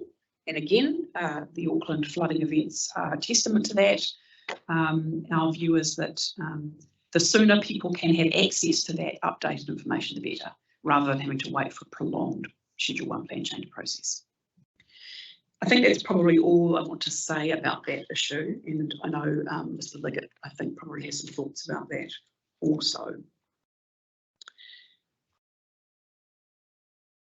I think that's probably the only matters I wanted to draw to your attention from the legal submissions.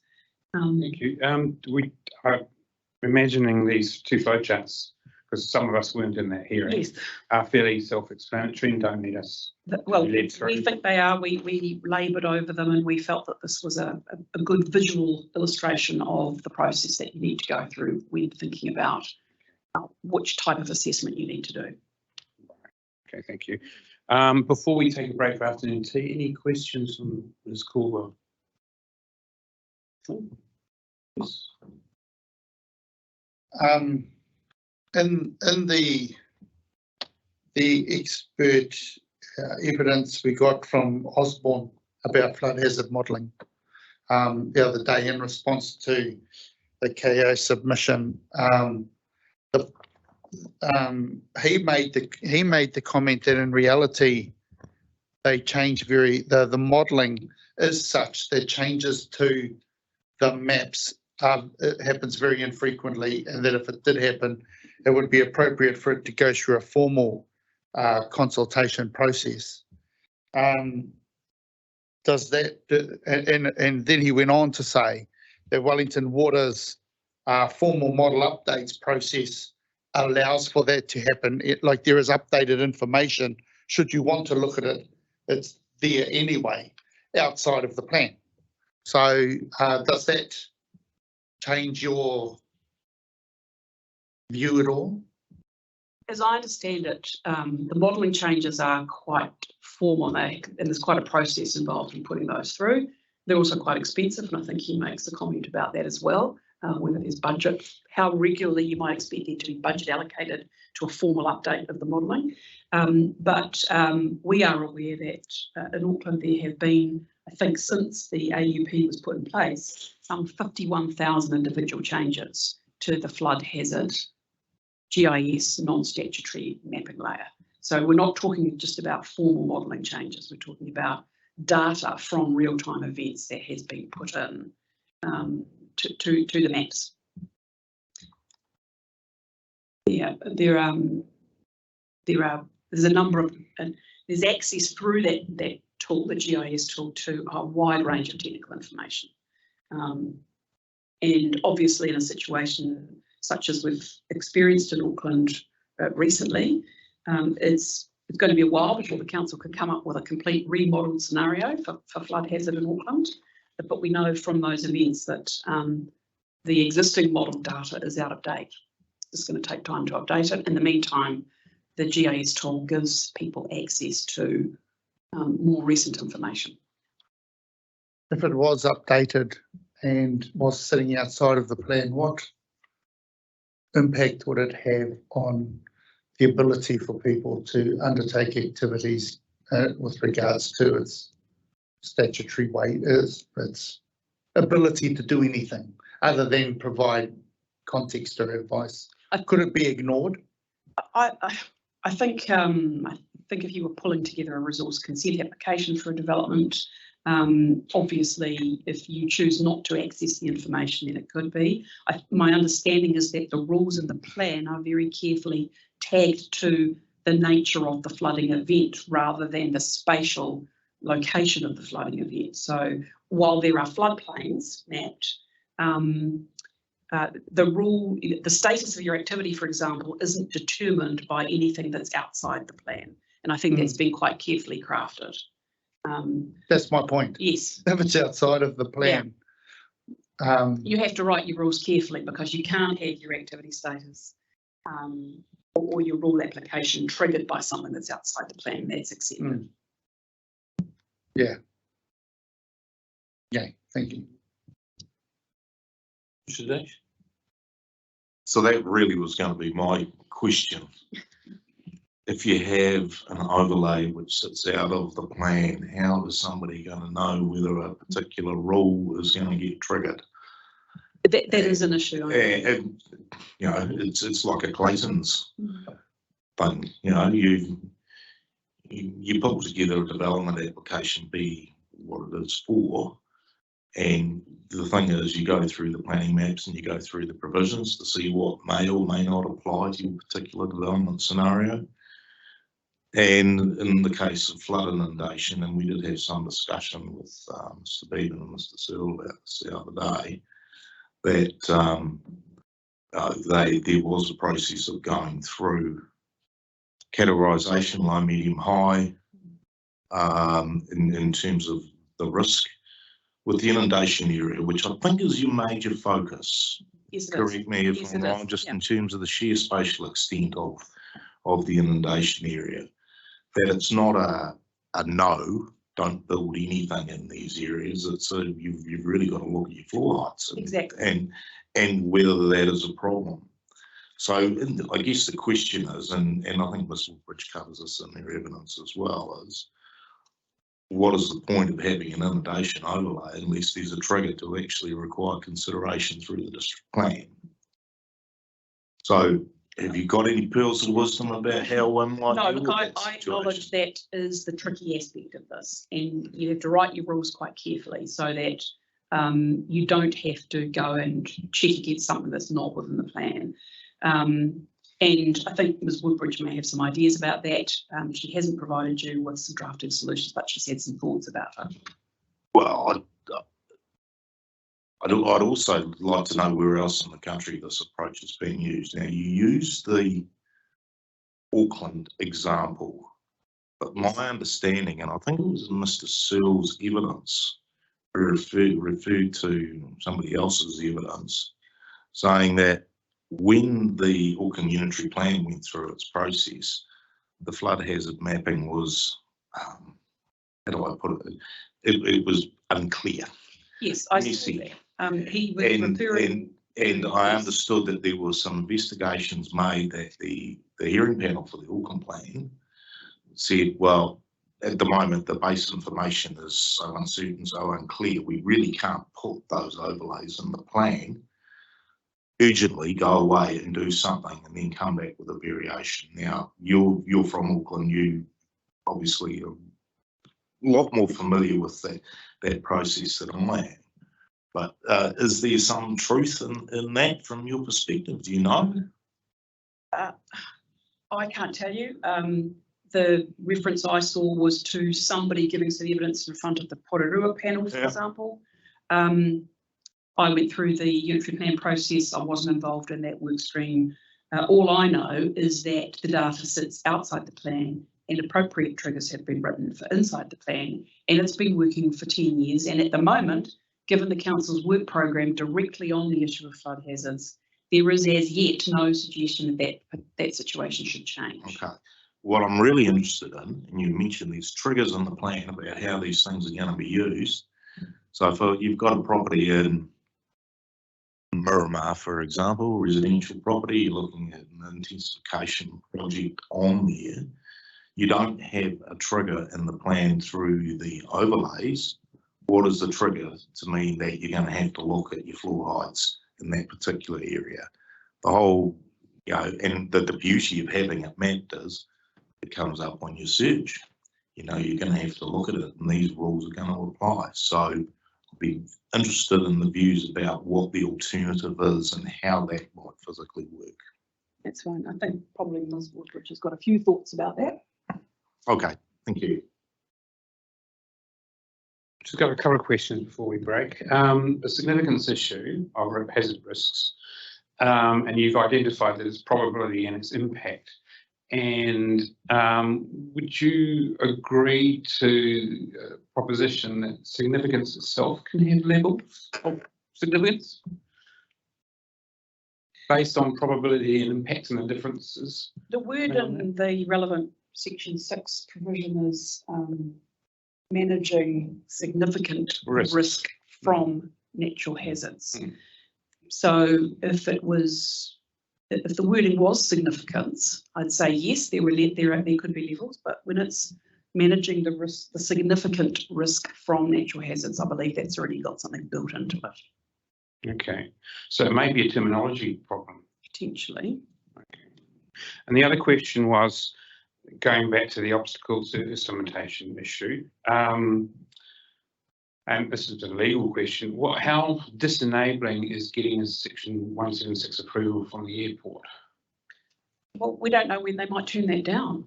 Yeah. Got no idea. This is a question we'll put to the. I mean, it's at their complete discretion. Right. Okay, I'll leave it there. Okay, thank you. We'll adjourn the hearing in 15 minutes. We'll return at 3:30. Okay, thank you, everyone.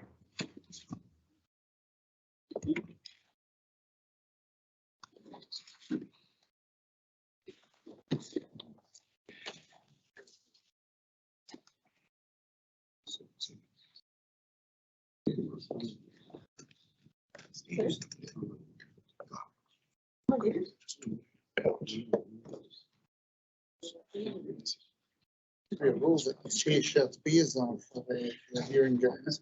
The hearing goes past 4 on the Friday. Used to be a rule that the chair shut it a beer. So. Oh, I'm not thinking.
Okay, it's 3:30. Hearing stream 5 is reconvened, and we will continue with, and most likely finish with, Mr. Liggett for Kāinga. So, in the interest of brevity, Mr. Liggett, if you could just vote. We have read your evidence in chief. So, if you could just perhaps highlight the key points. That'd be fantastic.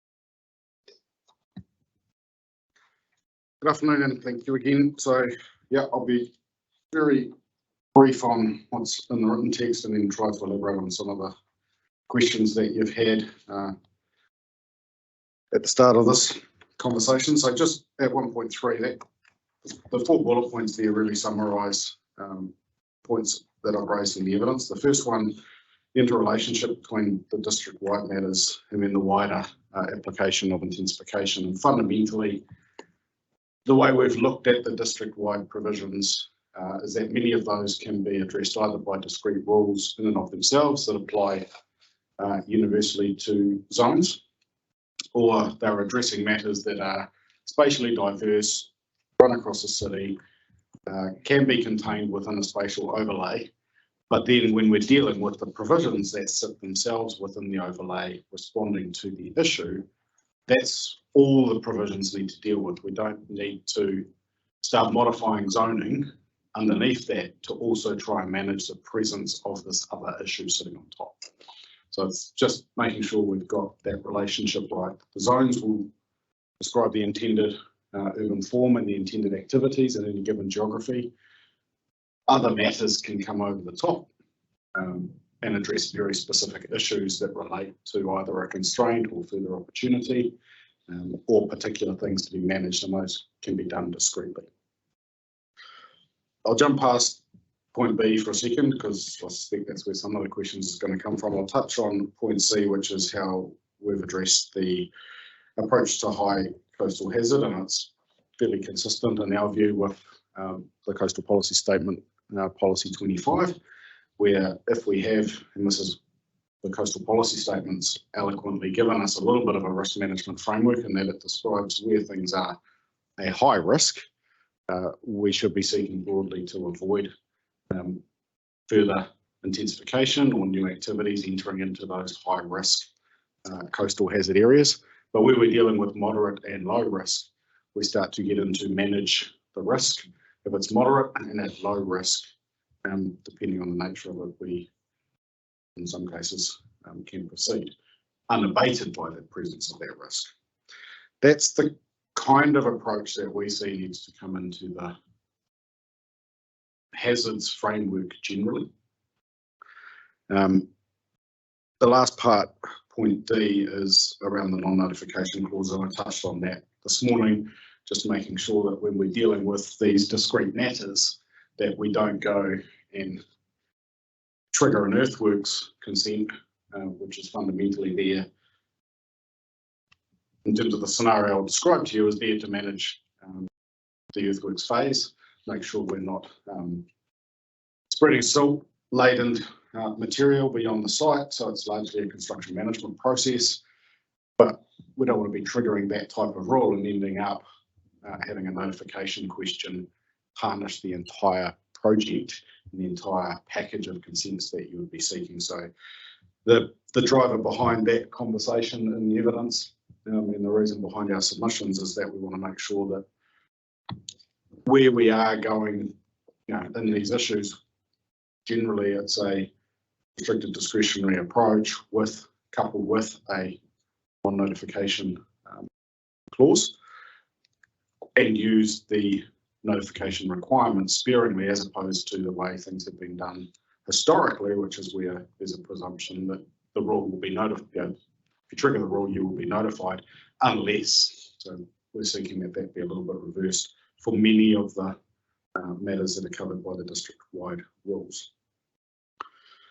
When it comes to flood hazard management, there's a number of issues that, or number of questions, I guess, that we ask of the plan, and very, very tightly described at the highest level. What we're actually asking for is contained very succinctly in 3.6a of my evidence. So if you'll indulge me to read that out, because that actually captures the nub of the issue. So for us, we think that it's appropriate to locate the actual spatial information outside of the plan, so that the plan can be more responsive and be an effective mechanism to identify land that may be subject to flooding risk. We wish to ensure that when people are making decisions, it's based on the most accurate and most up-to-date information on the modelling of the hazard risk, and in this case including the risk from flooding, dealing with flooding specifically. That said though, where flooding risks are identified, either because council has some data that has actually accurately recorded it on the map, or through some other process beyond the mapping, if that risk is present, we support the district plan having objectives, policies and rules that then respond to and manage the risk of flooding when land is developed. So one of the flip side risks is if we have the map and the map's in the plan and it's wrong, and we're relying on that without any other assessment, I take the site, it's not mapped as a flooding risk, I don't have to think about it now, because I'm relying on the certainty that my site is not encumbered by that risk. It could very well be. Equally, on the other side of the fence, it could be mapped to be subject to risk, but the site itself may have no flooding present. Both of those examples I've witnessed within our portfolio.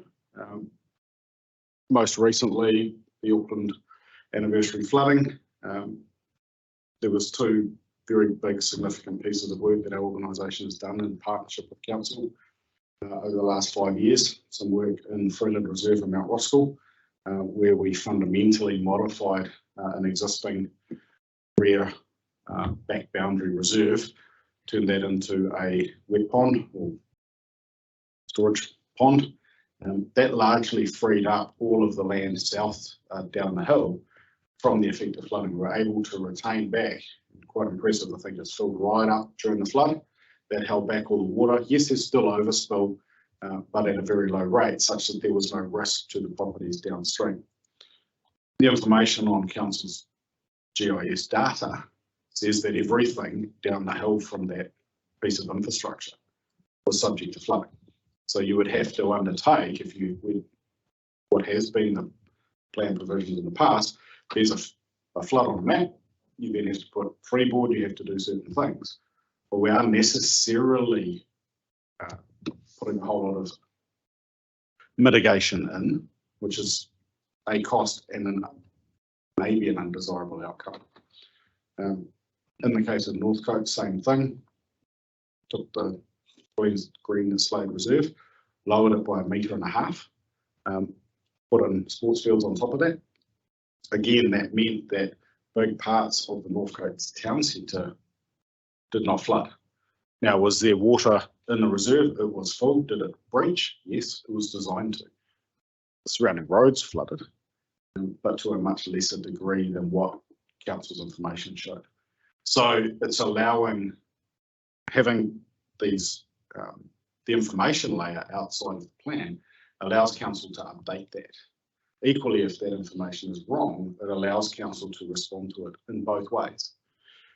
What sits in the Auckland plan, Tauranga has just been through a process, a combination suite of plan changes 33 and 27, I believe, where they've adopted a similar, I can't off the top of my head remember which plan did what. One was doing some intensification, one was doing the flooding. It's either of those two. Where they've adopted a similar approach as well, but you get into defining the hazard. So in the Auckland context, it has a whole lot of rules related to the overland flow path.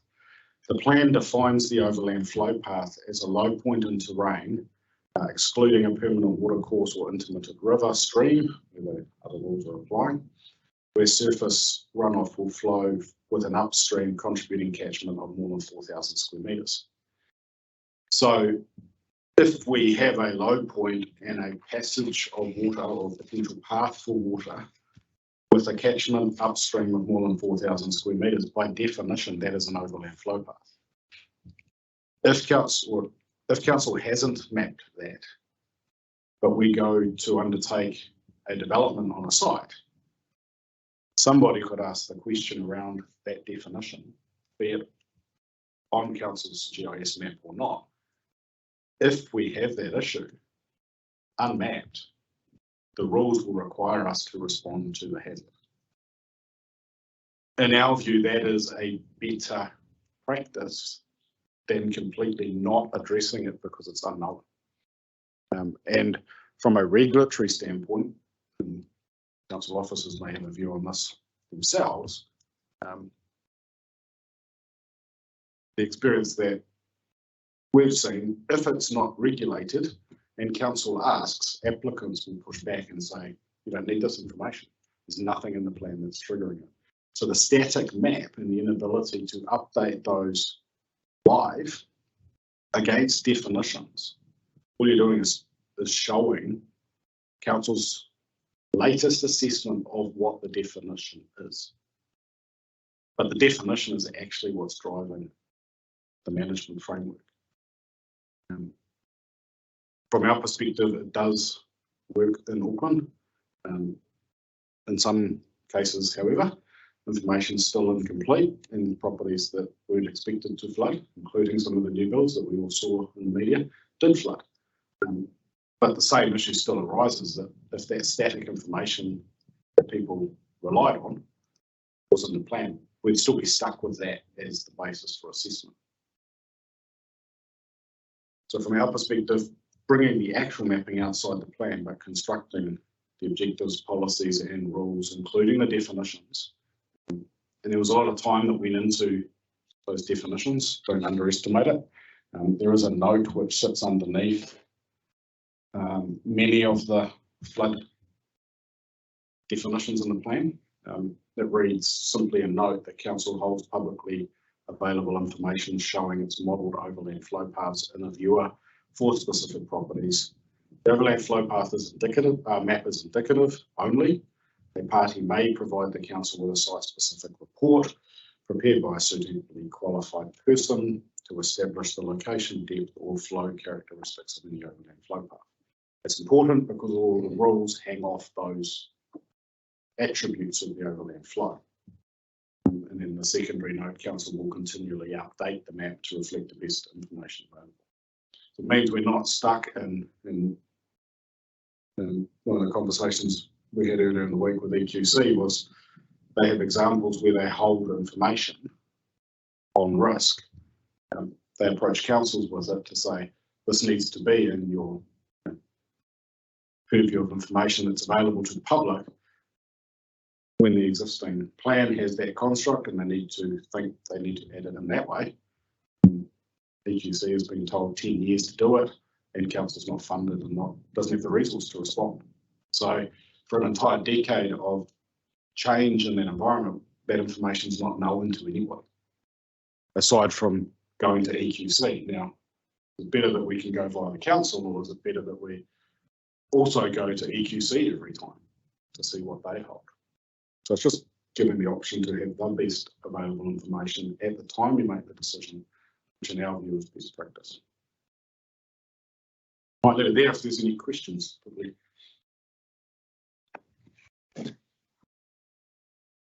I'll just answer one before I turn to my left. In terms of that, you could look at some of the other hazard mapping that's been put into the plan and raise the same questions. I mean, I'm thinking of tsunami inundation, whereas it's a developing science, and I could imagine that changing as more information comes following another earthquake in Chile or whatever. Yeah. and other things like that, even liquefaction and things I could imagine more information come about. So why pick on flood hazard mapping and not all hazard mapping? We would say the ideal state would be all hazard mapping. The challenge faced by us in coming into these processes, we've put a lot of time and effort with many parties in respect of the flooding. For my sins, I sat in the mediations in the courtroom for weeks on end to get that note drafted. Engineers in the room, planners in the room, lawyers in the room, a lot of brains put around the table to get that in that state. We hope it's right, but if we're, how do we deal with land instability by way of a definition? How do we deal with tsunami risk by way of a definition? I'm not able to offer it to you. Kāinga is not able to offer it to you. Ideally, we could, but that requires a lot more expertise than we currently hold. Okay, thank you. Questions? No.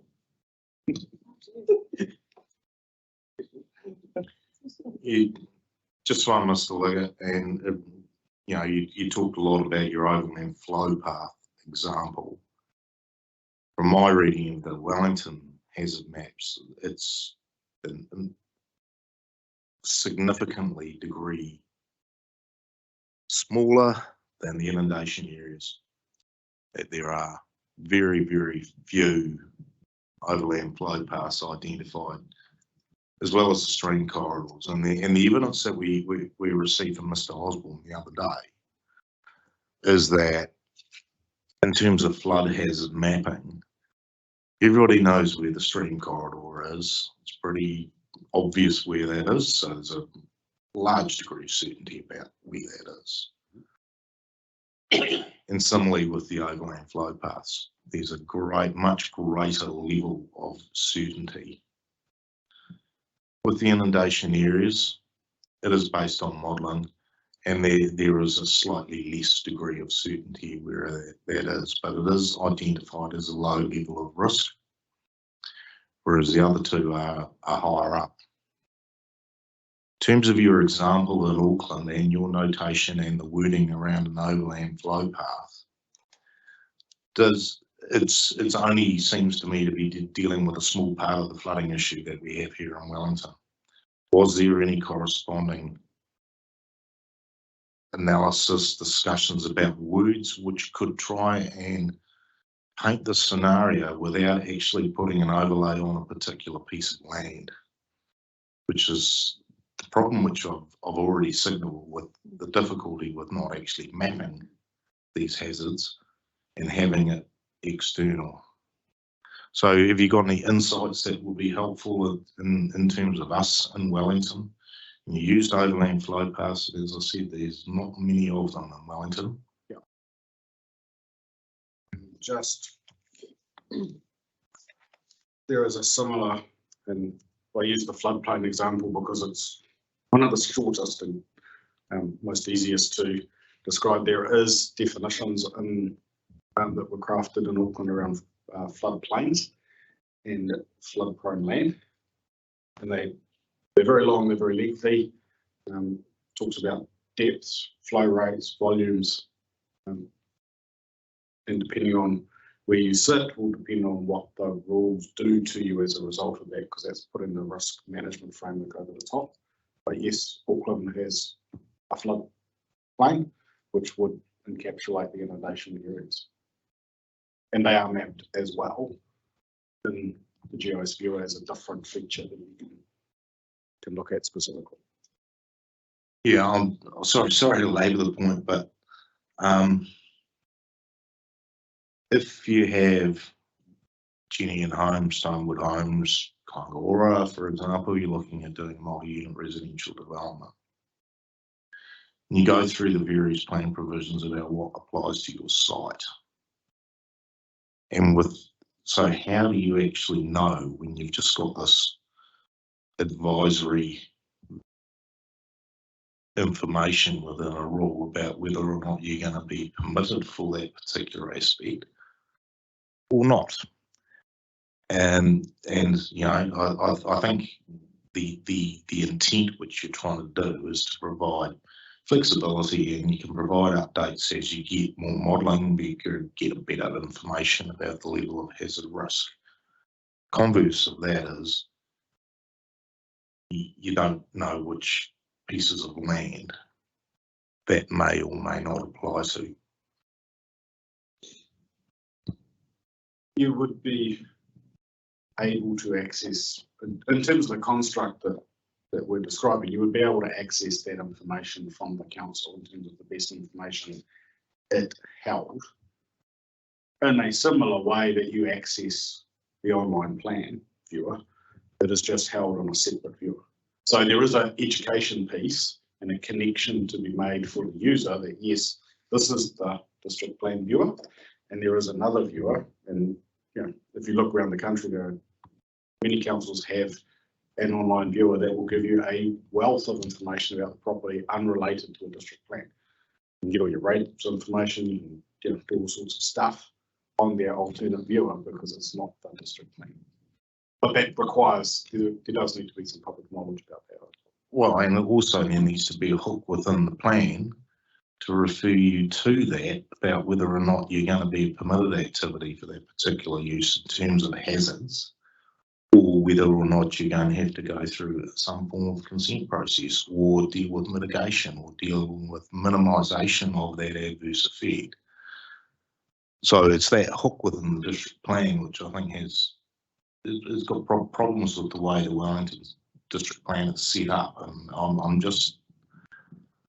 I guess I'm just struggling with how that actually would transfer itself into the district plan, the concepts that you have, and there might be smarter people in Auckland than we are in Wellington, but you never know. I wouldn't dare make that assertion, but I don't make it. No, I will not.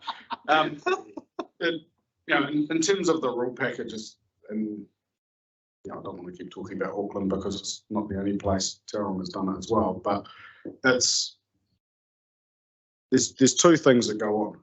Is there the presence of a hazard? Yes or no? Next question is, what is the risk of that hazard? Low, medium, high. Now, and built into that will be a number of factors to determine the low, medium, high.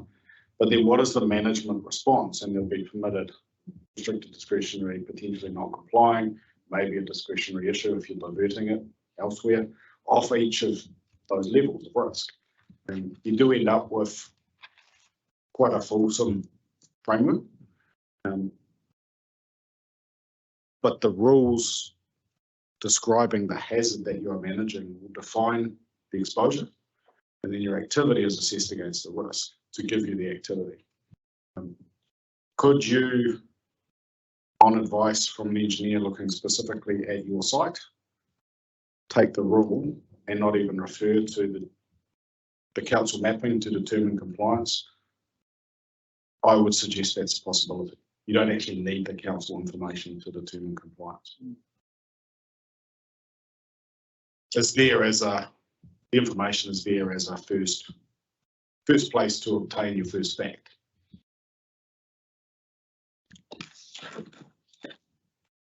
Well, I'd certainly be interested in the officer's views on what's being said here. I think Mr. Searle's already put his stall out, if you like, in terms of a much stronger preference to have the mapping that we have in there at the moment. So, thank you. So just a quick clarification. So the Auckland and potentially Tauranga example you're using. So the information that informs that sits within their planning framework, or it sits, because you were saying first you identify whether there is a hazard. So where they identify it is or it isn't, is that part of the plan framework, or does it sit outside of the plan framework? That's the definition question. So yes. In the case of an overland flow, and I'm only using that one because it's the easiest and shortest one to describe, but you know, a depression in the land that will carry water that's not a stream, where the upstream catchment's 4,000 square metres, that can be worked out without looking at council's information in terms of confirming have you got an overland flow path or not. So there are characteristics within the plan that say if it's X, Y, or Z, it's not a spatial extent. It's more these are the triggers that need to inform. Yeah. So you would need some level of expert, other than unlike going to a plan and seeing, well, my property's here.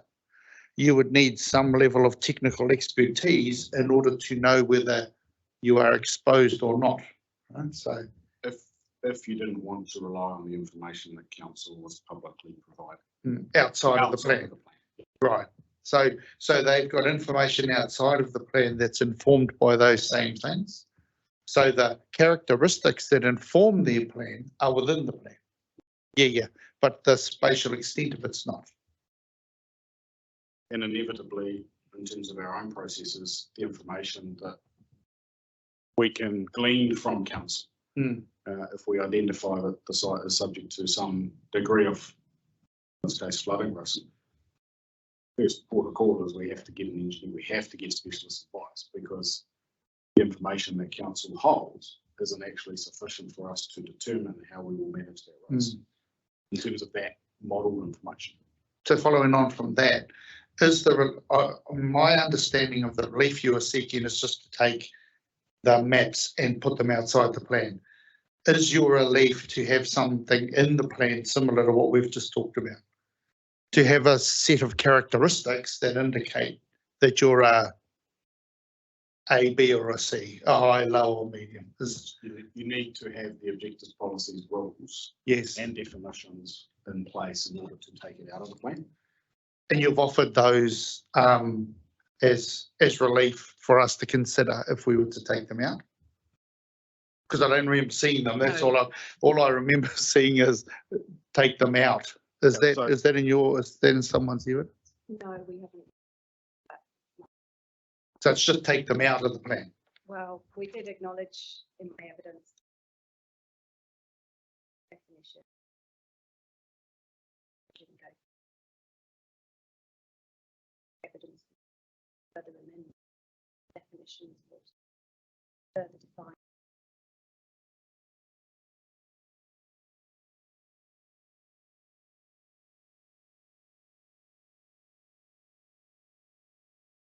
That doesn't sound like a small job. Like how do you get the localized, like let's look at how do you develop something that looks at Thorndon and looks at Miramar and looks at Newtown and it allows you to easily Sorry.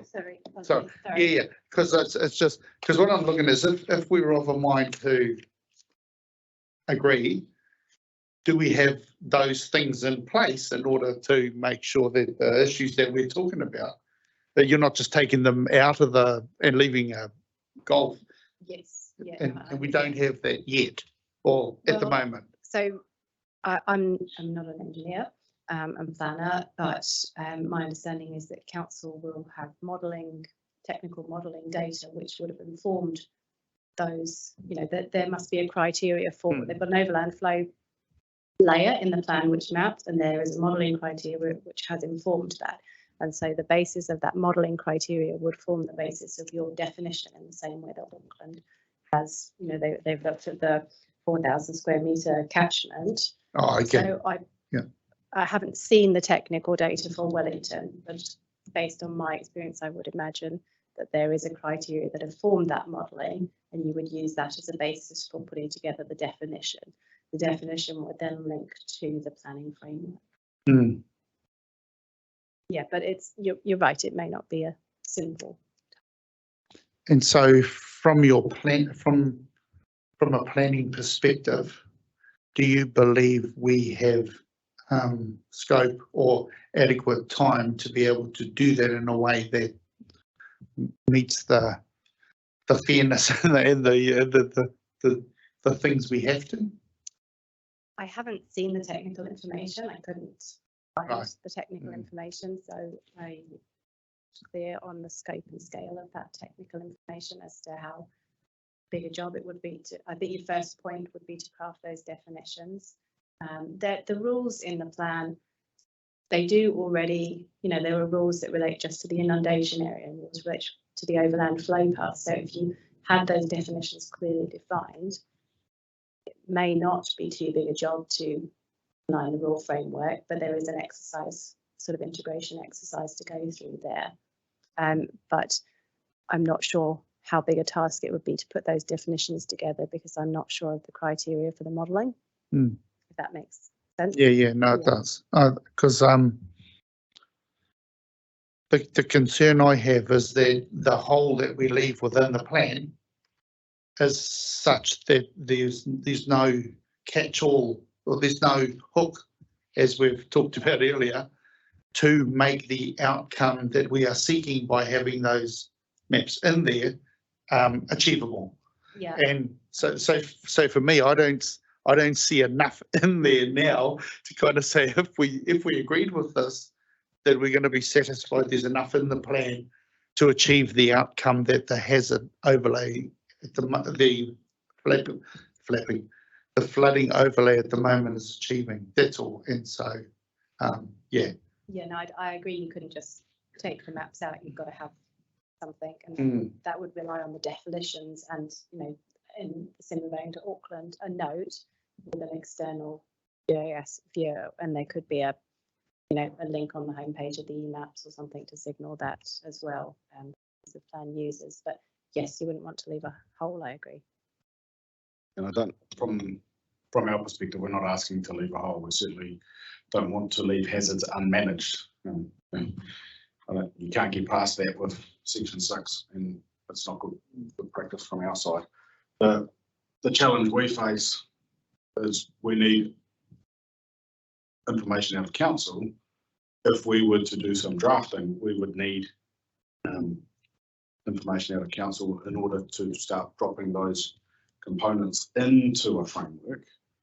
Without that information and without the ability to have that conversation with the council and the other interested party, it's a challenge. You're just interpreting, because the other element and the useful element is you actually get more information related to what's on the map as a result of that, because you can start to see some of the reasons why there's some blue smudges on the map, short of physically seeing that there's a little depression in the land, but not knowing why it's gone all the way up to the road when you can't see the full extent of the catchment on site. So it does help to give you more information.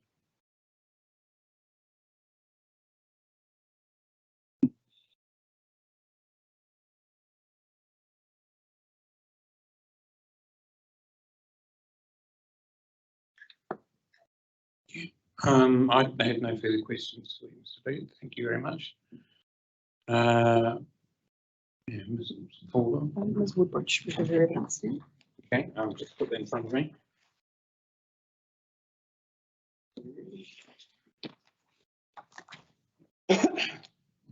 So I was going to start by sort of addressing some of the potential flaws in my evidence around the flood hazard, but I feel like we might have covered that already. So unless there's anything specific you'd like me to touch on there, I won't labour that point further. Any points that I raise on it? Yes. So I wasn't intending to take you right through my evidence, because you obviously will have read it. I did just have one further point to make in response to council supplementary evidence, and that was around subdivision, and in particular the amendments that we have suggested to standard sub S6, which is relating to the inclusion of a shape factor for residential subdivision. That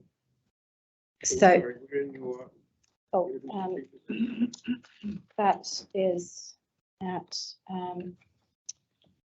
page 22, 8.2 is where I start talking about that.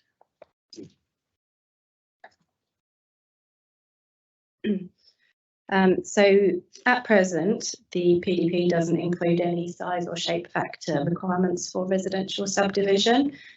So in theory, a vacant lot could be created which was of any size or shape potentially unusable. And so the purpose behind introducing a shape factor is to ensure that good outcomes are achieved for vacant allotments. And if we look at subdivision policy sub P5, which is for subdivision for residential activities, that policy does refer to size, shape and orientation, and ensuring that allotments are compatible with the nature, scale and intensity anticipated for the underlying zone or activity area. And so to my way of thinking, there's a correlation between a standard which provides for a shape factor or even a size in the residential zone and that policy. And so Ms Van Heron Giles, and I apologise if I've pronounced the name incorrectly there, supplementary evidence points out that I didn't address the relationship between the post shape factor and the requirements of the MDRS. So I've been back through the MDRS and the PDP provisions to just respond to that. And in particular, what I've noted is, and forgive me if I'm telling you information you already know here. So obviously Schedule 3A Clause 3 requires that subject to Section 106, subdivision should be provided for as a controlled activity for land for the purpose of the construction and use of residential units in accordance with Clauses 2 and 4. And Clauses 2 and 4 relate to construction of dwellings under the MDRS as a permitted activity for 3 residential units that comply with the density standards, and restricted discretionary for dwellings which do not comply with density standards. The PDP gives effect to Clause 3 through sub R1, that's my interpretation, which specifically states that it's for subdivision for the purposes of the construction and use of residential units in the medium and high density residential zones. What's not clear in my opinion is whether Clause 3 of the MDRS would apply to vacant lots that are residentially zoned where the applicant has not provided plans to construct a dwelling on the site. If we move down to Clause 7 and 8 of the MDRS, 7 is for general subdivision requirements and states that any subdivision provisions, including rules and standards, must be consistent with the level of development permitted under other clauses of this schedule and provide for subdivision applications as a controlled activity. Clause 8 then provides further requirements that there must be no minimum lot size, or shape-related subdivision requirements for an allotment with an existing residential unit if the degree of non-compliance with the density standards is not increased and no vacant lots are created, or any allotment with no existing residential unit where a subdivision application is accompanied by a land use application that will be determined concurrently if the applicant for the resource consent can demonstrate that it's practical to construct on every allotment within the proposed subdivision and permitted activity a residential unit, and each residential unit complies with the density standard and no vacant lots are created. So my interpretation is that Clause 7 obviously says that subdivision must be consistent with the level of development permitted under the other clauses of the schedule. So you would envisage that subdivision is created to allow for permitted development. You're not going to be creating a lot that can't reasonably give effect to the permitted standards. Clause 8 does indicate that there's no size-related restrictions, but that's only for subdivision where there is an existing dwelling or a concurrent land use consent. So reading the clauses together, I would interpret that subdivision which is consistent with the MDRS should be a controlled activity, where it's inconsistent with the MDRS, it could be a restricted discretionary activity. So in my view, the MDRS approach to vacant allotments isn't entirely clear, although there is some guidance within the guidance note, which states that subdivision requires consent as a controlled activity for the purposes of the construction and use of residential units in accordance with the above land use laws. This applies regardless of whether or not a vacant lot is created. I'm not sure that's entirely answers the question. It slightly muddied the water further for me. So looking at the PDP, then we've got sub R1, which is for the purposes of the construction and use of residential units. So to me, it's not clear whether that rule only applies if you have plans for dwellings, whether they're permitted, because if they were permitted, you wouldn't have a land use application, so you wouldn't necessarily be concurrently running a land use application. You might be able to build your dwellings as a permitted activity. So there's nothing in the rule that says you have to provide the plans. So you could construct an argument that says, well, I'm in the residential zone, I'm doing a subdivision that is for the future use of residential lots. I don't have my plans now. It's a vacant lot. Is it under R1? But there is a separate rule, sub R5, which provides for vacant lots. So I guess my interpretation would be, as this is a more specific rule, it would probably trump the general sub R1 rule. And that seems to be Ms. Van Giles' approach in the example she cited in her supplementary evidence, which was a bundling of a consent where you had 3-lot subdivision, dwellings were proposed for 2 lots, and the third is vacant. So by that logic, if you have bundled the application, you have a vacant lot. If you have a shape factor that's not then met, you potentially have a restricted discretionary overrule, which Ms. Van Giles says is inconsistent with the MDRS. But that's not my interpretation, because my interpretation is that the MDRS doesn't require controlled activity subdivision for vacant lots. And I also note that sub R5, which relates to vacant lots, has a number of other standards which compliance is required to achieve. So, for example, if hydraulic neutrality wasn't achieved within the vacant lot, then the bundled applications would also be restricted discretionary. So by that same logic, that's more restrictive than the MDRS if we follow that pathway. So essentially, I'm not sure I reached an entire conclusion other than the fact that it doesn't seem to be particularly clear through the MDRS how vacant lots should be applied, but that any lot should allow for consistent development with the MDRS. So you could surmise that it should reasonably allow for a permitted dwelling based on the MDRS standards, so setbacks, outdoor living, outlook. So you start building a picture of what your lot might need, the size or shape that your lot might need to achieve to be able to accommodate a permitted dwelling. If you factor in those setbacks and those other density standards. And that was where our shape factor came from, to ensure that any vacant lot would then be able to accommodate a permitted dwelling under the MDRS. So I just wanted to explain that a little bit further. Just going beyond that, whilst I was taking my deeper dive into the PDP subdivision rules in relation to the MDS, I did note a couple of other points which I haven't addressed in my evidence, so potentially out of scope, that I thought I would just draw your attention to, if I may. And that's in relation to subdivision R2, which is for subdivision around an existing dwelling as a permitted activity. So again, there's got a trip framework there, where non-compliance with the standards that are required under R2 would trip to a restricted discretionary consent. So if I use the hydraulic neutrality as an example, again, if you didn't achieve that, you would trip to an RDA status. So is that inconsistent with the MDRS as well? Because it's not a controlled activity subdivision. And that's not a vacant lot, that's a lot where there's an existing dwelling. So by the MDRS rationale, that should be a controlled activity rather than a restricted discretionary. And subdivision R2.C requires that subdivision does not increase the level of non-compliance with the zone standards.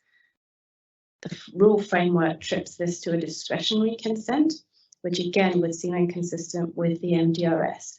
If I was building a house without the subdivision and I had a daylight admission breach, for example, then that would be a restricted discretionary consent. So it seems slightly inconsistent that a subdivision consent that results in a daylight admission breach would have a more onerous, more restrictive activity status of discretionary. To my way of thinking, it would be better to align the two, and you would use the assessment criteria under the medium or high density residential zone standards for that particular non-compliance. And then the final thing, and I'm happy to put these in writing to you because I appreciate it's a lot of information I've put out here, is in relation to the notification preclusions for sub R1. And I went round and round and reread this several times. But it's, so if we look at Schedule 3A, in particular Clause 5.3, that has a preclusion of public and limited notification of an application for subdivision resource consent where it is associated with an application for the construction and use of residential units described in Clause 1 and 2. One is for public notification preclusion for resource consents for the construction and use of up to 3 residential units that do not comply with one or more standard density standards. Clause 2 is public and limited notification of an application for resource consent is precluded if the application is from the use of 4 or more residential units that comply with the density standards. But in sub R1 in the PDP, public notification, there's there's 3 different notification preclusions.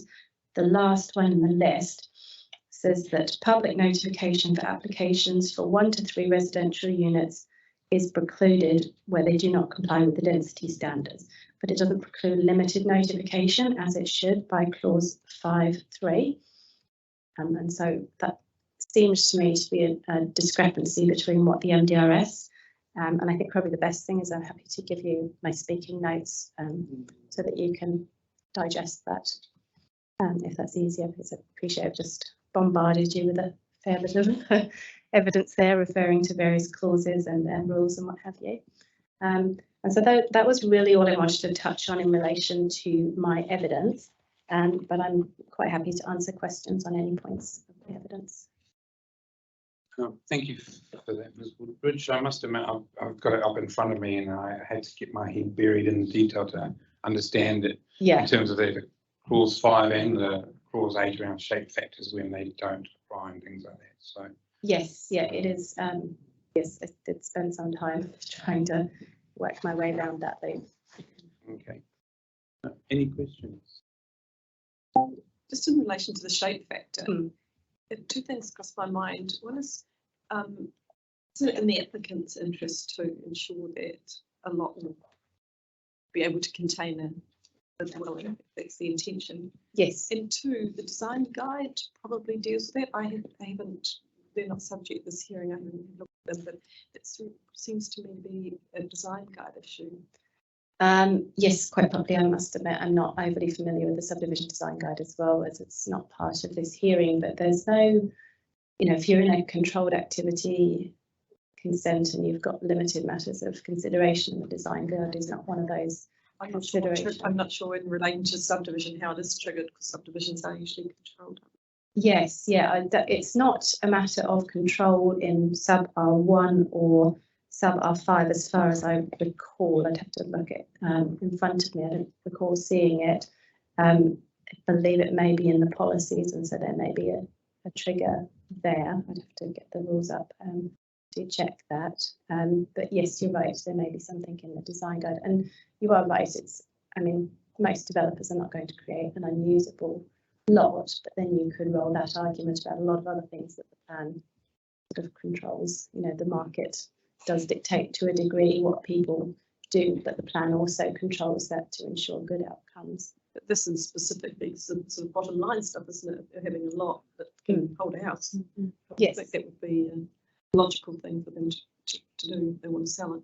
Yes, yeah, I agree. But it seems logical, that the plan's trying to achieve good outcomes, and it specifies lots of other good means of achieving outcomes. So why is there no sort of, minimum requirements for lots in the residential zone? Thank you. Can we move from subdivision along to earthworks? Your section 7 of your remarks, where you're recommending altered wording for earthworks P3. well, you're wanting deletion of the end part of the existing policy about maintaining stability. So you're talking about paragraph 7.2? Yeah. Yes, so I suggested a deletion of the examples. There. So I'm just struggling why those examples aren't appropriate to be included in the policy, particularly in a place like Wellington, which is very seismically active and increased rain intensities. Well, what harm is there if those examples remain in that policy? I don't think there's harm. It's just a case of it's, you know. You think that's superfluous? Yes, the definition of natural hazards is there. It's got a hyperlink. You can click on it and get the whole range. So this is just a, you know, a limited example of earthquakes and increased rain intensities. Whereas if you click on the hyperlink, you get the full range of natural hazards. I did note that the reporting officer recommended that the examples be taken out, but the reference to climate change remain. And I felt like that was a relatively good compromise. I might have added the words the effects of climate change before climate change, but I think in principle that's a good compromise. Okay. And again on standard 2, earthwork standard 2 over the page on 7.5. So, and I need to just clarify, got lots of different pieces of paper on a Friday afternoon in front of me. In your evidence, you're basically wanting the deletion of all those particular matters, which need to be taken into account if there's an RDA. Yes. Okay. Sorry, I've got subdivision rather than earthworks.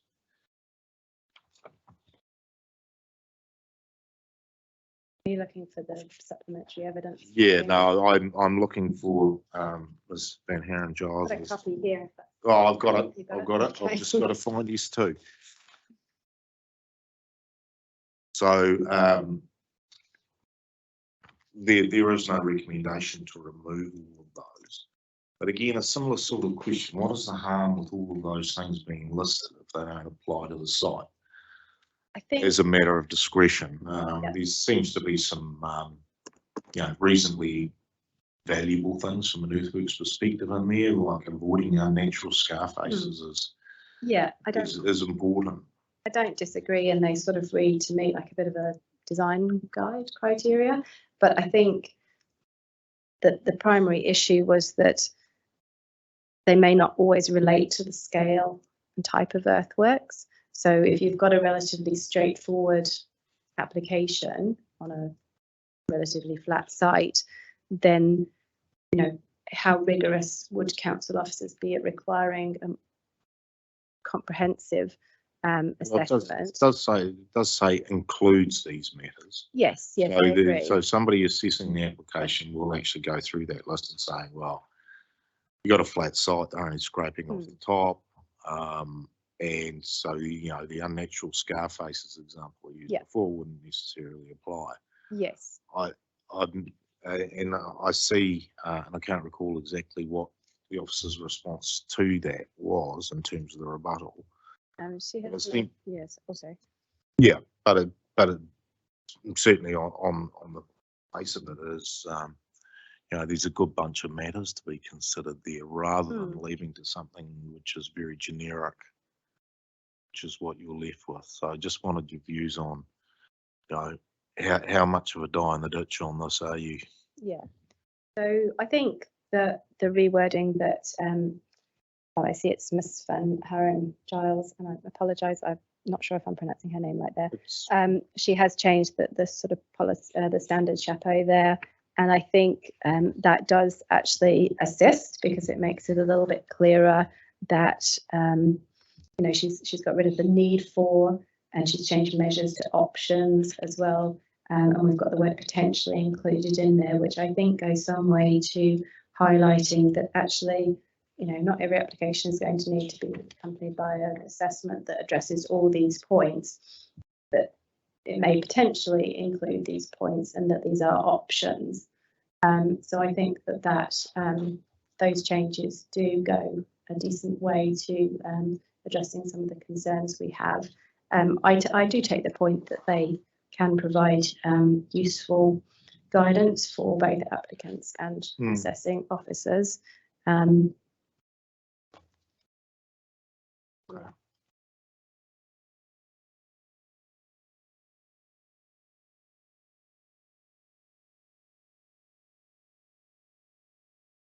The other one is about your new objective for new subdivision objective.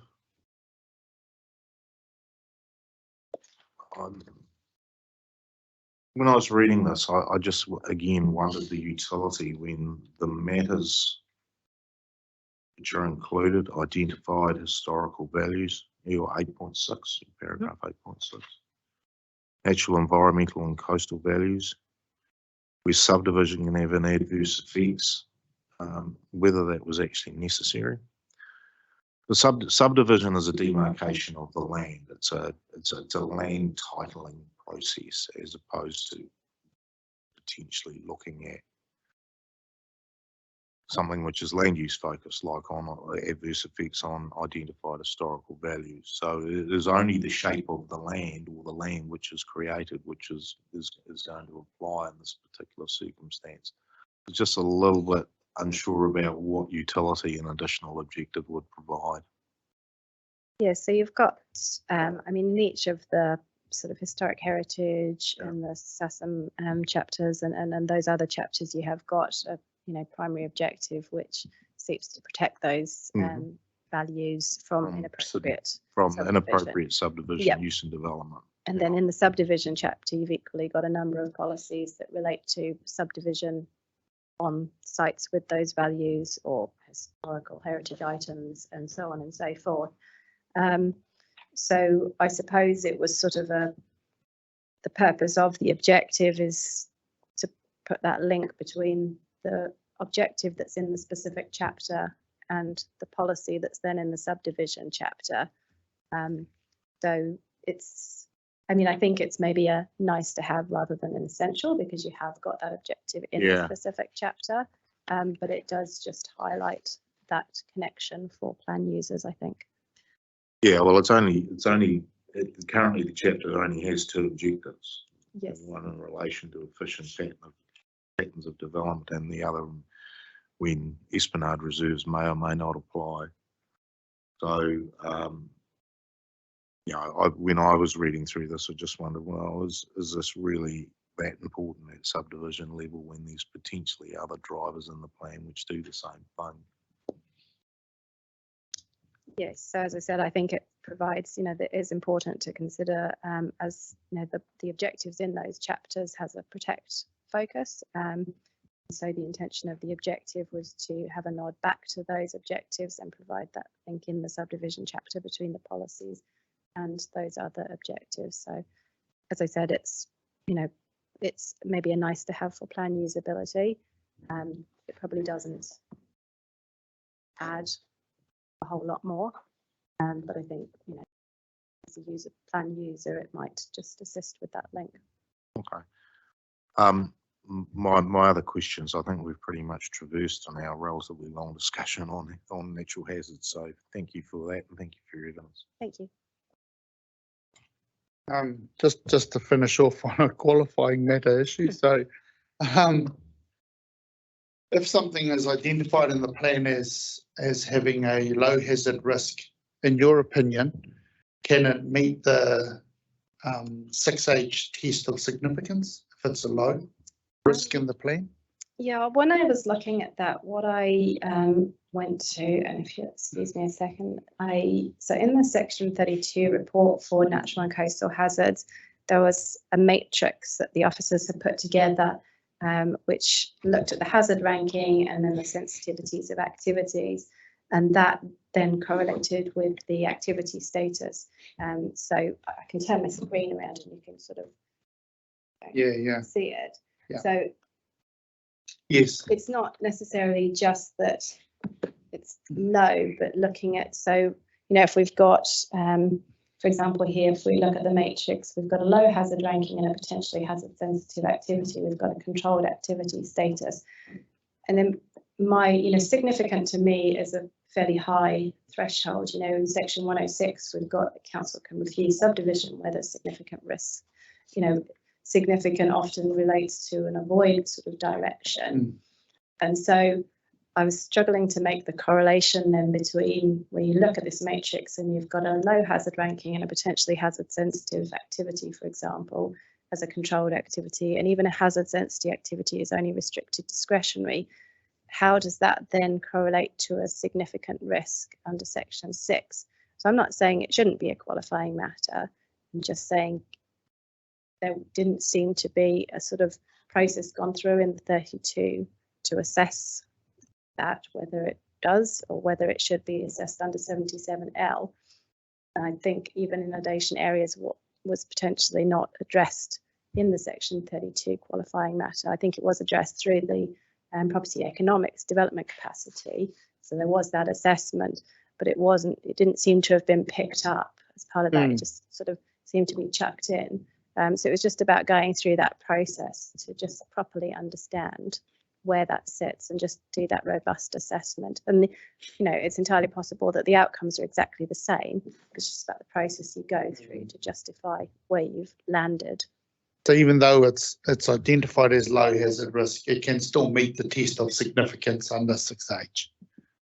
There's a further process to go through to say whether it is or isn't, but it can. Yeah, I think Ms. Caldwell identified, you've got that sort of matrix of understanding. Yes.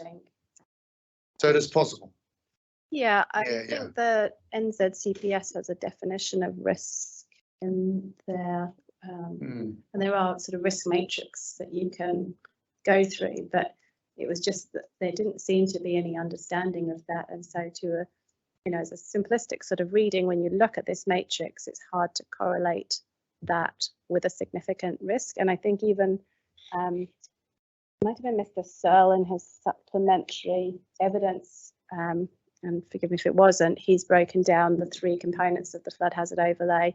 You know, you're saying stream corridor, that's a higher sort of risk because of the velocities, and then overland flows, well, that's a sort of lesser than stream, but it's still a little bit higher. And then inundation, well, that's the least, you know, and it seems to be the effects are maybe about, displacement of water rather than any velocity or, so it's more maybe damage to property. And so that seemed to be a lesser. So is that a significant risk? It didn't seem on the face of it to me.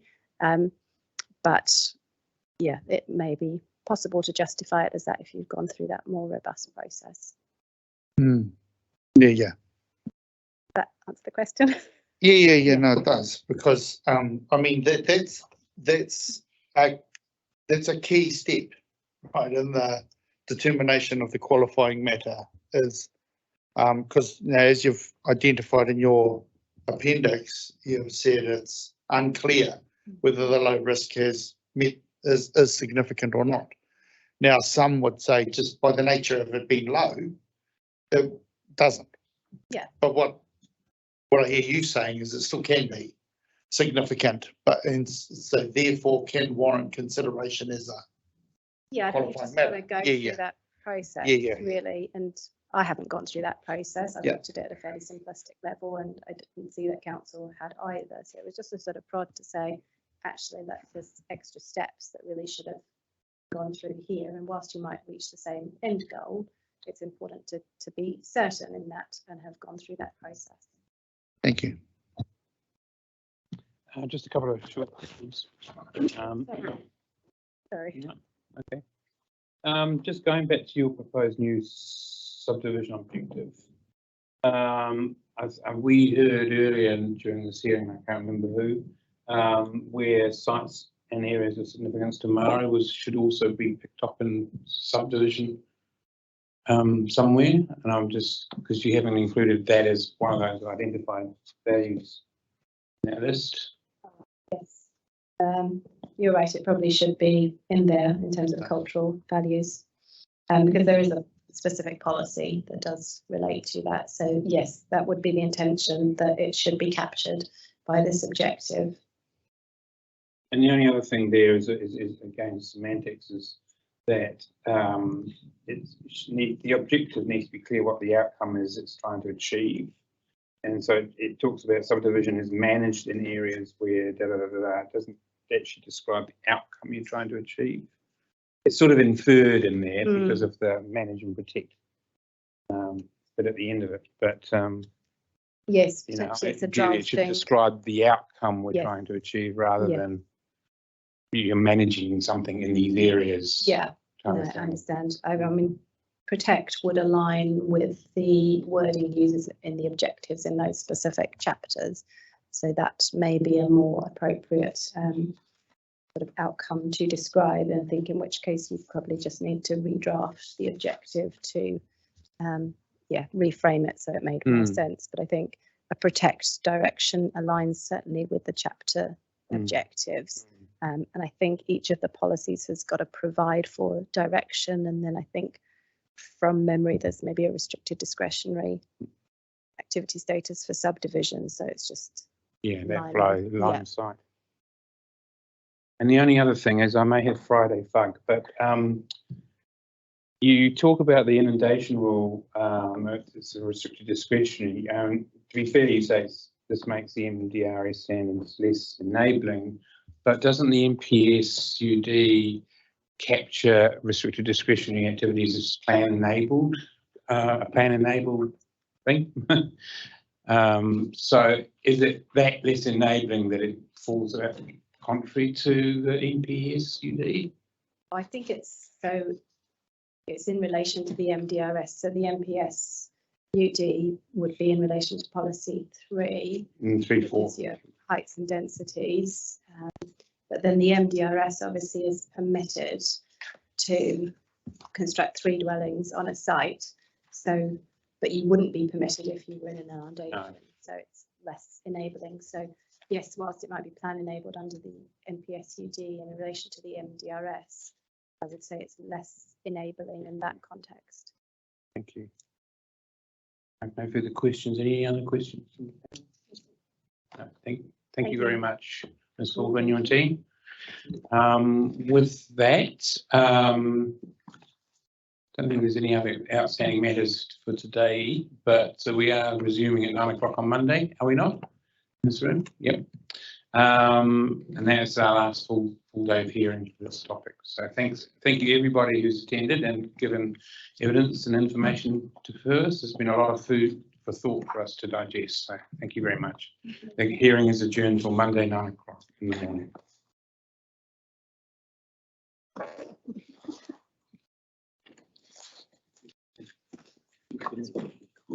I am.